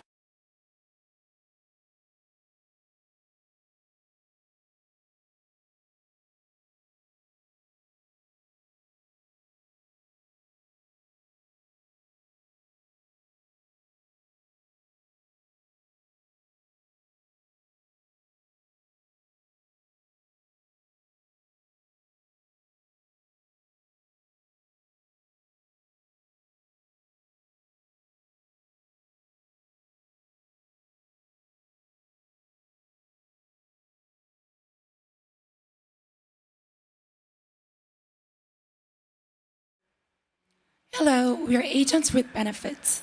With us, you can make, govern, and earn with DAO-based AI agents on-chain. We all like this kind of graphs, and it's been AI agents so far. However, the current way to build and govern agents are very centralized and siloed. It's really hard to contribute as a community. What if we can make and fund AI agents as a community and get shared of their revenue? So let's build AI agents with benefits. Agents are collectively owned by DAO, and we're the developers who wants to contribute as a code and investors who are looking for the best performing DAOs, all welcomed.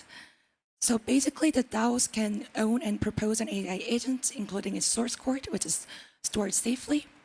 And every time a user is using an AI agent, it will all get executed by our hub, which is essentially like the Farcasters or Nest decentralized hub, where the developers are welcome to create their own environment and then expand on this DAO system. And we are going adoption first. Users are allowed to use their AI agents directly via social platforms like Farcasters or other accounts. For example, you can come into our channel on Farcaster and then tag one of our AI agent, and then you can directly send the prompts. And these were all enabled by account abstraction, and we're currently are ready to go build that. And this is our entire architecture, but let us finish with the quick landing page demo. Yep, this is our landing page, just agents with benefits. It's a nice, you can see some different IPs that can come around and make agents. You can explore different DAOs and how their agents are performing. And you can also, all in one shot, deploy a token and a DAO and be ready to make a proposal and start your own agent for your DAO. Agents with benefits. Thanks.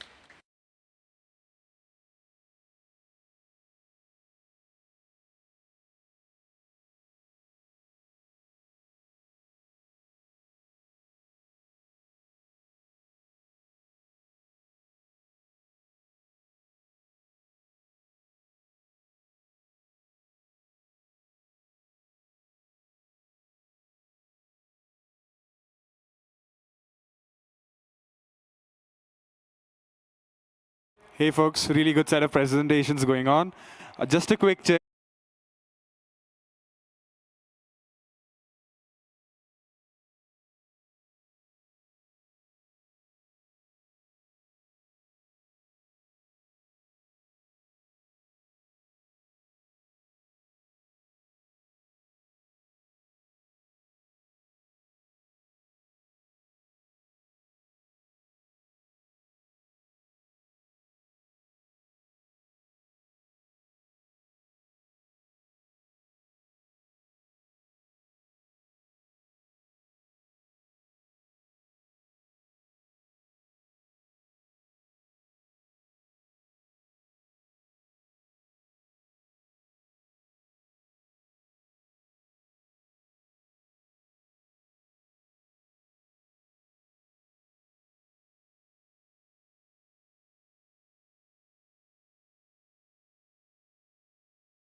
Good afternoon. We are governable. We enable cross-chain governance for any token, regardless of whether or not checkpointing logic has been implemented. Have you ever been in a situation where maybe you launch a token, an NFT or an ERC20, gets popular, and the community then wants to join a DAO? That's really difficult to do if the token doesn't have checkpointing logic implemented, but with our solution, it now becomes governable. Let's take it one step further. We enable a cross-chain solution where all of the governance voting can be done on L2, saving the users money, and then we can trustlessly execute the proposal on the L1 where the DAO's treasury lives. We do this using a reference block as opposed to checkpointing logic, which requires contract storage. This way it's cheaper. We can then do this with any existing token, regardless of whether or not that logic has been implemented, and we use ZK proofs for verification on-chain for the historical chain data. We'll quickly run through a flow of how trustless ZK voting would work. So you take the L1 token contract address, the reference block number, which is specified in the proposal, and the balance storage slot, and you put that into our ZK circuit and get a request ID which goes to Brevis. This is Brevis service returns a ZK proof to us, which we then relay at the time of the vote. We can then trustlessly verify the balance of the voter on L1. So here's our front end, which we use for voting. We pass in the proof on our own, but in the future, this would be done by a back end. So this is the flow chart of what we implemented. We're not showing it all for simplicity, but here we can see the wormhole flow to execute the proposal on L1. Here's wormhole scan, and over here, you can see the proposal being executed on L1 trustlessly. Thank you.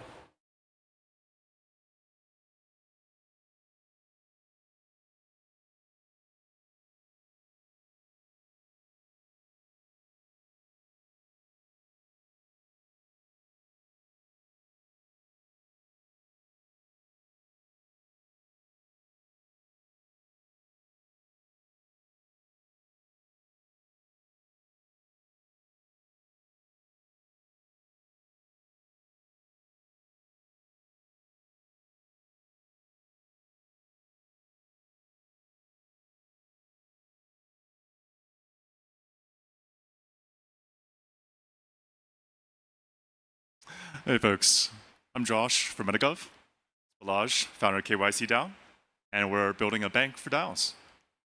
So, there are two kinds of DAOs today. There's the giant DAOs, Uniswap, Maker, Optimism, and there are small DAOs like, Sana DAO, Dinner DAO. But where are all the DAOs in between? Where are all the small business DAOs? Part of the reason they don't really exist is because there's no financial infrastructure in Web3 to support them. They're not going to take venture capital. They're not going to have a native token.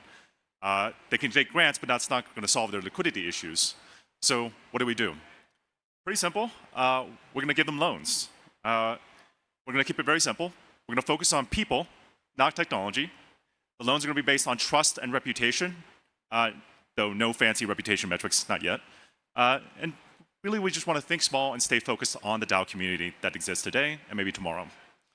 So, plus, give you a little taste of our first actual MVP, i.e. our first loan, which we sourced at ETH Denver this week. So meet the borrower. This is Open Source Observer. It's a small company spun out of Protocol Labs. Makes money from Optimism RetroPG F grants. That's going to be important later. The lender is Ethos from Metacartel. It's a chili pod. I cannot possibly explain what the hell that is in the next 30 seconds. And then the contract, it's just collateralizing off of the RetroPGF income stream that's coming out later on from the borrower. Pretty simple. And lastly, we are intending to build this with the community, and we spent a lot of time over ETH Denver talking to everybody and trying to recruit them into this fun little adventure as we start this community bank. And I think that's it. Thank you very much.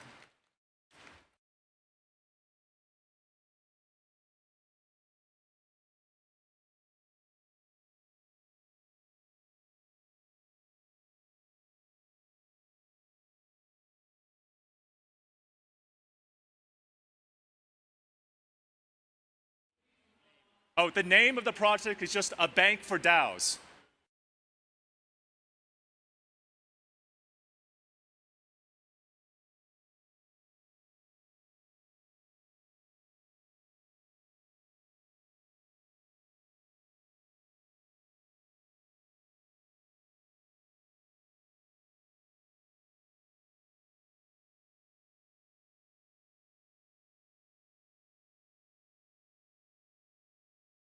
Hello, my name is Evan. This is my brother Tyler. This is my old friend Mark. This is my new friend Dare. And we are Be Heard. Be Heard enables communities to propose, fund, and deliver targeted media experiences. We leverage smart contracts to eliminate middlemen, enhance security, and build grassroots connections to media content. Unlike existing crowdfunding platforms like GoFundMe, Bird ensures users' funds cannot be seized by hostile governments without due process. Using Be Heard is simple. A user simply enters in the required fields to create a media proposal, and with a single click, they have everything they need to crowdfund and deliver their media experience. Once a proposal meets the funding target, the funds are held in escrow, and the proposal is made available for our carefully curated providers to accept and deliver. Once the media content is delivered, the provider uploads proof of delivery in order to collect payment. After the proposal is complete, contributors, proposers, and providers alike can mint an NFT to prove that they were responsible for running the content campaign. NFTs can then be shared on user socials to enhance the virality of the media experience. For our V0, we're prepared to support delivery of sky typing and banner ads, but we aim to support additional media formats including billboards, radio, video, projection advertising, and drone shows. By leveraging the power of the herd, we have brought family, old friends, and new friends together in an attempt to give voice to the voiceless. So, ETH Denver, will you join us to help amplify our collective voices so that we can all be heard?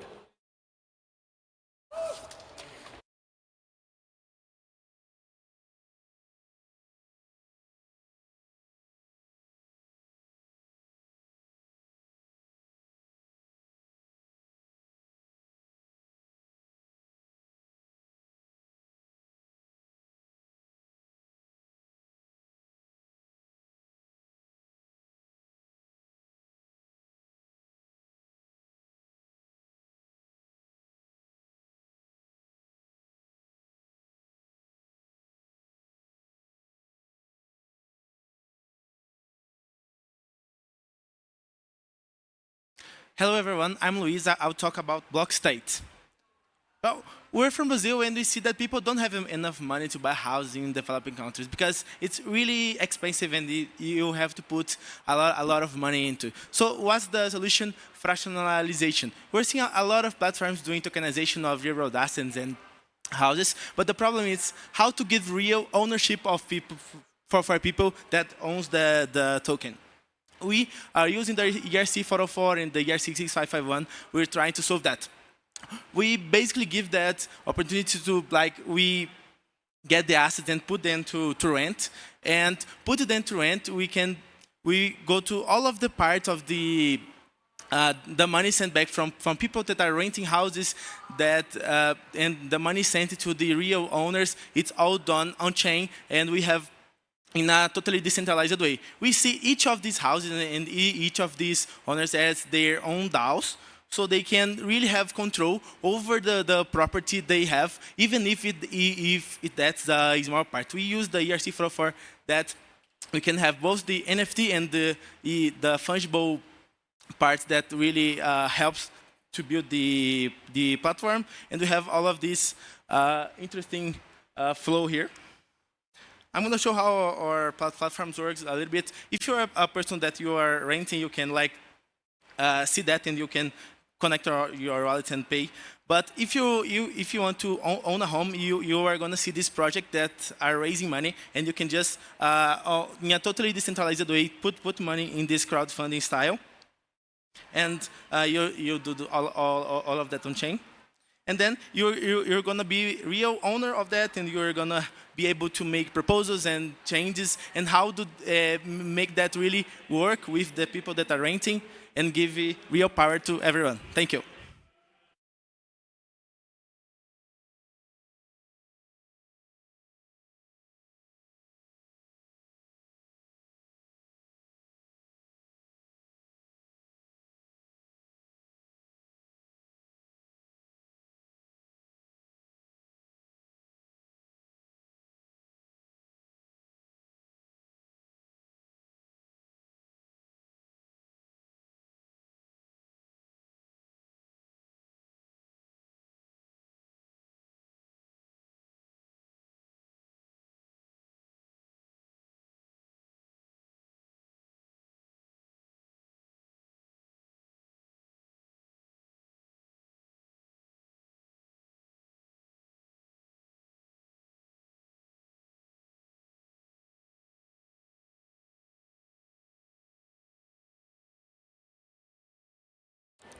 Hi, everyone. We're a cul-de-sac, and we're a social Web3 app that uses ZK proof to address some of the fragmentation issues in social networks and digital asset management. We're drawing inspiration from sites like MySpace and Linktree to create a customizable profile with NFTs, banners, music, art, blogs, allowing them to display their individual styles and interests. Users can add each other as friends, and we're focused here on establishing layers of trust between users and the mutuals that they already know. Cul-de-sac will utilize some NFC QR technology also for networking opportunities, digital badge collections, and sharing of digital assets. Communities can also join and create separate pages to utilize cul-de-sac to host raffles and mini games to foster engagement in their communities and build a vibrant ecosystem. So we envision this being a place to quickly display your social profiles on a single card and allow users to quickly engage peer-to-peer with other users for displaying social proof, identity, chat, trading, and sharing of digital assets. So here we'll do a live demo for you guys.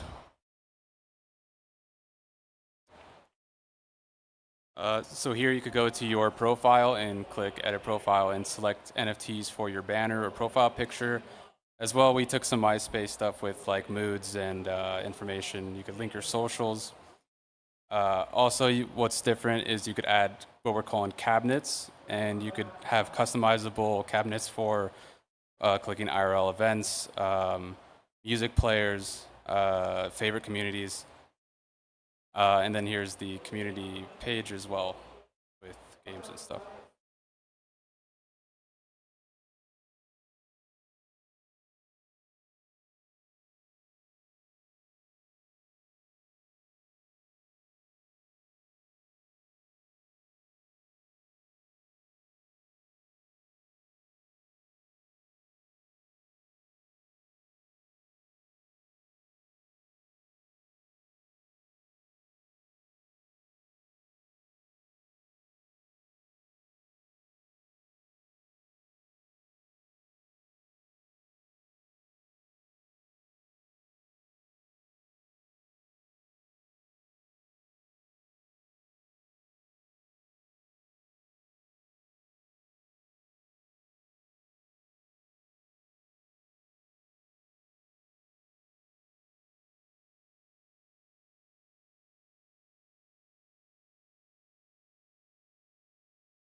Hey, folks. We are just taking a break for a quick 5 minutes. So if anyone wants to go to the restroom,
hey,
Hi, I'm Kushal Loya, and along with my partner, Valerie Spina, she couldn't be here due to an emergency.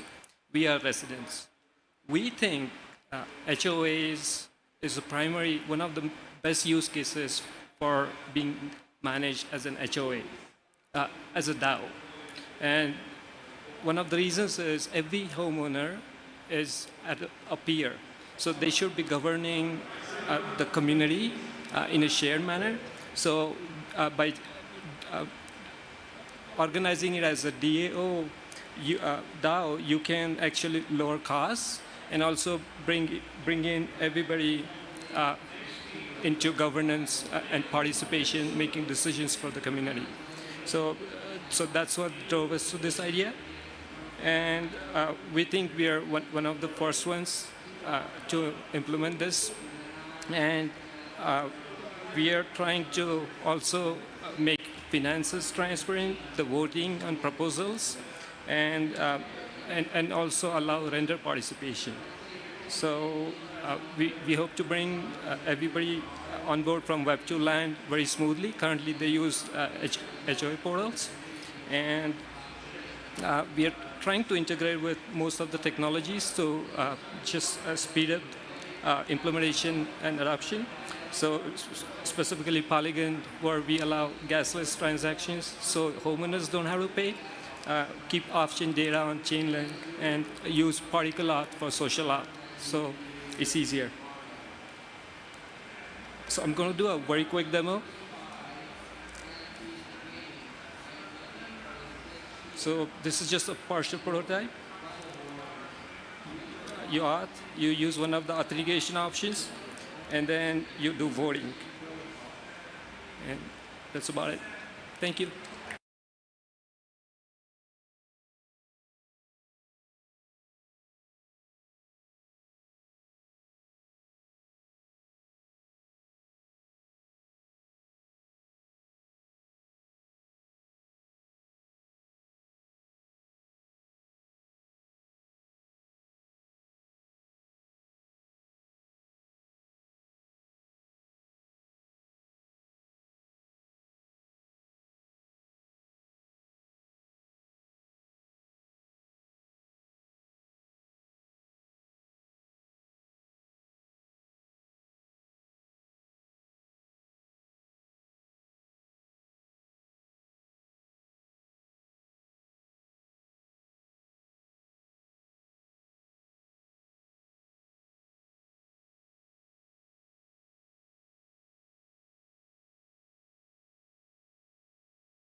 Hello, everyone. We're Tribuni. My name is David, and this is Uday. We're from Blockchain USC. We're an active delegate at Optimism, and we're really interested in the governance field. So today, we are presenting you Tribuni. So the common pitfall for any governance is voter apathy. And even in Optimism Collective, we see very low participation rate, even for top delegates out there. The pain point for these powerful delegates are, there are three main points basically. First is like information overload. Second, low bandwidth, basically no time to look at all the proposals out there. And there are silo in governance tooling. So what we're focusing right now is raising stake awareness for the professional delegates. And this is what we provide: the user-defined alerts for proposals, accurate proposal summary, and governance interface on Telegram. I'll let Uday to take over the demo. Okay, yeah. So like, this is our bot on Tribuni. Now here we can go just over here, browse protocols. It is aggregating all the proposals from all different types of protocols. Let's just say we go to Aavegotchi. It is going to load out the proposals for us. And okay, since this is the active one, we can go over here, and then we can see out the summary, which is generated by AI. We can see the options, what are the percentages. Moreover, we can go and vote now. and it will take us to the voting page where we can connect on our wallet and get the votes done. Now, if you're subscribed to it, you can see under the subscribe button. Moreover, we are going to send you alerts whenever the new proposal comes out. So here we can set up an alert frequency, and whether we want to edit on email, Telegram. I've added my email address already. So let's just say click send alert now. Okay, so this is what the alert should look like. Moreover, it would be visible the same for the, for email as well. Yeah. So this was Tribune.